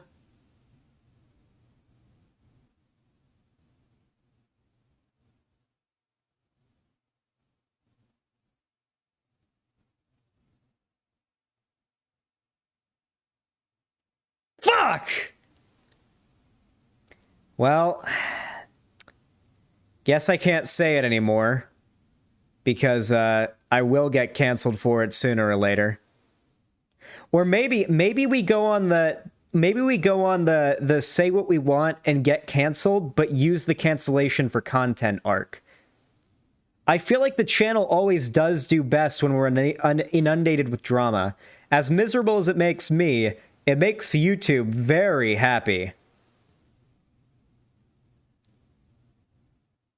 Shitzo posting. Listen, that's what I'll do. I'll argue that we're reclaiming it. We're reclaiming it, and debate me on it if you're mad. Is this particular comment that you're reading off here was a response to somebody else's conversation, and when I clarified what I mean in full in an actual thread and here, that has been constantly ignored. I've said it here like 4 times. What I actually believe with what you've said, I ask you over and over, like, how would, and you still haven't answered. How is? Oh, by the way, if you're schizophrenic, you're braver than the fucking troops, especially if it's some extreme shit. I watch. Well, I don't watch this YouTuber, but I watched this YouTuber go on PKA. His name is Drifter, and he very clearly has, but certainly as when he was younger, had some pretty scary stuff going on. And he told stories about seeing like weird shadow people and just hearing voices and just a lot of scary, terrifying shit. And he had to go through a lot of therapy and see a lot of doctors and take a lot of medication to get to a point where he is now, where the most he gets is like occasionally he'll hear something, like he'll have like an auditory hallucination a few times a year, and maybe see something out of the corner of his eye once or twice a year. But that's what he said on the last PKA. But yeah, he told these stories and I was like, oh my fucking God. How do you like there's a difference between being scared of the dark or being like freaked out when you hear like a weird noise in your house, and then like when you hear the weird noise in your house looking down the hallway and then there's a fucking shadow man there looking at you. Real as anything else, just fucking looking at you. And it's not real, but you can't tell the difference. You don't know. There's a fucking shadow man in front of you in your hallway. That's, from my understanding, what it can be like for some people. So, know that there is no ill will whatsoever. Believing that these labs will self-regulate any different from I don't believe they're going to self-regulate. Xanderhal has a panic attack if me and Lonnie try to talk to him at the same time. Really respect people who have to deal with auditory hallucinations. Yeah. If there's too many like voices going on, I'll actually just have like a mental breakdown. Like legitimately, it'll be too much for me. Like if they're directed at me, like if it's just people talking like in a convention center, it's fine. They're not directed at me. But if it's like I don't know if I could handle like a situation where I was so like hypothetical situation where I'm so famous that I walk into a building and I'm surrounded by people trying to talk to me, I'd probably have a mental breakdown. I wouldn't be able to handle it. Like I can't handle the TV being on and then Lonnie asking me to do a chore at the same time. I can't handle like someone like talking to me on Discord while I'm watching a YouTube video and it's playing. Like I have to pause the video and be like, can we stop? Can we stop? I can even get frustrated when people talk over a movie or a TV show or we're doing a watch party. I just have to kind of like wince through it, you know? Yes, Miss Nibiru. If it's not me like having a mental breakdown, I'll just scream, "Shut the fuck up," and I'll be mean about it, and I'll just storm out of the room and get away from where it's happening. Yeah, maybe I am autistic. Then how do they maintain quality control? I think that the only way that these groups maintain quality control is by checking one another and being checked by other organizations that are also devoted to the same cause. The same thing that we currently do. I'm sorry, Lonnie. I do 0 chores. I do 0. Am I about to have to start a phone stream so I can give a nice little tour of the room and bathroom I just spent all of yesterday cleaning? Because I'll start the phone stream and do the tour of the parts of the house I cleaned yesterday. Don't lie to the chat. I was talking to someone in chat. You were talking about me to someone in chat, though. Don't spread these lies. I do my chores. I take out the trash. Do in many other anarchist solutions that aren't ANCAP or free market. It's not about buying it. It's about specifically establishing multiple groups of people to check one another groups. This is a systemic, organized thing. It's not just random. Like, this is the thing that annoys me. Is the uncharitability. But the FDA is a wing of the U.S. government, and also it has a very specific function. It's not like I'm not saying I'm like an anti-FDA. It's just only one potential solution, and it has its drawbacks. And what also, other org can we trust to check there's the quality? Tons. Wait a minute, Vosh, half of medicine is built off of professional organizations. Professional organizations which are not government run, which are what? No, they're not free market. These are nonprofit organizations of professionals who come together with the explicit purpose of making medicine better. You know what nonprofits that is a good have done to Africa? I don't trust nonprofits. Oh my God. Okay, that's such a stupid wait, no, argument. Wait, I don't trust. That's a stupid wait, argument. the reason I trust. Come on. No, it's really not. I don't. You cite professional organizations all the time in your content. The APA is a professional organization. I don't cite You're being anti-intellectual right now. I don't Vosh. cite professional organizations supervising the chemical purity of manufactured drugs, because that's not what they do. And yet they do. Yeah, it's the big issue. I was diagnosed with ADHD as a kid, but I don't even think I've ever been tested for autism. My mom claims I have been, but my mom's what we call an unreliable narrator. She is not the most reliable person to get information from about things that I did or happened with me before I have any memory of it, because she lies constantly about events that I do remember how it actually happened. So I don't believe her about me actually getting any testing having to do with autism. Autism testing is very extensive, you would likely know. Yeah, I don't remember anything like that. She claims I did. I don't believe that. And I do remember getting diagnosed with ADHD.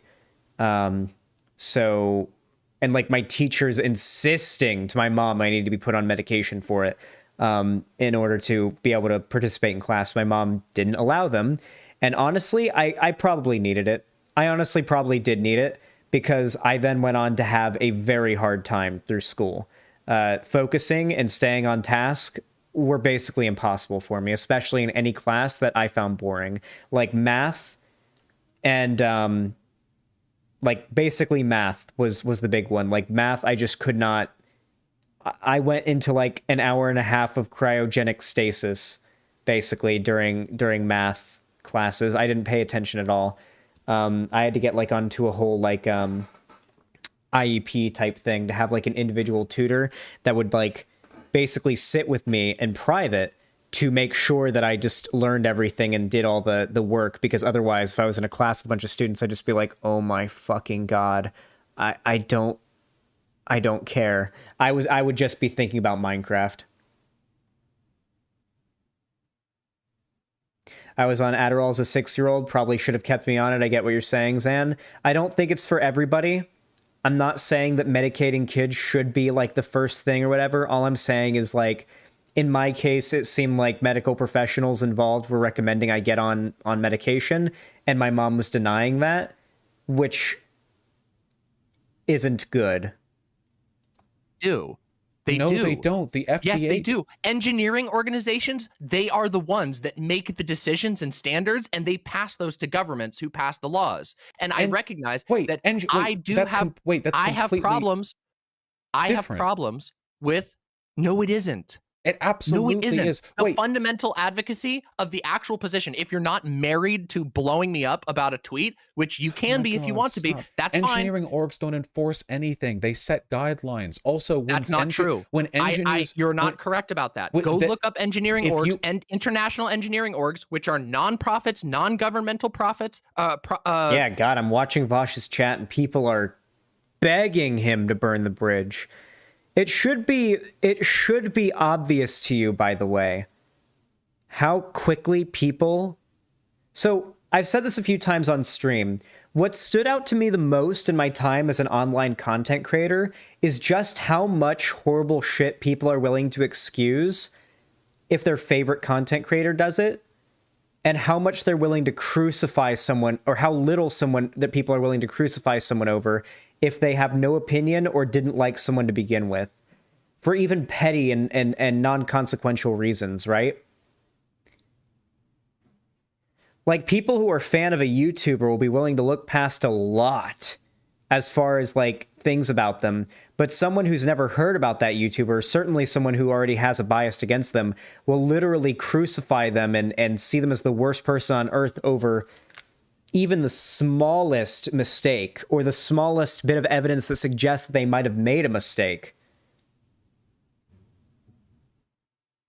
This is a nothing disagreement. Oh yeah, Balth, we already went over all of that before. We don't need to harp on it being a nothing disagreement again. I'm giving commentary on how insane it is that people are so fucking ready to try to convince Vosh to burn the bridge. Non-governmental, non-profit organizations, technical institutions, they're the ones... It should indicate to you, by the way, how many people who watch streamers really just view streamers almost as like gladiators in an arena, rather than people broadcasting their lives and their friendships and their disagreements online. Because that really is what it's become. You guys kind of watch this content like it's a reality show, and it starts to make us treat our lives like it's a reality show, and our relationships as well, when in reality all this is are random people on the internet broadcasting their lives and their relationships and disagreements and arguments to the whole internet. And that whole internet that's being broadcasted to, their reaction is only making it even more toxic. Friendships don't normally, like, bridges and friendships don't burn and end like they do online in real life. Like, people as close as most of the YouTubers seem to have been, at least from, like, online, and that have burned bridges, that doesn't tend to be how it happens in real life, unless something really bad occurred, or like there was a bad breakup, or just either something really petty or something really serious happened. It really is an internet thing. It's like the internet makes us all children again. It reverts us all back to being preteens and teenagers. That come together, they'll have a council and they'll say this is the standard, and then this standard will be picked up by other governments because all of the best engineers in the world came together. What system do you go through if there is a reprimand? What system do you go through if something has gone wrong? I mean, if you want me to make something up on the spot, I don't know. You don't have to. It's the federal court system. If there are expectations and goals and regulations held that are not met, you can absolutely that's one path. That's one path. Who do you sue? What do you do if people die from unregulated medication that was looked over by a non-profit? Probably a whole lot of options. There's a fuckload of options for what you could do there, Vosh. So you realize that, like, right now... Okay, that was a pretty... Okay. I roasted Vosh before for his misinterpretation and his very quick jumping to the accusation of gaslighting. I'm gonna call out Demon Mama now, all right? We're being equal. She is avoiding directly answering questions here, and I don't feel like the questions she's directly avoiding are leading enough for her to be justified in not directly answering them. I feel like she should be able to fairly simply and succinctly answer a question like that. Like, let me think of a way that, like, a DIY, like, sort of institution, a sort of gathering. Okay, here's an idea. What if here's an idea Demon Mama could have brought up. This is a theoretical, like, anarchist. I don't know how well this would work, but it's at least an answer she could give. Theoretically, you could have small, almost like family business sized.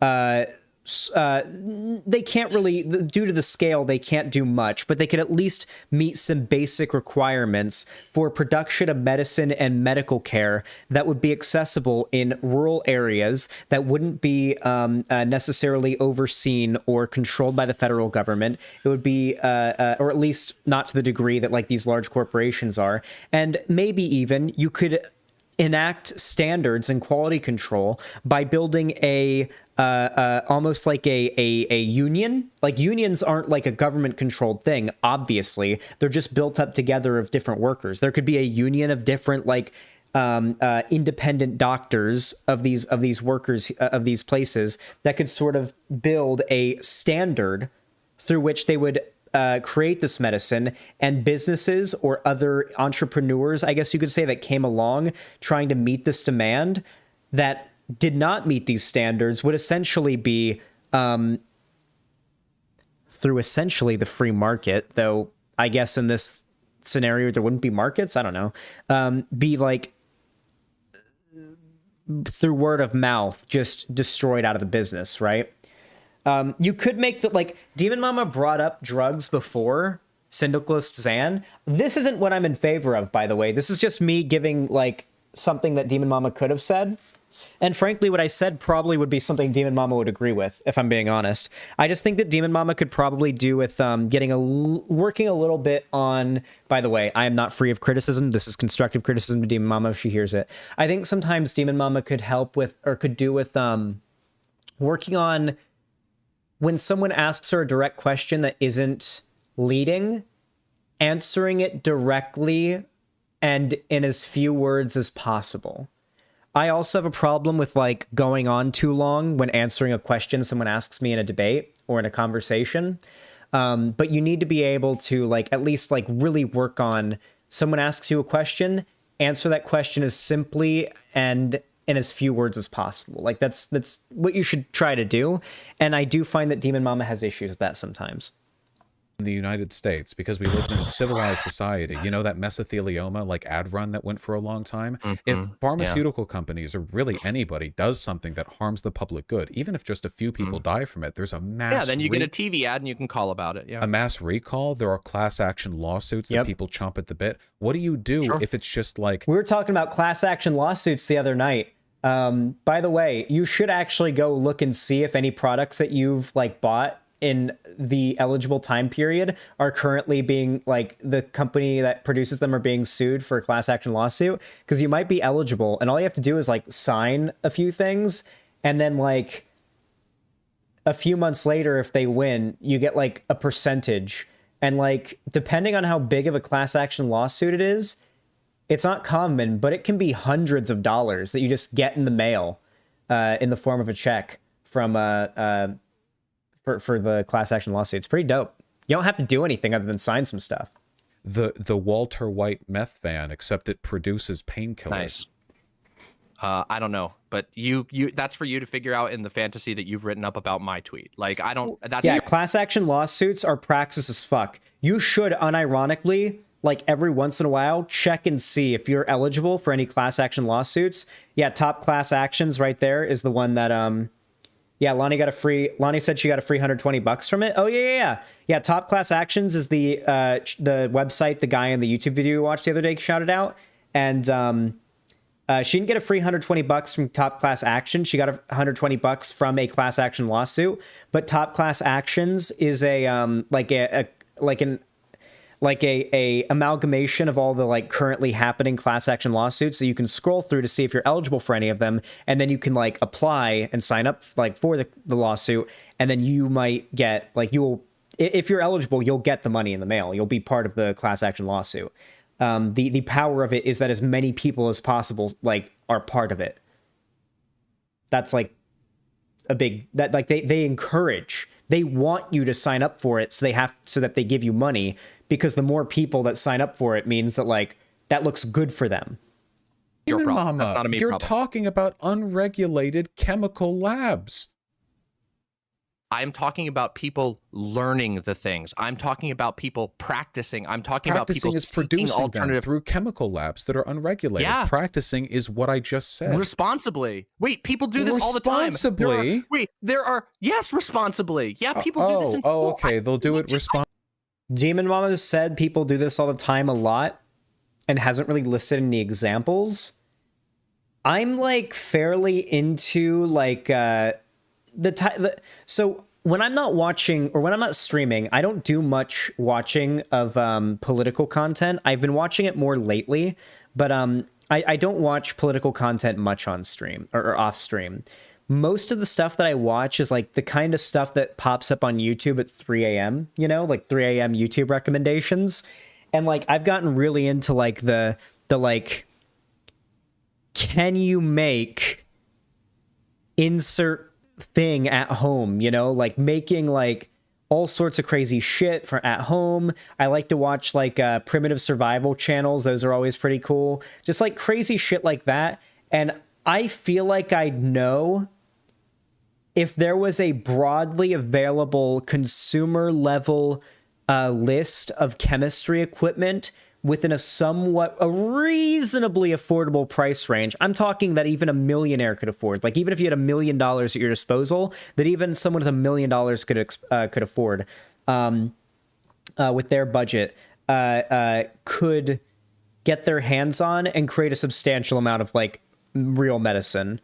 I really don't know how much you could really do, even with a budget of hundreds of thousands, because like I watch YouTubers like Nile Red.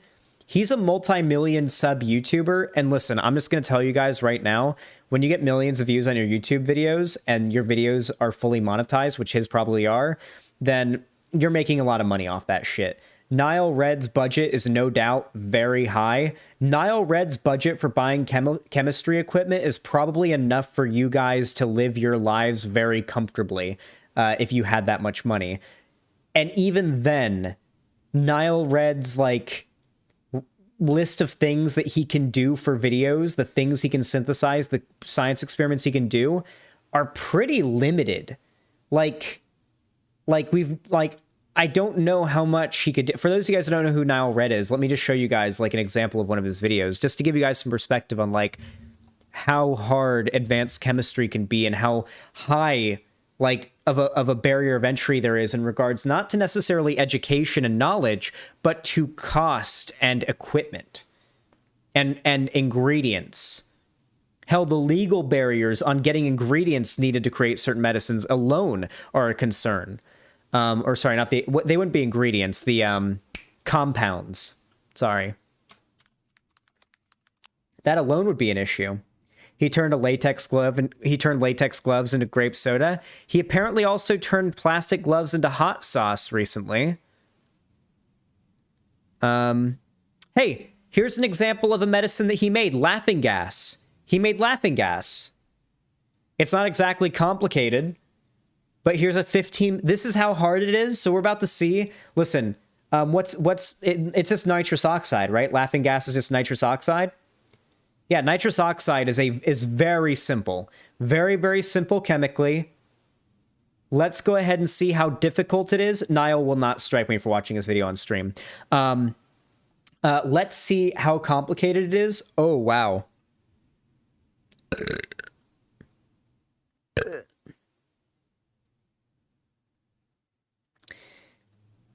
Hey, Lonnie. Could you order like a fry and burger from McDonald's, please? Oh, can you hear me through the stream?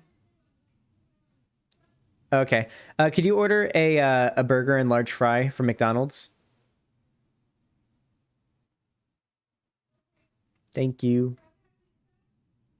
Pizza instead? Sure. Yeah, pizza's better. Yeah. Pog. Sorry, I'm really hungry. The way that I know, like the way that like I realize, oh shit, I'm hungry is all of a sudden, like I burp and then my stomach feels like it's being eaten from the inside out of nowhere. Like I go from literally no feeling in my stomach whatsoever to, if I don't eat soon, I'm going to start like dry heaving out of nowhere. People in chat have said I have a eating disorder, but I will admit my appetite is quite weird and complicated. Yes, yeah, Luna Lovelace, that is exactly what happens to me. Like, literally, like, it's not even no appetite. It's like if you had food in front of me and I put it in my mouth, I'd have to fight my gag reflex to swallow it. That is how little of an appetite I have. And then 5 minutes later, my stomach will rumble and it'll be like, if I don't eat now, I am going to start dry heaving. That is how my appetite works. This video has been sponsored by Squarespace. Laughing gas is chemically known as nitrous oxide with the formula N2O. When small amounts are inhaled, it produces euphoric and dissociative effects, which can sometimes lead to hysteria or uncontrolled laughing. Some people really like this feeling, so it's often used recreationally. At higher doses and when inhaled continuously, it acts as an anesthetic and being put under with nitrous oxide when I had my wisdom teeth taken out is what made me fear death for a little while. Thinking about what it felt like to be put under on that stuff, not that it was bad. It wasn't too particularly bad, but like the experience, I got high like years later, recently, thought about that experience, realized that's probably what death is like, and then got really scared. So to give you an idea, here's what I remember from when I got my wisdom teeth removed. They put a mask over my face and said, now count down to 1 from 10. And I said, okay, 10, 9, 8, 7. And I remember nothing after that. I remember nothing after 7. 7 was as far as I got. And then the next thing I knew, it's like I blinked and then I was opening my eyes and the surgery was over. I had cotton balls all up in my mouth. My mouth was full of blood and bloody cotton balls. And my mouth kind of hurt a little bit. And I was really disoriented, but I was conscious. And like, that was it. I might as well have not existed. My consciousness was not anywhere close to existing for the 2 hours that I was having my wisdom teeth taken out and I was put under. There, no dreams, no feelings, no memory of even drifting off. No existence. That is probably what death is like. Like if you died and got brought back, that's just void. Not even that. There's nothing there. Like it is just a gap in my memory. That's not like there's just blackness. It's just a gap in my memory that doesn't exist. That time of my life no longer exists. It's like when a VCR tape, like a VHS tape skips a few scenes, like a few seconds of a movie, like, and it skips forward. It's like that time doesn't exist for me anymore. It's like my memory just skips straight to the next thing that happened. That is what my consciousness experienced. It is scary to look back on and know that's probably what death is like, and that you can experience it while you're alive, and that I did experience it. It's really scary. It's like someone pressed the off switch on you. It's like you're a robot that was turned off for 2 hours and then turned back on, and everything's different 2 hours later. You didn't exist for that time that you were put under. And by the way, we are talking high dosages that are used to put you under for surgery, not like, oh, you huff some nitrous oxide out of a balloon to get high. Okay, we're talking you're put under for surgery. That's fucked. Holy fuck. I mean, the experience itself wasn't bad. It's just once you think long enough that's probably what dying and coming back would be like. If you like died, if you were clinically dead for a few minutes and then got brought back, that's probably what it'd be like. People who've had near-death experiences have come back and said like they've experienced stuff, but what they probably experienced was like the last moments of their brain being alive before dying, which we know there's like a massive spike in like an unbelievable spike in brain activity right before it flatlines. So the theory is that when humans see their life before their eyes before they die, that's what's happening. There's just you're experiencing a massively time-dilated hallucination, re-experiencing your life. And when you think about that long enough, it makes you think, what if that's what's happening now? What if this experience you're having now is just you re-experiencing your life that you already lived after right now you're dead, and like the half a second before your brain flatlines, you're experiencing that right now. Xan, you're high? Yes, I am. And is commonly used in dentistry and for But I'm getting better at being high and entertaining. Minor surgeries. However, it also has a whole bunch of non-drug related uses. It's a good oxidizer, and it's often used in rocket propellants and cars to increase the power output of the engine. Another major use is as an aerosol propellant, most notably in cans of whipped cream. Yeah, whippets. Nitrous gas is very soluble in fatty compounds, and under the high pressure in the can, quite a large amount is dissolved into the cream. When the can is opened, the cream is pushed out, but it's no longer pressurized. Oh, fuck, this that causes looks the good. solubility of the nitrous to decrease, and the excess gas escapes from the cream, causing it to puff up. I just want to like This eat effect whipped is cream very right similar now. to releasing the pressure in a soda bottle and having it bubble over. The specific reason why nitrous is used for this is because it works well, and there aren't many other alternatives. Yeah, true. That's what it looks like after I started taking lock and load.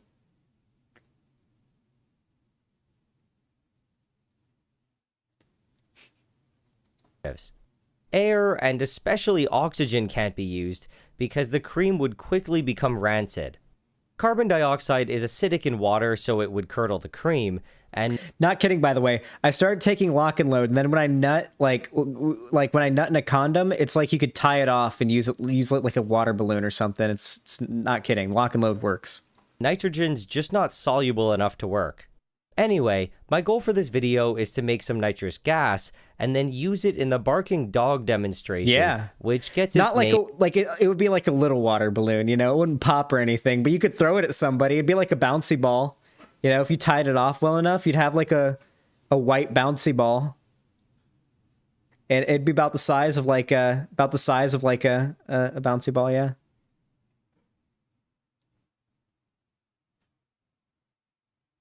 Dear Lottie. From the cool sound that it makes. These are just a couple quick examples that I got from around YouTube.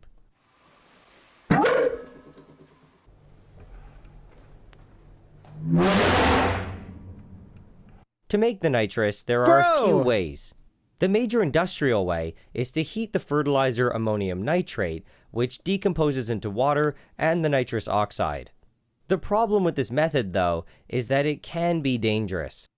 As it breaks down, it generates its own heat, which can in turn cause more to decompose in a positive feedback. We didn't even consider, like with the Demon Mama argument, you have to consider also how dangerous chemistry is. Like, encouraging DIY can also be encouraging, like, pretty dangerous chemistry, you know? Like it can be fairly dangerous. It's just air. Wait. No. The fertilizer that they get it from is literally like flammable as fuck. Is it not? Like, isn't the fertilizer the what's the name of the fertilizer? The fertilizer that they're getting the nitrous oxide from is literally like explosive. Yeah, ammonium nitrate. Is it not literally explosive? I'm almost certain ammonium nitrate is like extraordinarily volatile. Isn't it?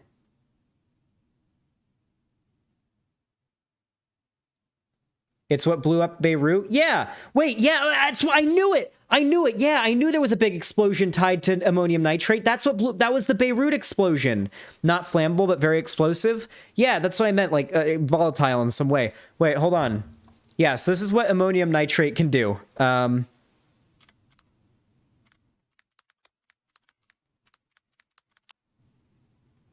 So to give an idea on how dangerous chemistry can be,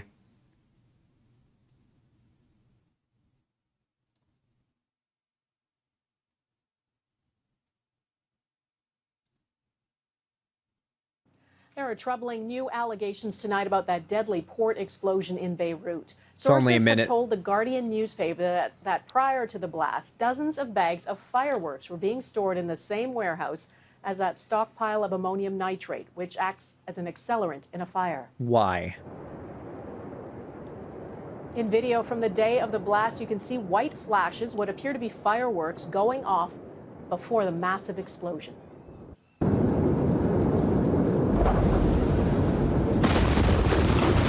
A former port worker told the Guardian newspaper he warned for years it was a disaster waiting to happen and says nothing was done.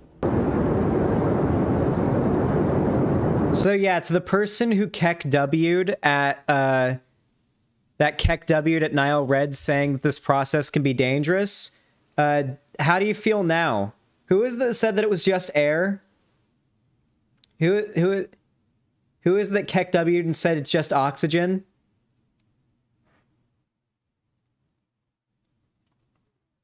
Trying to find it.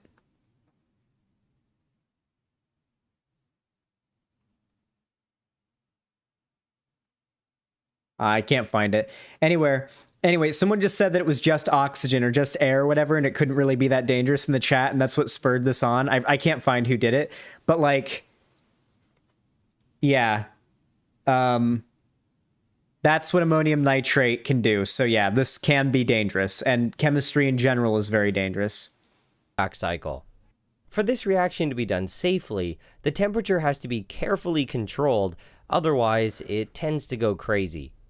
This can overwhelm the system that it's contained in, which can build up pressure and sometimes lead to an explosion. Ammonium nitrate is the cause of some really bad industrial explosions, and these are just a couple examples. Didn't even need to go find it myself.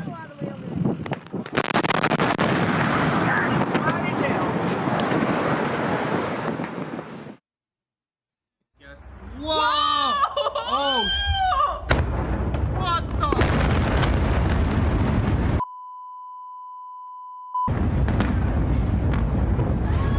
No! Whoa! Whoa! I think we are dead.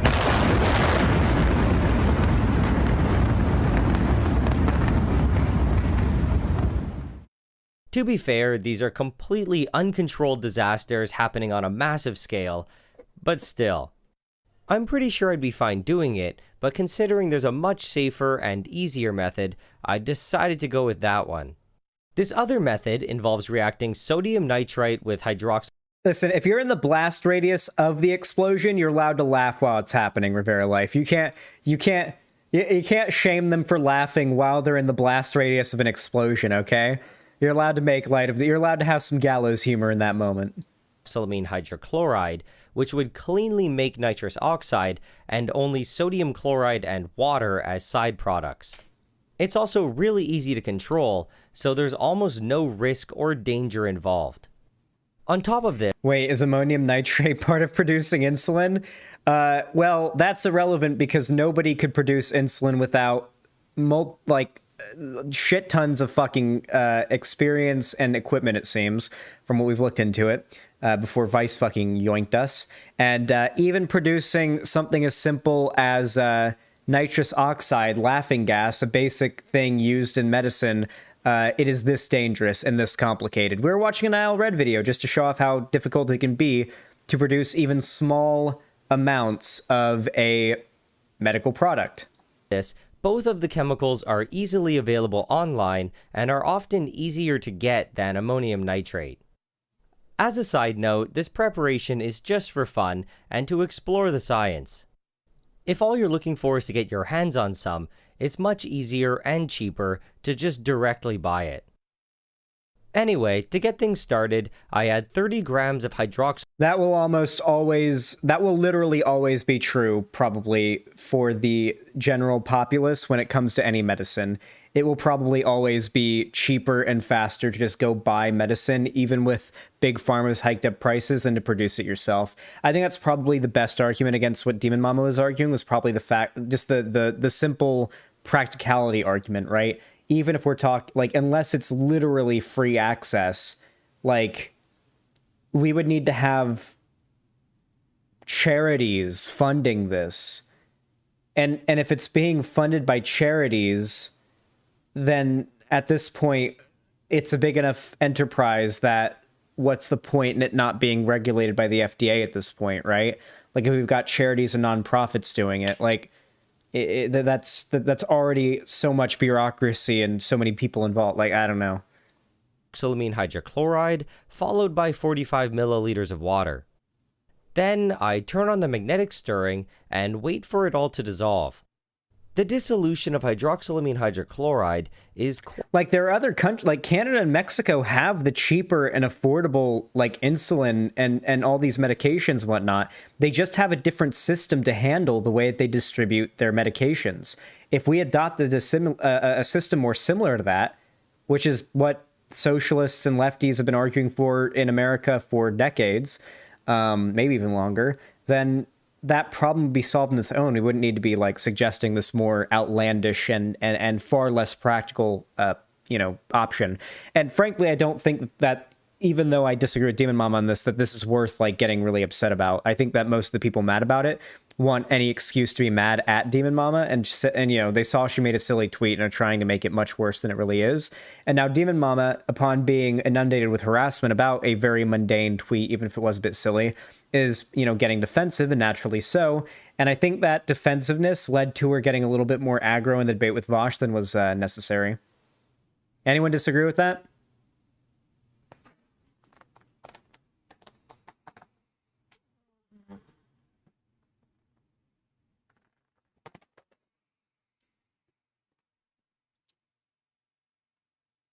Defensiveness is her only response to disagreement, though. Rivera Life, do you think if you were a YouTuber and you were getting, like, dogpiled by tons of people because you got something wrong, that you would just fess up, own up to your mistakes, and it would be all over, and everyone would be like, you're all good? That's not how things work on the internet. When you're wrong, people make sure you know that you're wrong in the most vitriolic ways possible, to the point where now, if you admit that you're wrong, you're basically giving the W to all the people who are harassing and giving you shit in the most vitriolic ways. That type of behavior from the online space is what makes people double down and triple down, and certainly not act with nuance when considering if they're wrong or not. You're engaging in the very behavior that is causing the problem you're complaining about, my friend. I'm sorry, but it's just simple human psychology. When people are dogpiled by a massive amount of people, shit-talking them, attacking them, and telling them they're wrong, I mean, the bandwagoning effect is real, but situations like that tend to make people double down and act defensive. It gets personal. Quite endothermic, and the solution cools down a lot. This can really slow down the process though, so it's a good idea to turn on the hot plate. When everything disappears, I take it away. Let's see the nitrous oxide at the end, because we're not going to play the whole Now Red video. We're not React Anderson like that here, okay? The slow speed of the reaction tells me that it's probably still not enough. I did it one more time just to make sure, and I got the same result. I also tried it with some water at the bottom, which can help mix around the small volume of carbon disulfide. For the last runs, I did it with about twice the amount of carbon disulfide to see if it would make a difference.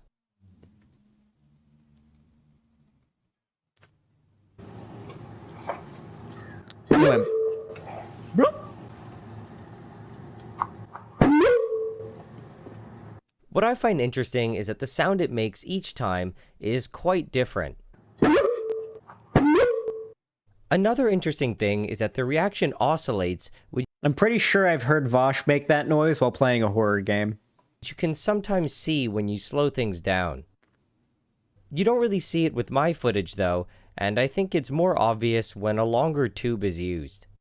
The YouTube channel Periodic Videos goes over this effect in much more detail, and I suggest checking out their video. I'll put a link in the description. Anyway, I think that's about it. In the future, I might dedicate a video to this demonstration where I go into a lot more detail. I'm already working on a lot of projects though, so unfortunately, I can't make any promises as to when it will actually happen. Yeah, so Nile Red is a very, very large 4.04 million subscribers, and this is the type of viewership he's getting on his videos. You should be able to imagine what kind of budget this person is dealing with here, and even he is quite limited on the types of things that he can do. I don't even know if Nile Red, with his lab and his 4 million subscribers and all the money he makes from these videos, I don't even know if he would be capable of starting like an at-home like medical thing for people to get medicine. I don't know what he'd be able to produce. Like, it'd be not much. I don't know. It's just not very practical. Responsibly. Study chemistry. Yes, do it responsibly. Obviously, that's people how don't everything. wait. People who study chemistry. And you're a gun owner, and like you're gonna try and be like, oh, people shouldn't be able to do things on their own. Like you're comparing. You own a lethal weapon, man. I'm sorry. I'm sorry. I need to check this for a second. You're comparing. That was a very bad comparison from Demon Mama. Comparing gun ownership to the distribution and production of unregulated pharmaceutical medications. The equivalent would be me setting up a home blacksmith where I produce bullets where without regulation there's a 1 in 10 chance that they explode when dropped. I forgot. I was here for this part. This is a bad argument from both of them. Demon Mama made a bad argument there, and so did Vosh. People do that. People make their own bullets. My uncle makes his own bullets. He doesn't sell them, and I hardly think many people who make their own bullets would sell them, since that's a lot of like responsibility you're taking on. Like, if you're making bullets for yourself to fire, which is what everybody I know who makes bullets is doing, then the responsibility of a bullet, exploding in your gun and hurting you is on you.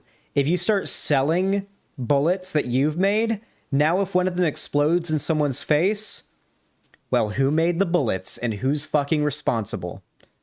Now you're a criminal. If you're making bullets for yourselves, the worst you're getting is death or a trip to the hospital. If you're making bullets and selling them to other people, the worst you're going to get is a prison sentence.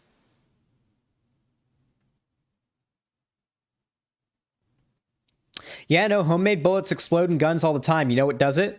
You know what causes homemade bullets to explode in guns all the fucking time? The powder not being dry enough, apparently. I heard that does it sometimes. There's like a tiny bit of moisture in the powder, like a microscopic amount, that can do it, apparently. That's my uncle told me, at least.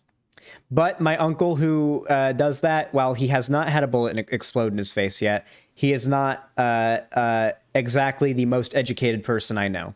So I don't know if that's even true. But yeah, I do know that bullets can explode in people's faces while inside the gun, especially homemade ones. Dropped on the ground, and then I start selling them to people in my neighborhood. Listen, I know you're new to gun ownership, but just so you know, fuckloads of people all over the country already legally produce their own bullets at home. They don't explode 1 in 10 times when dropped. Yes, they do. Actually, they do, but they do not sell them. And if they do, and they do explode, it ends up being a problem. Oh, I think the food just got here. Actually, they explode all the time. People hurt themselves all the time making 1 their in own stuff. 10. Hey, look, it's me. Look, it's me in the chat saying my uncle does that, but doesn't sell them. See? Isn't that cool? I think it's pizza time. Pizza time. Wait.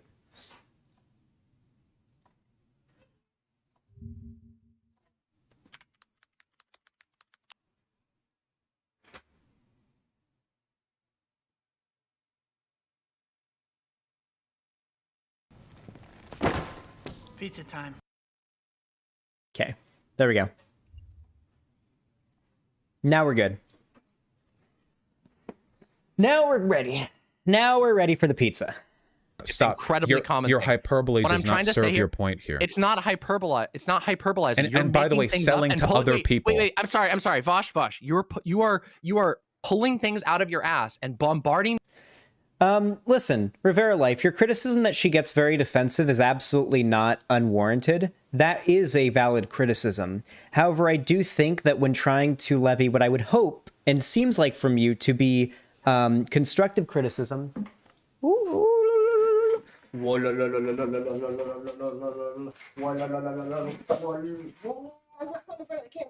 sorry, I was trapped. It's dropping on the pizza. Thank you.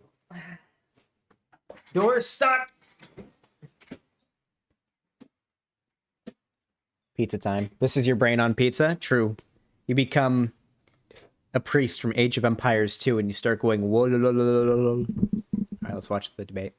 Me with these very, very strange and pointed questions, specifically What to strange avoid. and pointed questions? Excuse me, let me finish. Can you wait? What strange and pointed question, Demon Mom? Yes, asking me what in an alternate world that I'm not even advocating for, in a world in which the only medication you can get is. Hold on a second. The question that you asked is, what is somebody? And I'm putting in the preamble here specifically because this is what was implied in the question that you asked. This was the question that you asked me, which is, what are you supposed to do if somebody does something bad in a world that doesn't exist, in which the only thing that exists is so that is a strange some question. people meth cooking? So that's what you asked me just a few seconds okay, hold on. You specifically asked me that. No, what I asked was, and I don't think this is a very strange question, how do you find legal recourse if you or someone that you love dies or is injured because they've consumed medicine which was produced from an unregulated, unlicensed pharmaceutical laboratory? That seems to me, my answer was, since you're advocating for unlicensed, unregulated pharmaceutical laboratories, to be a pretty straightforward question. It seems like a fairly logical, like, okay, so there's no FDA regulation. What do you do if people get hurt? People get hurt with FDA regulated medication. They're going to get hurt far more with unregulated medication. Okay. And do you remember what I answered you? Because I already answered You didn't give an answer. Actually, you made fun of me for asking it. Nope, I actually did give an answer. What was the... Okay. I will say, it does feel a bit cheapened if you argue in favor of legalization and decriminalization of drugs and the ending of the drug war, because doing so would not only have a positive effect on incarceration and crime, but would also mean that drugs, like once illegal drugs, could be more like regulated and made safer. That's one of the bigger parts of like safe injection zones, right? Is that's being done while being regulated under watchful eye of care professionals. It's called a safe injection zone, right? Like, I feel like it kind of cheapens it if you believe in that, but don't think that we should regulate drugs that are legal, but like, yeah, like it doesn't really feel like those two opinions gel well. Maybe I'm wrong though. I recognize you haven't been listening. The answer that I said is there are also, you'd never sue your illegal drug dealer. A number of paths you could take. You could take a path that if we're talking about a world in which there's still a federal government, you could sue them through the federal government. Hold on, wait. You want to answer? You got to let me answer if you want an answer, Vosh. Wait, they're unlicensed. You want me to answer again for you when you didn't listen to my answer before?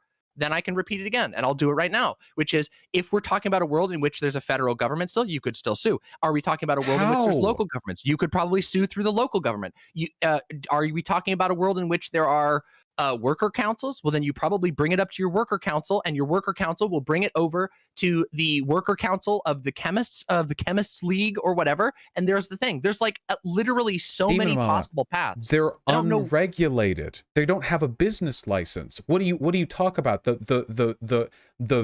RV that parks on 3rd and Chester Street? When did we talk about, like, what are we talking about? They're unregulated. They don't have a firm institution to sue. Like, it'd be like suing your dealer for giving you laced weed. And once again, I'm just going to go back to the fact that, like, right now we are in a world that I don't even know the parameters of the world that you want me to talk about. If they're unlicensed, then it would make, they're not registered as a business, right? Because then they would be breaking the law, I assume. They're breaking the law anyway, but like, there's not a legal entity to sue. Wait. So, okay, sorry. Let me just be clear about the question that's being asked here. So the hypothetical that you've drawn up here is, in a world in which you live, in a rural area where you don't have access to medicine, and you decide to band together with a couple of your chemist friends and craft a medication yourself that is, you determine to be easier to source by making it yourself, and you believe you can do this with reasonable quality,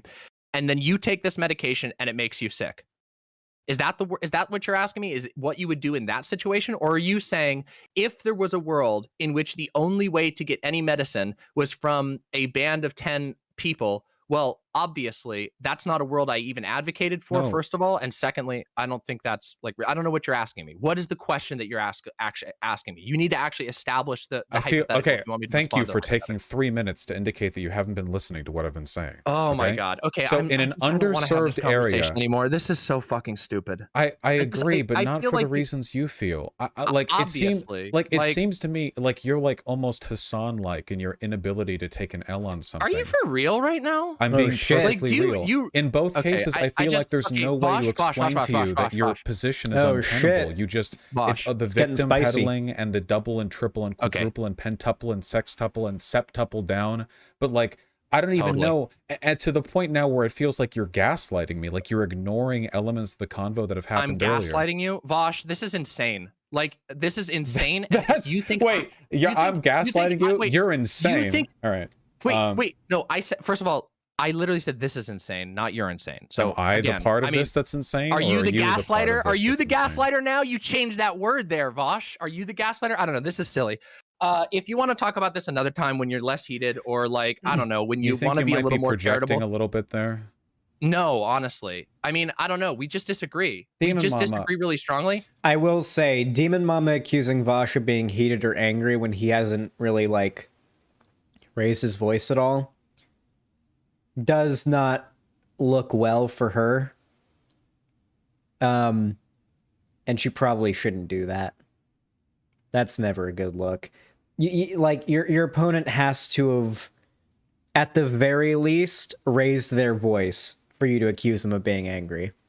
Vosh, I know that you want to have like the final word and go, wow, this was really insane. You're a Hassan. No, I'm you're literally. gaslighting I'm me. just. You You're still a haven't victim. answered. I answered all of your questions. Your many. I also think the Hassan accusation on Vosh's part is kind of unfair. Hassan does I think what Hassan does is just to cover his ass. I think that, like, whenever he gets defensive and everything, I think he's just trying to cover his ass. I think that Demon Mama genuinely actually believes in what she's saying and wants to, like, die on the hill and, like, defend it to the end because she believes it. I think that the reason why Demon Mama gets defensive and the reason why Hassan gets defensive are probably pretty fundamentally different, and it does feel pretty unfair from Vosh to accuse Demon Mama of being like Hassan in that way. Maybe it's like, maybe for me, because I really don't like Hassan, comparing someone to Hassan is an insult to me, and maybe it's not to Vosh, but to me, comparing someone to Hassan is a pretty damning insult. I don't think very much of him as far as intelligence or rhetoric or like political motivations even go. So it's pretty serious to like compare Demon Mama to Hassan, in my opinion.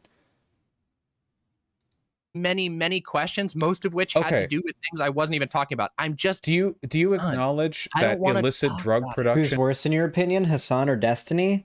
Probably Destiny. Oh, for sure. But like they like Vosh said, they're like the same. They're different sides of the same coin, right? Like they behave very similarly, just like not quite. But I'd probably argue that Destiny is worse because Destiny, like, listen, all right, to be honest, Destiny is mostly like a really provocative edgelord online who starts shit with people. And while as much as I may hate Hassan, at the very least, Hassan does do a lot to normify the left. Like, to make the left a little bit more palatable to normies, Hassan is very good at that. While I do think a lot of the time he leads people to bad conclusions, bad opinions, and bad behavior, I do think there's some utility in the way that Hassan makes the left a little more appealing to normies. And I hope that Hassan to them is more like a pit stop on their journey through politics and not where they're going to lie embedded over the long term. not pharmaceutical drugs, but like, you know, fun drugs, whatever, in the United States have generally had a great many problems pertaining to these drugs being laced or of low quality. Okay. Sure. Yeah. So they do. They're very this is it's a huge conversation, but yes. Okay. Of course I agree with that. So so as we all know, you can sue a dealer for selling you laced drugs, but it's not really a thing that happens because, well, very much for the same reasons why the victim, why like an illegal immigrant here in America who is a victim of sex trafficking may feel as though they cannot go to the police to report the crime that they are a victim of because they are in fear that their reporting that also means that they're reporting a crime that they are doing, which could have consequences to them. For that same reason, people don't usually sue their drug dealers just because there's sort of a level of deterrence from that by the fact that everybody involved in the situation is breaking the law to begin with. The dealers are pursued by the cops instead. Like they're pursued as for doing the dealing in the first place. Also, you normally don't know your dealer's name if they're like, depending on like what you're getting through or like how well you know this person. Usually there's, well, funnily, a supply chain involved where the source of the distribution of the bad drugs isn't. I won't go into detail, but like I certainly knew the names of the people my mom would buy weed from. Like they were like pretty cool. That was not like maybe that's my situation. I'm sure that is for plenty of people, but like it depends on what drug you're getting. If it's like weed, then you probably know the guy who's selling you weed, right? Like you probably have to like pretend to be friends with him, you know? Because you don't want to go to his cousin who also sells weed, but sells it for like $1.25 more per gram, right? Like, or per ounce.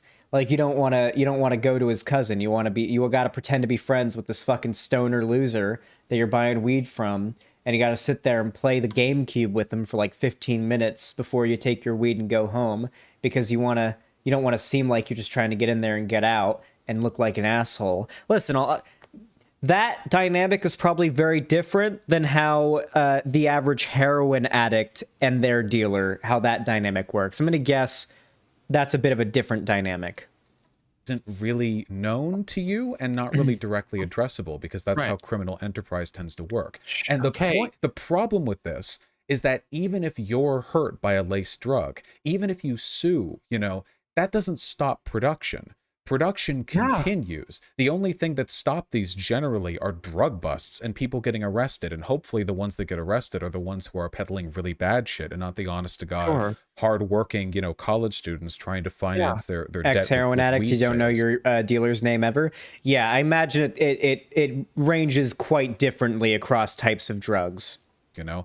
So with all that being said, it seems like we have a historical analogy to what happens when you have unregulated drug production. And we're making stuff far more complicated, by the way, than the kind of drugs that you do for fun. Right? You are making things more complicated right now because I'm not okay. First of all, the drug trade is a specific profit-seeking enterprise. Do you think an absence of profits will make inherently people act in better faith when it comes to the... You believe this too. You literally I'm sorry, Bosch, I'm not an idealist. Talk about this in every single conversation that you have about worker co-ops, for example. You specifically bring up that you believe removing the profit motive, the profit incentives, will change people's behavior. Wait, the profit motive is a worker co-op still have the profit motive. It will change people's behavior because it leads to different internal incentives. But I don't think that getting rid of the profit motive. Here as well. Wait. Governments decommodify stuff and get rid of the. Governments decommodify stuff and get rid of the profit motive all the time, and they still produce shit products pretty often.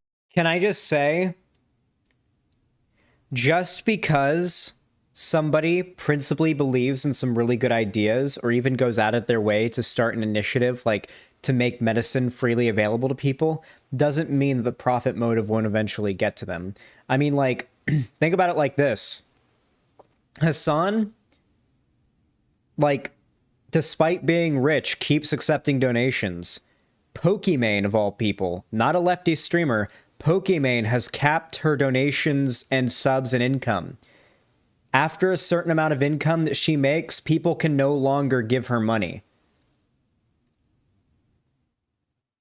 Like, Pokimane doesn't allow her fans to give her more money than a certain set threshold. No lefty streamer that I know of has ever done this. Now, I'm not saying it's morally wrong not to do this. I'm just saying that to limit the ability for your audience to donate their hard-earned money because you're like, no, I have enough, I'm good, is something that no lefty figure that I'm aware of has done as far as making content. Often. Decommodification does not...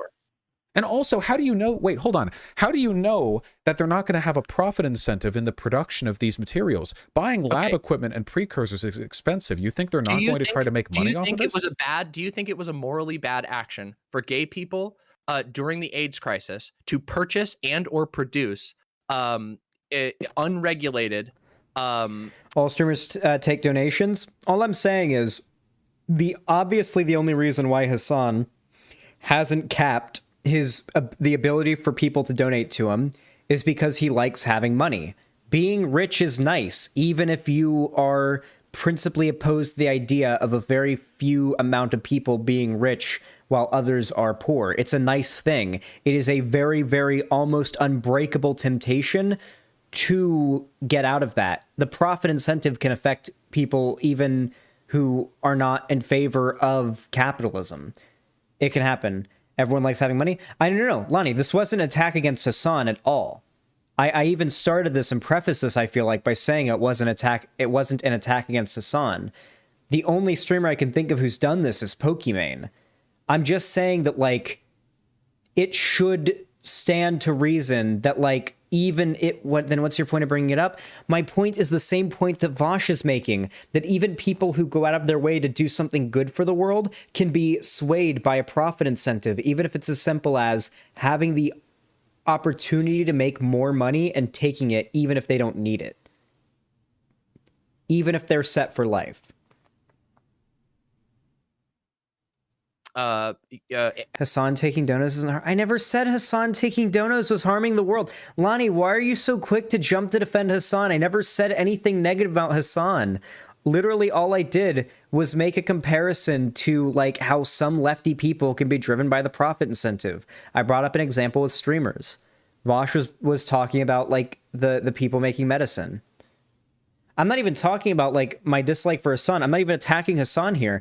I was just bringing up the example of, like, here's somebody who makes a lot of money, who has these, like, principles of, like, certain people shouldn't have, like, obviously there is some level of, like, if you have enough money and your working class audience is voluntarily giving you money and you don't need it and you're never going to be able to spend it on anything except maybe luxury purchases, then yeah, like, that's obviously an example of liking money.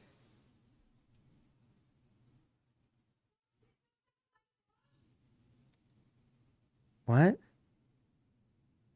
Yeah, it applies to Vosh. Yeah, Vosh has more money than he needs, probably. Yeah, Vosh probably has more money than he needs. He could probably cap his income now and be set for life. Yeah, absolutely. Pokimane is I wouldn't even do this. Pokimane is the only streamer I can think of that's done this. The only reason I brought this up, I could have used any other streamer as an example, but the only reason why I brought this up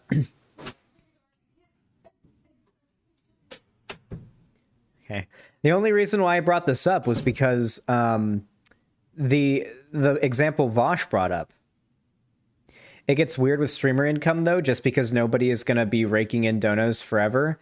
I guess the thing with, like, donations, right, is that there's a certain threshold as an American that you'll reach where you would never be able to spend the amount of money that you have in your life if you're just paying to like live like a reasonable middle class life.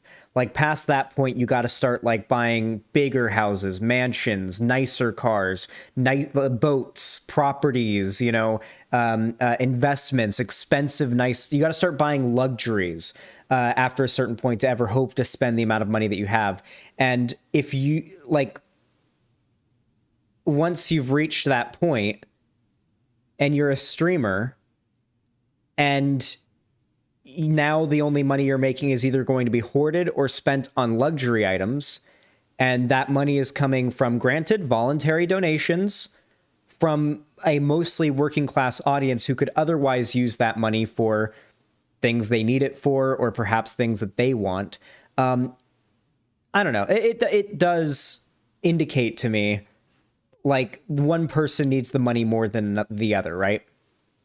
Not that like the person who's getting the money is in the wrong, but like it's worth acknowledging the reality of that exchange, right? Like when someone donates to Hassan, it's most likely someone who makes like somewhere around $50,000 a year or less, donating to somebody who has more money than he can ever spend in his lifetime so that he might read their message on stream. That's the case with every large streamer. It's the case with every large streamer. It's the reality. The moral of the story is there is no moral.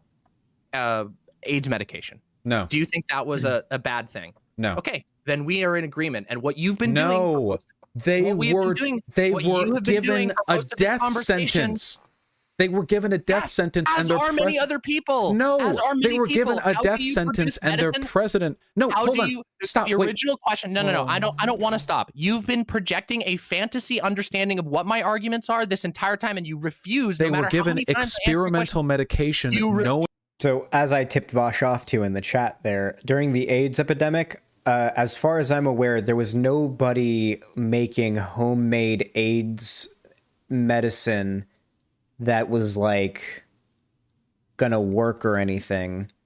What actually happened during the AIDS epidemic were there were shit tons of like studies and scientists doing experiments with experimental medication to try to test it. And they were getting groups of mostly gay people that were infected with HIV or AIDS and giving half of them a placebo and the other half the experimental drugs without telling them. And what they would do is like they would actually end up splitting the pills and taking like half of each or something. There was all sorts of ways they do this. There were tons of different ways these studies happened, but basically what they did was they found a way to get around the system because they were like, I know you're trying to test like life-saving medication here to see if it works, but like we're dying. These are our lives that you're playing with. Right. So that's my understanding was they stole the medication from like large institutions that produced it in big labs with like tons of doctors and shit, not like homemade AIDS medication production, you know? It could kill them because they knew they were going to die anyway. Demon Mama, please. Demon Mama. Demon Mama, if the only DIY production we're talking about is you are literally going to die, no federal avenue has been made available. There wasn't even a non-DIY medicine for them. The government was instructed to not do anything. We're talking about broader medication production. The AIDS thing was specific because there was no non-experimental medication. The government was specifically not looking into. Hey chat, I'm so sorry to let you know this, but I've been live for 5 hours. So once this debate is over, we're probably going to wrap up, watch the media shares and wrap up stream. I might do the Elon Musk segment too, but I might save that for another stream because that one would be pretty long. And I'm sorry for no Doom today, but segments have just kept on like taking up too much time. And I mean, I could stream like, nah. I need to get to bed at a decent time tonight. To it. For those men who took those meds, it was death or maybe death. And under those circumstances... None of this changes a single thing about what I said. Finish the debate, yes, it does, because that's an incredibly specific niche case. This entire conversation is you woke up grumpy. You have locked onto one tweet out of a literal like I've tried 10 to that I engage made. with every. This is probably projection from Demon Mama, if I'm being honest. Demon Mama probably woke up grumpy, and rightly so, because she is currently being inundated by harassment from DGGers over this tweet, which is admittedly a very mundane tweet. And even if she is wrong, it's over basically nothing. Nothing worth burning bridges over or getting that mad about. No, Vosh did wake up grumpy. He admitted it. Damn. Thing that you've And said here. No, that's interesting. You've tried and you've failed to engage, because this is really interesting. Every single question that I've tried to answer here, which you have asked me a lot, I have answered, and then immediately after, you accuse me of gaslighting you because I that didn't is agree with absolutely something. not the case. I said You that just once, did and this. it's Watch because the you're fucking doing it right Well, now, that's by not the the way. first So time. what you're doing right Thank now you, is Mr. still Krabs. gaslighting, because I have explicitly Okay. All right, engaged Vosh, with Vosh, I every don't single wanna point that gaslight you, you've so made. please, I don't want to gaslight you. Dan, So you're free to let's- hang let's- up if you're going. If you want to run, okay. I need It's not a you matter to of running. understand. I'm getting tired of this. Then Like, you are can, you then, are then you go having... to sleep, okay?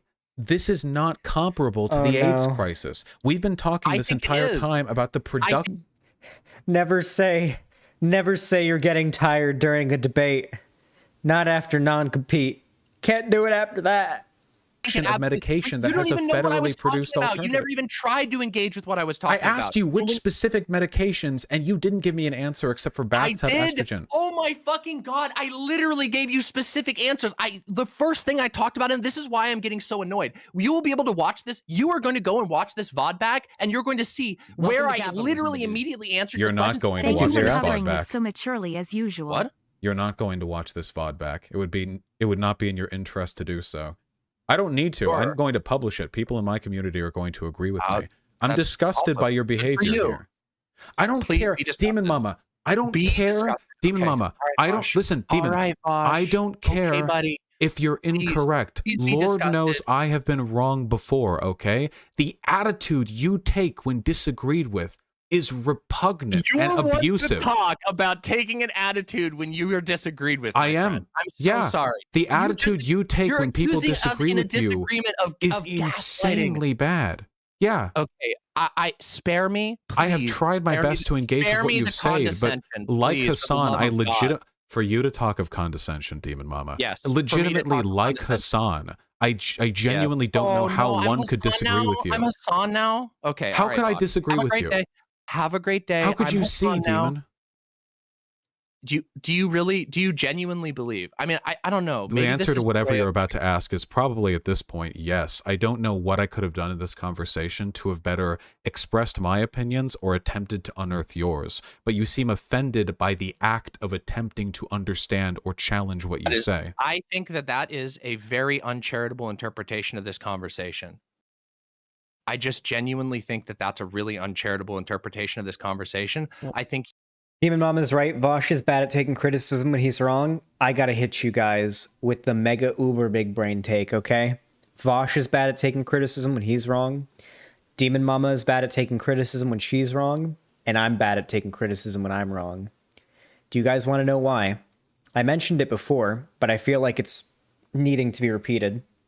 When you are a YouTuber, or God forbid a streamer, at all times there are at least hundreds, if not thousands or more eyes on you. Negative and positive. When you fuck up, whether you...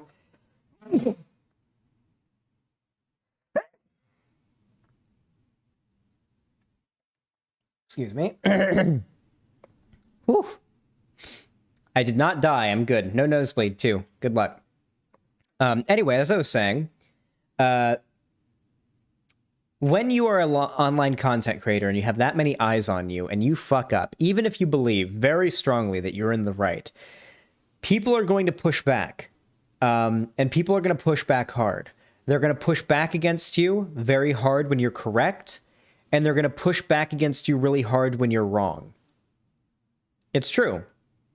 I get just as much pushback from my good takes as I do from my bad takes.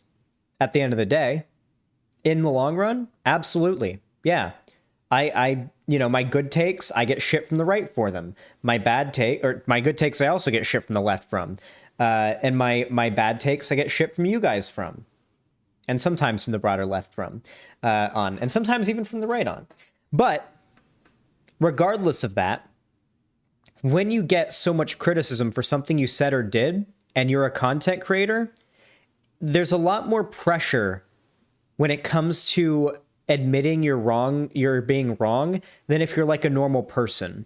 Because if Old Man Laundry is here, he should know everybody on this platform acts as though they have credibility in and of themselves, as if what they say has any credibility. Nothing I say has any credibility, not because it came from me, but a lot of YouTubers act like it does. I mean, maybe if you're a YouTuber and you happen to, have the background appropriate to have, like Dr. Mike or whatever, like that one doctor YouTuber, like he's a doctor, maybe he knows what he's talking about. But for the most part, if you're a YouTuber and you're talking about these issues, certainly, especially on politics, you are probably not formally educated enough to have a decent enough level of credibility to talk on most of these issues.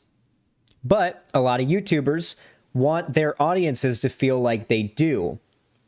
And so, and for good reason, because if your audience doesn't think you have credibility, then they don't watch you. You have to be a big, strong, in this space, I'm sorry, but you do have to be the big, strong, big brain, knows everything, confident as fuck, steely-eyed. Like, you have to be wholly overconfident in this space to do well. And it really is something, you have to be like, you have to have a lot of hubris and overconfidence and project confidence in this space for the audience to accept you. And when you admit to you being wrong, depending on how you do it and the severity at which you're getting pushback for it and who you're getting pushback from, it can be really, really hard to do that. Like, impossible to understand how hard it is until you're in the shoes then. Like, when I was when I would watch, before I became a YouTuber, when I would watch YouTube drama happen, I would think, if I was in a situation like this, I could just so easily talk it out, like just explain my actions and explain why I did what I did. And there would never have been drama in the first place. I could have handled this. That's what I would be thinking every time I'd watch some YouTube drama. That if I were in this situation, I would have handled it so much better. My speaking skills would have been so much better. I would have been able to explain this so much better than this YouTuber did that had their career ruined.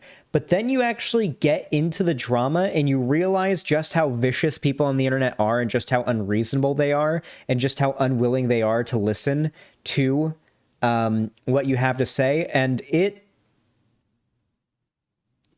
can be stressful. It puts a lot of pressure on you to keep you from changing your mind. Define shower thoughts. What about this as shower thoughts? I like admitting to being wrong after because it can be alleviating, but prior it sucks because I get worried about the consequences. Well, yeah, basically it feels like you're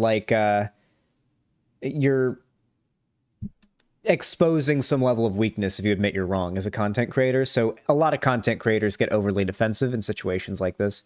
It is very difficult. I respect when it's done well, but because of how difficult it is, but some people are a lot better than others, like Demon Mama, exceptionally bad at it. Yeah, I think, but the thing is, something you have to realize is that people are not stagnant, at least not most of the time.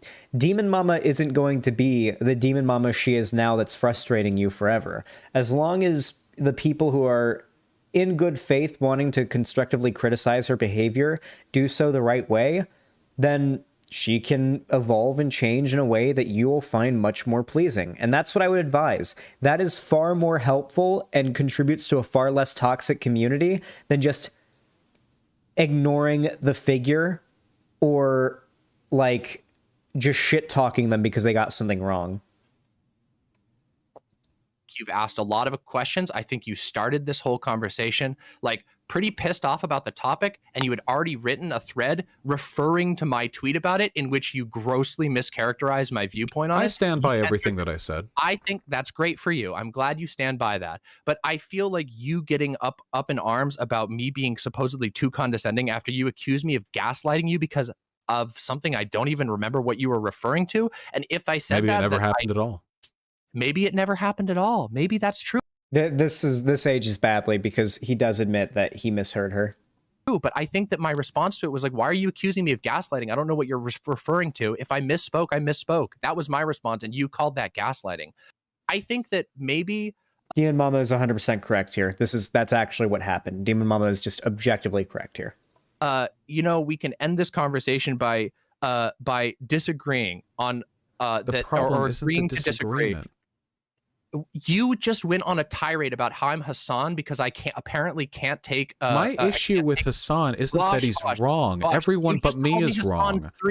You just called me Hassan like 3 times and said that I'm incapable of taking disagreement when like our entire history has been us, you know, going back and forth on agreement. I'm sorry if this was too disrespectful or whatever. It's not about the disrespect. Or it's whatever it was. No, it's not about the It just seems really weird that you would. It seems really weird that you would fixate. It seems weird that you would fixate on this one tweet, and then when I answer your questions, you would accuse me of gaslighting and call me Hassan. It's not about Hassan. It's not about Hassanabi. And I think it is not. I'm sorry, You were going to continue. Okay, no, go ahead. Yeah, I was talking and you started talking. I know you were talking. It's been emblematic of the entire conversation. I feel like I've had to struggle to get every word in. A conversation, 2 people talking. All right, Vosh, have a nice day.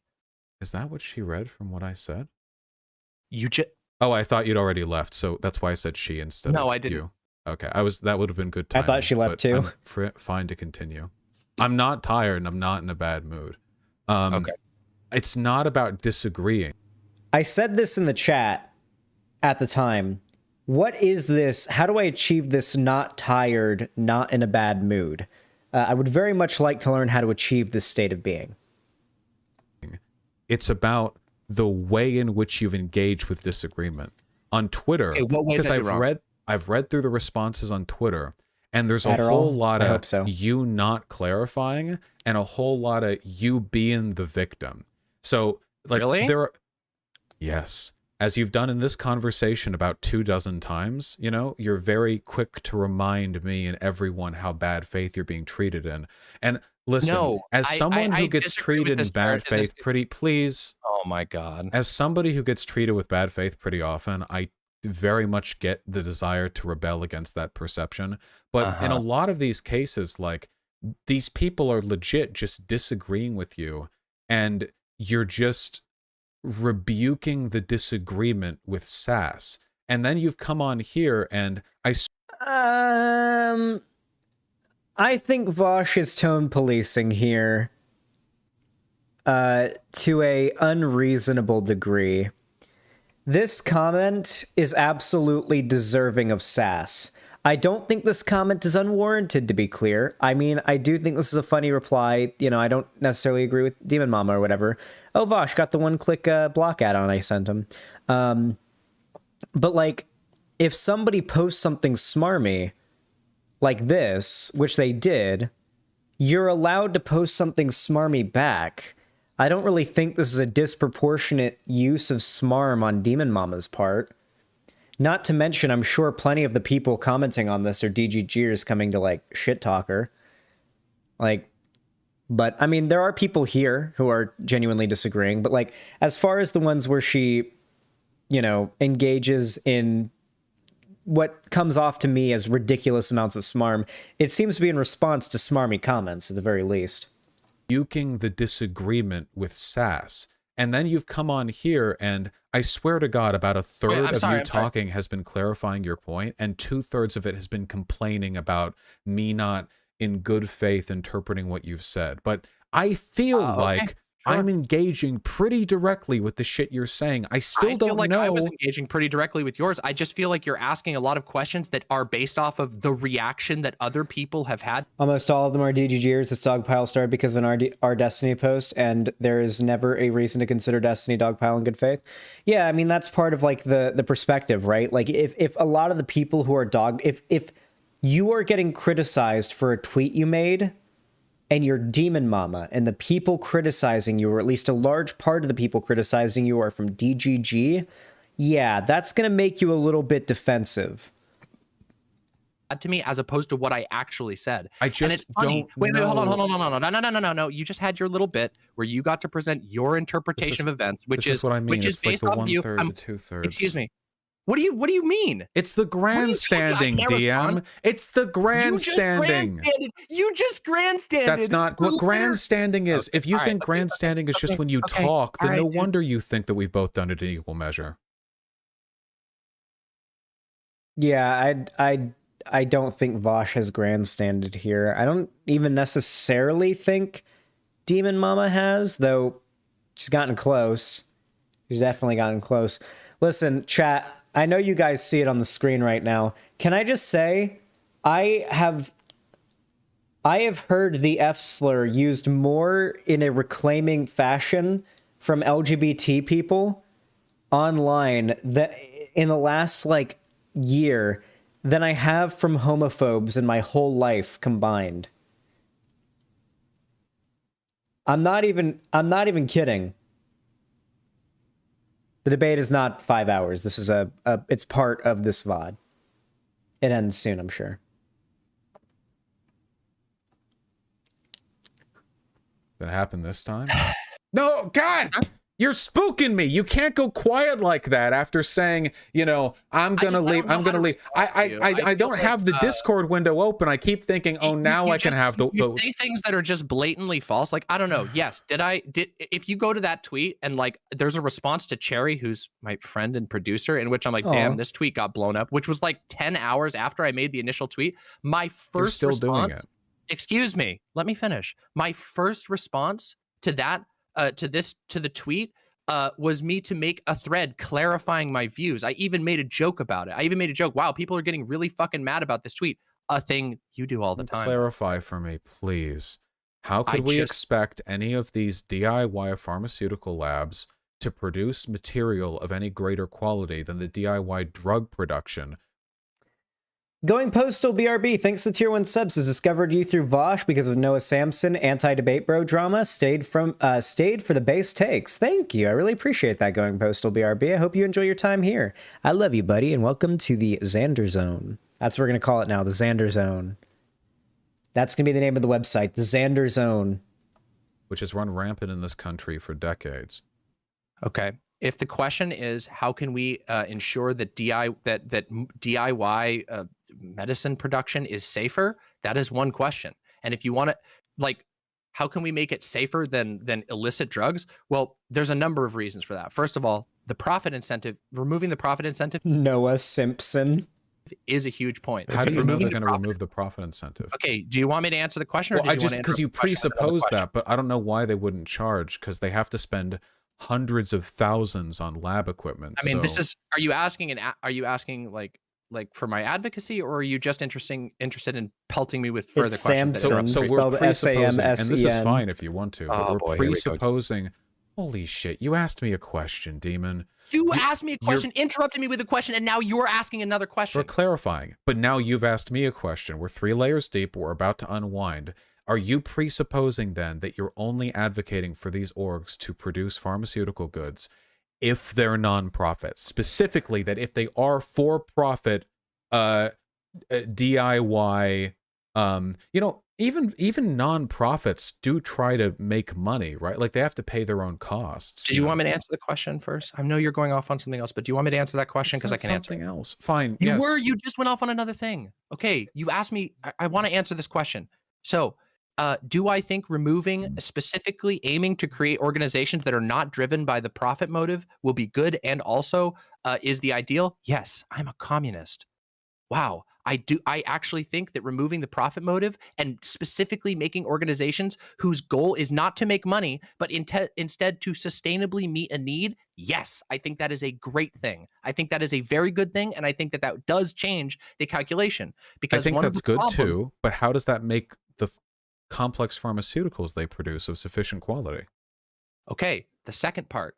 It depends. Now, when we're talking about complex pharmaceuticals, there are varying degrees. It is possible that there are some medicines that may only be able to be produced by a very complicated, very specialized chain. If that is true, then those drugs, then we should prioritize making that chain as equal as possible. If it is truly possible that there are certain drugs that cannot be produced outside of a hyper-bureaucratic pathway, then we should be very careful and use the bureaucracy well in that particular instance. Just talking about like non-regulated drugs, whatever drugs you think could be produced without being subject to FDA regulation, where they'd have to produce it and then have batches sent for quality tests and all that. Like whatever would not go through that how could you ensure they were of sufficient quality? Because if they're going through FDA regulation, then we're not really talking about DIY anything. We're just talking about like a startup lab.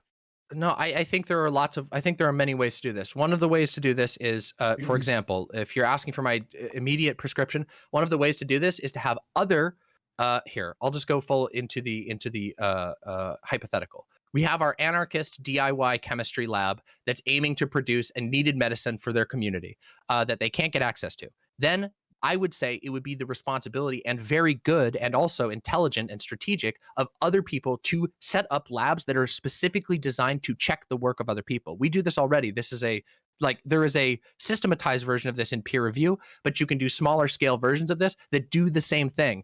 An independent group, a separate group of people who go and check those medications, who go, hey, wait a second, this shit is not good. There's a reason for this. Either we can improve it because it's a mistake, either we need to get you equipment, etc. Cooperation is how you do this. Cooperation is how you do this. And yes, specialization. Okay, and how I just don't think. How do you do that? Because keep in mind, we're talking like DIY bathtub pharmaceuticals, right? Like what nonprofit is going to work with them on this? I mean, I think that characterizing it as, non-regulated bathtub pharmaceuticals is like a bit of an uncharitable. I am talking non-regulated. Yeah, but unregulated doesn't mean that you're fucking moonshining, dude. Like, I just feel like that's really. I feel like that's really does. No, it doesn't. It doesn't. You just we said don't have FDA regulation. Wait. But you just said you wouldn't denounce the people who made AIDS medication in a pinch. That's not. You think they were bathtubing it? Because, like, I mean, I think that, I do think they were bathtubing it. Yeah, and not literally, but allegorically. And the reason the AIDS thing is exceptional is because there was literally no alternative. We do have alternatives right now. Well, there was alternatives, but.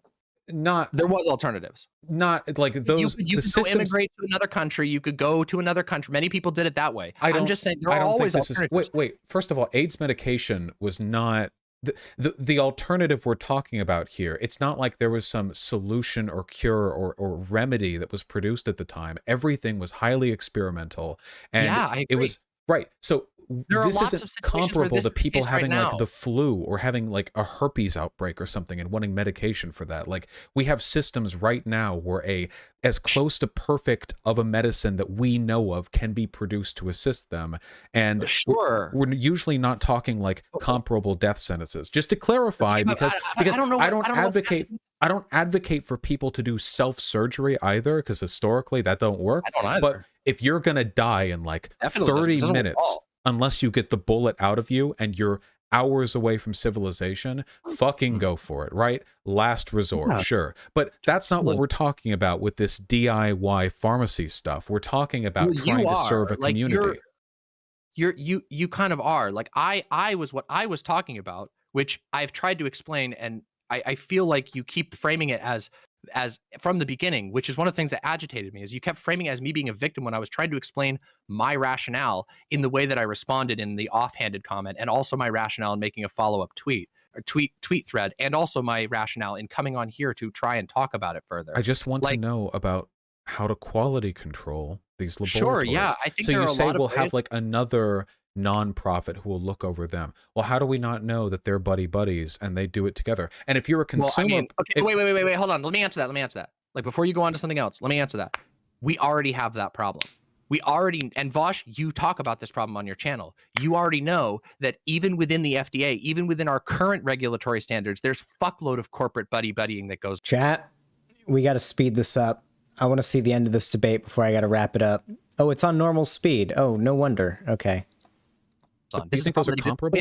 Wait, yes. In fact, no, you think just two people vouching for each other is the same as... You asked me a question. It's not just vouching for each other. It's not... Vosh, wait. You asked me a question. Let me answer it. It's not just people vouching for each other. It's people showing their work. In fact, this is a foundational aspect of other industries that have worked to be more... to liberate themselves from the nature... How does a consumer validate that? I mean, there's a number of ways to do that. The chemical purity of a drug?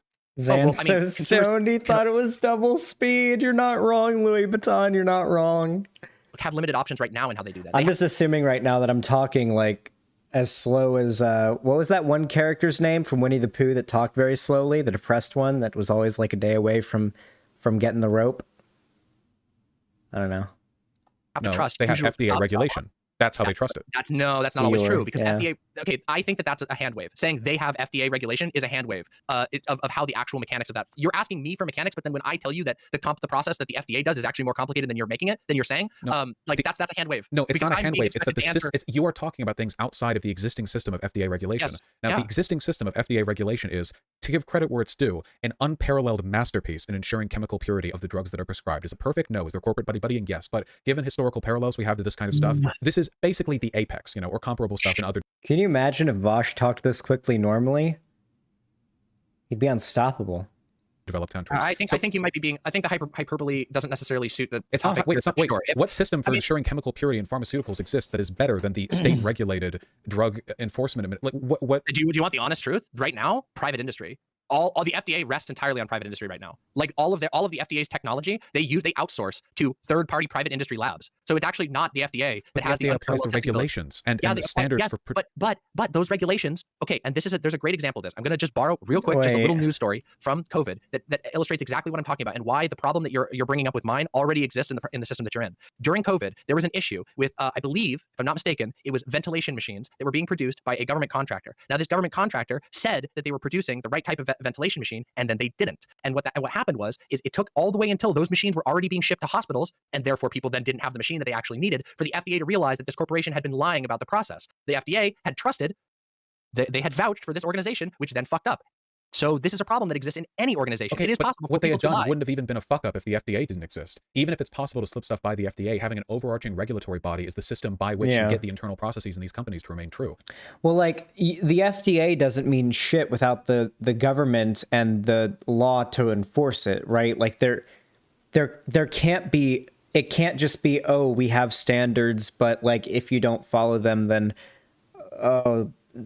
honor system or whatever. Like we can't do the honor system, right? There has to be some level of like of power, something to be worried about, getting, punished in some way for, reprimanded in some way for, if you decide to fuck people over or end up hurting people. That doesn't answer. That doesn't address anything that I said. It does, yeah, because they're a federal authority. You're saying that the problem wouldn't have existed if the world didn't exist? Yeah, that's true. If the USA didn't exist, we wouldn't have had a COVID response. No, the FDA. Sorry, maybe I misunderstood. The FDA fixes, or at least attempts to fix these problems. It does do a lot of independent testing. It doesn't vet out these private labs, but even when they slip one by the FDA, the existence of a central regulatory body allows for a strong political and legal framework to ensure the continued purity of these drugs. It also means that there's a strong paper trail with documentation. If a company does fuck up, if pharmaceutical requirements are not met, or there are adverse effects down the line, you don't just have a beef against the company. You can sue them for hundreds of millions of dollars. They can be ruined. People can be arrested. None of this applies. Same thing would apply. Absolutely would apply to any sort of non-state anarcho federation or anything. The exact same things that you're saying that could happen there would be able to happen here with a few minor modifications to how they unfold. The reputation of an organization. In fact, a great example of this, I can give you a perfect example of this that any person here in the chat who doesn't believe me or whatever, go look at how highly complex open source projects of basically any variety operate. Documentation is encouraged. Projects that do not document. You can't trust people with. That's such a bad argument, though. Like the open source, like just because there's a great like open source like scene for you to access code made by other people for free without having to buy rights to it or anything doesn't mean that there isn't also a veritable sea of drivel, viruses, bloatware, and just garbage all over in forums where you can download different open source software and whatnot on other websites where you can get. I'm sure GitHub alone is probably like inundated with random garbage files that are publicly downloadable and accessible to people. Software that anyone can download that are just garbage. Yeah, also software and making medicine, there are comparisons you can make, but they certainly aren't the same. And God knows that making a piece of software is rarely ever as life and death as making medicine. This DM, it's pharmacies. Stop. You're flying off the handle. Give me a minute here. Secondly, there are literally right now in medicine, and I know this because I used to work in a hospital. I used to work in IT in a hospital. I used to do this shit.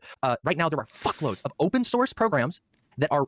Okay, I don't know if working IT in the hospital gives you as much qualification when it comes to medicine as you'd think, right? Like I was a lifeguard, but You know, I could save someone's life. I have saved someone's life while being a lifeguard. I mean, maybe they would have been okay, but I didn't wait long enough to find out. So I probably saved someone's life. That doesn't make me a doctor.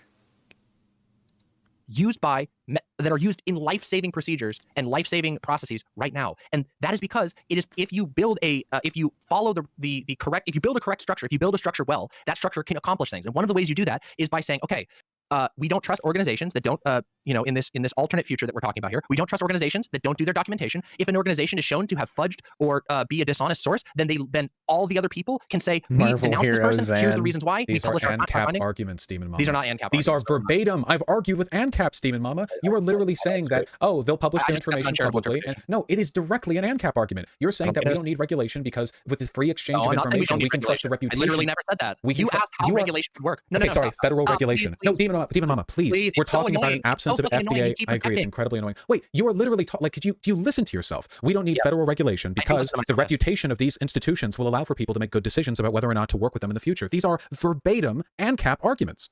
That is not verbatim an ANCAP. Have you argued with ANCAPs? Yes, I have. Then you're either forgetting or lying to me.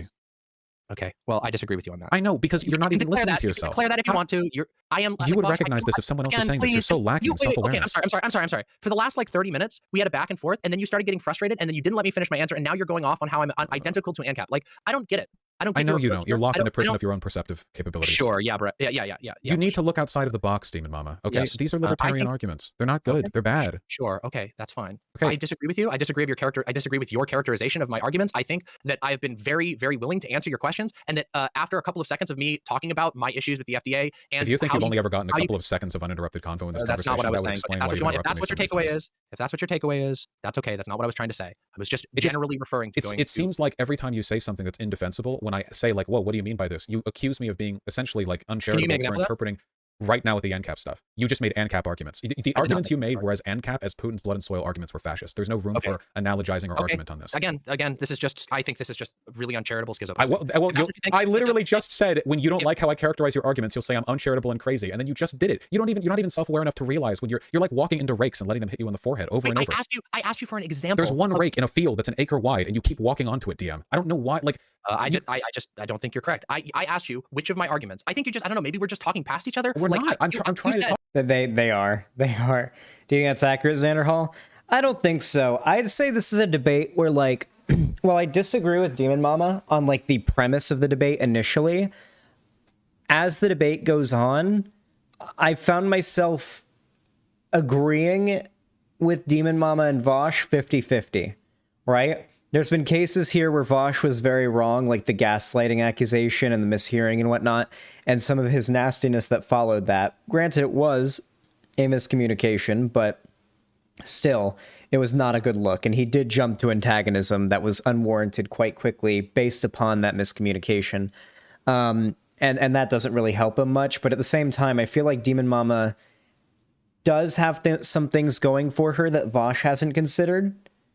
I think Vosh has perhaps been in this debate a little bit dismissive of the level of derision Demon Mama faces, and that's to say Vosh has acknowledged just how much hate Demon Mama gets. He's even said, I think, that she might get proportionally more hate than him, but at the same time, I feel like he may be perhaps forgetting just how many people are always waiting for any excuse to shit on Demon Mama and how that could contribute to her actions here.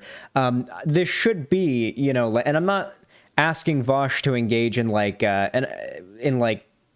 mind reading or anything here. I mean, Vosh has been in this situation. Vosh has been in a situation not too dissimilar from this. The notorious Thought Slime Meltdown stream was basically him doing exactly this. He was inundated with harassment and shit-talking from people who were stupid, but it made him act irrationally and overly defensive. And people have treated him quite harshly for the way that he behaved during that debate, even to this, or in that stream, even to this day, despite it being like 3.5 years or whatever, right? So like it feels as though like he should know what happens when you're in a situation like this and how overly defensive you can get and how it can lead to you saying some stuff that you don't mean. I mean, hell, even during that particular stream, Vosh debated Doe, and it got pretty spicy. Like, that debate got pretty fucking spicy. And people thought that was going to be a bridge burning, but it did not end up being that way. You know, like, I feel like, you know, Vosh has been in this situation before. Wait, Vosh debated Doe? Vosh has debated Doe several times. Talk to you. You said your arguments, your response to the arguments is this.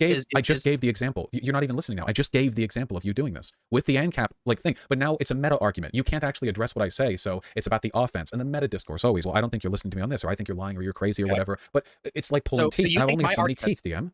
Let me just address this then. Let's take a step back and let me address that one. You think that my argument, in which I say that there are ways to build systems of mutual verification, documentation, and inter-regulation. You think that argument is the same as ANCAPs, who believe that voting with your dollar is how you determine the good or badness of a organization. The anarcho-capitalist argument for... I think that is so uncharitable as to be like almost a conversation should stop. The anarcho-capitalist argument for how... Oh my God. The anarcho-capitalist argument for making sure corporations would still have high quality of food and drug production would be that corporations that do bad things would get sued, and that their poor reputation would incentivize other corporations to do better. We have an example of this from the Gilded Age of America. And the truth of the matter is, considering these corporations controlled advertisement, and also most people don't have perfect information, and also there's a lot of collaboration between them and other institutions adjacent to them, they failed. There was no effective regulation from themselves. And I don't trust an organization anymore if it's a nonprofit than I do if it's a profit. It's still a power center. And even nonprofits make money, right? Like, just because they're nonprofits doesn't mean they don't charge for their services. Those lab equipment bills have to be paid somewhere. And there's going to be an incentive structure. Hey, you want to pay off these lab equipment bills that are racking up a hole in your wallet? We better sell as many drugs as possible. Who cares if we get them out a little faster? And who's to know from the consumer side which RV they're getting their painkillers from? Are these being labeled? Are these being like properly tracked? With the FDA, there's a supply line through every pharmacy that can be analyzed very cleanly. But with this, well, who knows which batches come to which places from which areas, who was on point that day, who was responsible for this? This is an incredibly complicated industry. It's not like open source software. You can't JavaScript your way through a person's liver. Like, we need very strict... Vosh, I just JavaScript your way through feel someone's like you're going liver. off on a lot of different things, none of which I will be able or allowed to fully explain my opinions on. I get it if you think that like the proposition of a non-FDA way of regulating and or more further liberating medicine is not possible. That's fine. But the idea that just not through this DIY argument, production. I think is uncharitable. And also, I have never once advocated that DIY production should be the only path forward. I just think it's one of many. I've said that like numerous times in this conversation and online, but it just doesn't seem to be sticking. So I don't know if the goal, I don't know what the goal is at this point. I don't know what you're trying to reach or what you're trying to find out or what you're trying to prove or whatever at this point. Like this is exactly what I mean. This was 2 minutes to not engage with the conversation. This is still grandstanding, DM. Nothing here elucidated an argument that you had so a question what can I say that isn't? Wait, I'm telling you openly my thoughts about where we're at in this conversation. Is that like, I don't know. Like that's grandstanding to you? Presently, in the context in which it's being done, absolutely, yeah. Because nothing that I've been very direct and clear and incisive in all the points that I've made in this conversation. We're not wandering around in circles because we're both talking past each other. You're just failing to address points that I'm making and then sort of loftily dismissing the invalidity of the argument as a whole. I strongly disagree with your characterization of that, and she has avoided several direct questions during this debate. I think the VOD will speak for itself, but okay. All right, well, if you take any medication in the near future, just make sure it's properly sourced, okay? Yeah, I do. I do a pretty good job at that. Well, it's pretty easy nowadays because the medication we get is all regulated. Have you ever looked into the sourcing of your medication, Josh? I mean, I can see where. Do you know where yours comes from? You've been talking about that a lot. You know where yours comes from? I mean, I see that it's produced and filled by a licensed pharmacy that has a legal department that I could sue if something goes wrong. That's pretty nice. Have you tried? It's not. Tried to do any of those things? No, because I've never actually taken medication that gave me an adverse effect. I mean, that you know of, yeah. I mean, I suppose that some of my positive characteristics could be down to an unanticipated lithium reaction, but possible. Yeah, it is nice to know though that if anything goes wrong, I know I could pull through thousands of pages of documentation on who's responsible on every level, and that I wouldn't just be gesturing at the judge going like, it was Jeff. He parks at 3rd Avenue. And sorry, I don't know what you're talking about at this point. All right, well, it was a good conversation. I hope you have a good day. I don't think there's anything else to really address here. Be well, Demonbama. Bye. Have a good day. Okay, this time we did actually hang up. All right. Jeff, no! Why would you sell the bad drugs, Jeff? Oh God, front-facing Vosh, cursed. It's like he's staring into my soul. Stare. Stare at him, chat. He will take your soul if you stare him into the eyes too long. Cursed pause moment. I suppose that went about as well as I expected, but not as well as I hoped. Good conversation. Oh yeah. Oh yeah. Ooh. I'm so high, my eyes are starting to water. Well, listen, all right? I don't hate either of them, okay? I know that is a controversial take to have, because you either have to think Demon Mama is bad or Vosh is bad today, but I do not think either of them are bad. I think there was a lot of misunderstandings in that on the side of things. I do think that Demon Mama is wrong, as far as, like, I don't agree with her, like, as far as, like, the topic of the debate goes, though I do think that some of Vosh's behavior in that debate was unwarranted, and demonstrably so. I'm not even criticizing, like, just the idea of him being a bit too mean. I think there were literal parts where he misunderstood what Demon Mama said, and then operating on that misunderstanding, then proceeded to act with derision and anger. So he did, you know, own up to that at the end, from what I remember. But, like, you know, it's still worth pointing out. It's still an issue. But I'm glad that, like, hopefully it doesn't end. Hopefully, I should say. I don't know if any bridges have been burned. I mean, it's only been, like, I didn't even see the aftermath of what happened or anything. But hopefully no bridges are burnt. Hopefully things will be okay. All right, everybody, listen up. I'm sorry you guys couldn't achieve the Shadow the Hedgehog onesie. Oh, God, I can't stop burping. Help me. Help me, God. Oh, God. All right, I think I'm good. I think I'm safe. All right. With that said, sadly, we did not reach the Shadow the Hedgehog onesie goal. However, Mr. Krabs, thanks for the $5. Says, don't forget to the Sonic trailer. You have to react to... All right, let's react to the new Sonic trailer. There is a new Sonic the Hedgehog movie 2 trailer we got to watch. The final trailer. When's this movie come out? Is it going to be on Paramount Plus right away? If so, I'm going to have to do, like, a watch party of it on release day, or people are going to lose their minds. Oh, God, I can do it. I'm going to review this movie. Oh, God. I'm going to have to review this movie. Break the Winter Soldier. Oh, wow. Okay.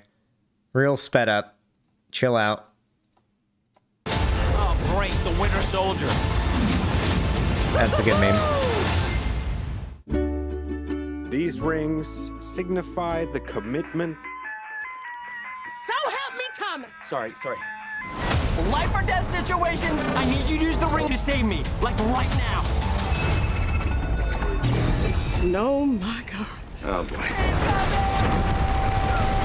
Why didn't he throw it, like, Hawaii. somewhere else? Not too late. Oh Lord, there are 2 of them now. What's happening? Okay, quick version. Oh, God. Robotnik is back. Wait, was that the dick laser? Is the dick laser in this movie? Could this have been the dick laser, chat? No, it couldn't have been. Nah, if they're gonna adapt that one game with the piss laser, they'd have to have Shadow the Hedgehog in it, right? That'll have to be the 3rd one, where we get the piss laser. Robotnik is back. I discovered the source of ultimate power. We need to get it back or the world is doomed. You brought some kind of space porcupine. I am an echidna warrior.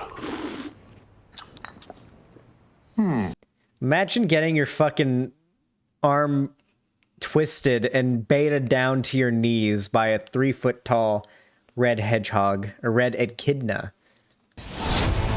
Hedgehog. It's time to say goodbye to humanity. I love him. Oh shit. It's got lightning. Welcome to the new norm. This is your moment to be the big hero. Bad time to say this, but I don't actually have a plan. Hey, you got a little something on your... belly? Someone call an Uber? It's cold in here. Let's turn up the heat.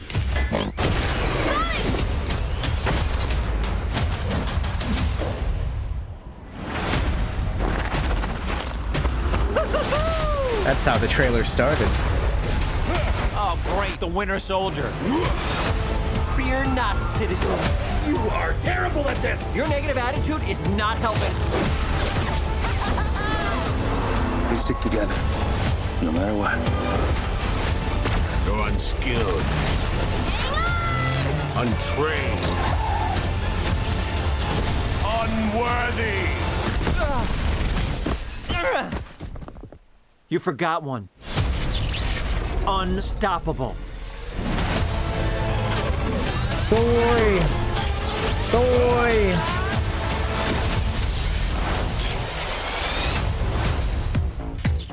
Stand still and die! For a guy named Knuckles, you are really bad at punching.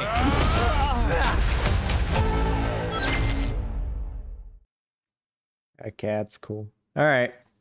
Well, it'll probably be on Paramount Plus, so no doubt I'll be forced to do a watch party of it the second it drops on there. All right, everybody, listen. It's time to do the media shares. I know. Don't stop pretending like I don't know how to stream. All right, let's do the media shares really quick, and then it's time to wrap things up. We got to find someone to host. I got to host somebody. It's false. No way. I like Not this video. Time. We created it. Not this time. No, not this time. It's totally made up. Pure fiction. It's fiction. It's fiction. We made it up. We made this one up.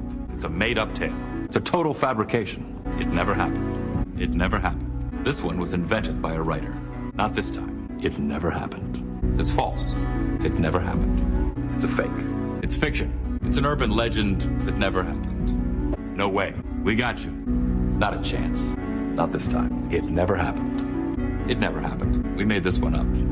It's fiction. We made up this one. We made it up. Not this time. Wrong. Not this time. Not this time. You're wrong. Not this time. It never happened. Jesus.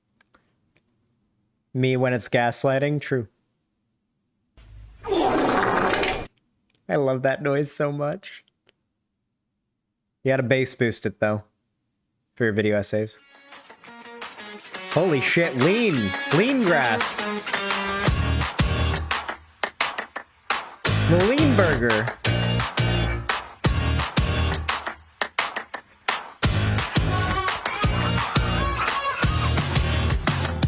We McFucked them.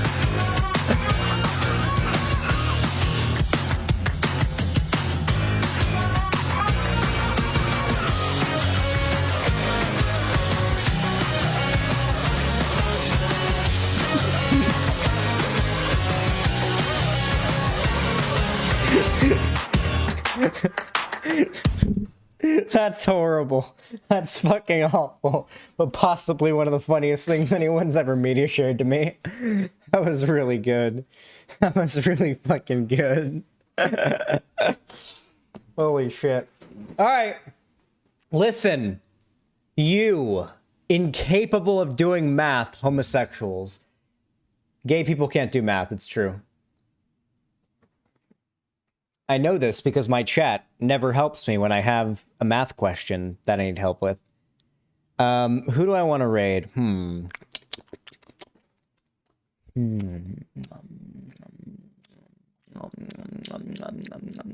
Somebody small. Somebody with less than 500 viewers for sure.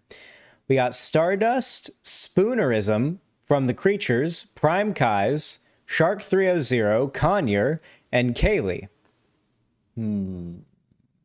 Shark?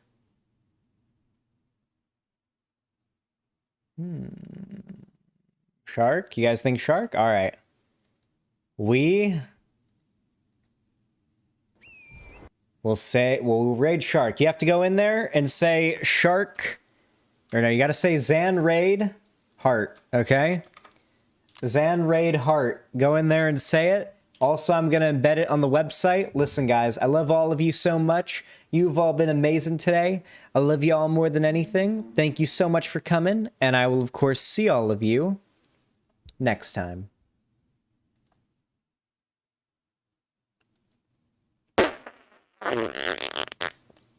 Doo-doo fart.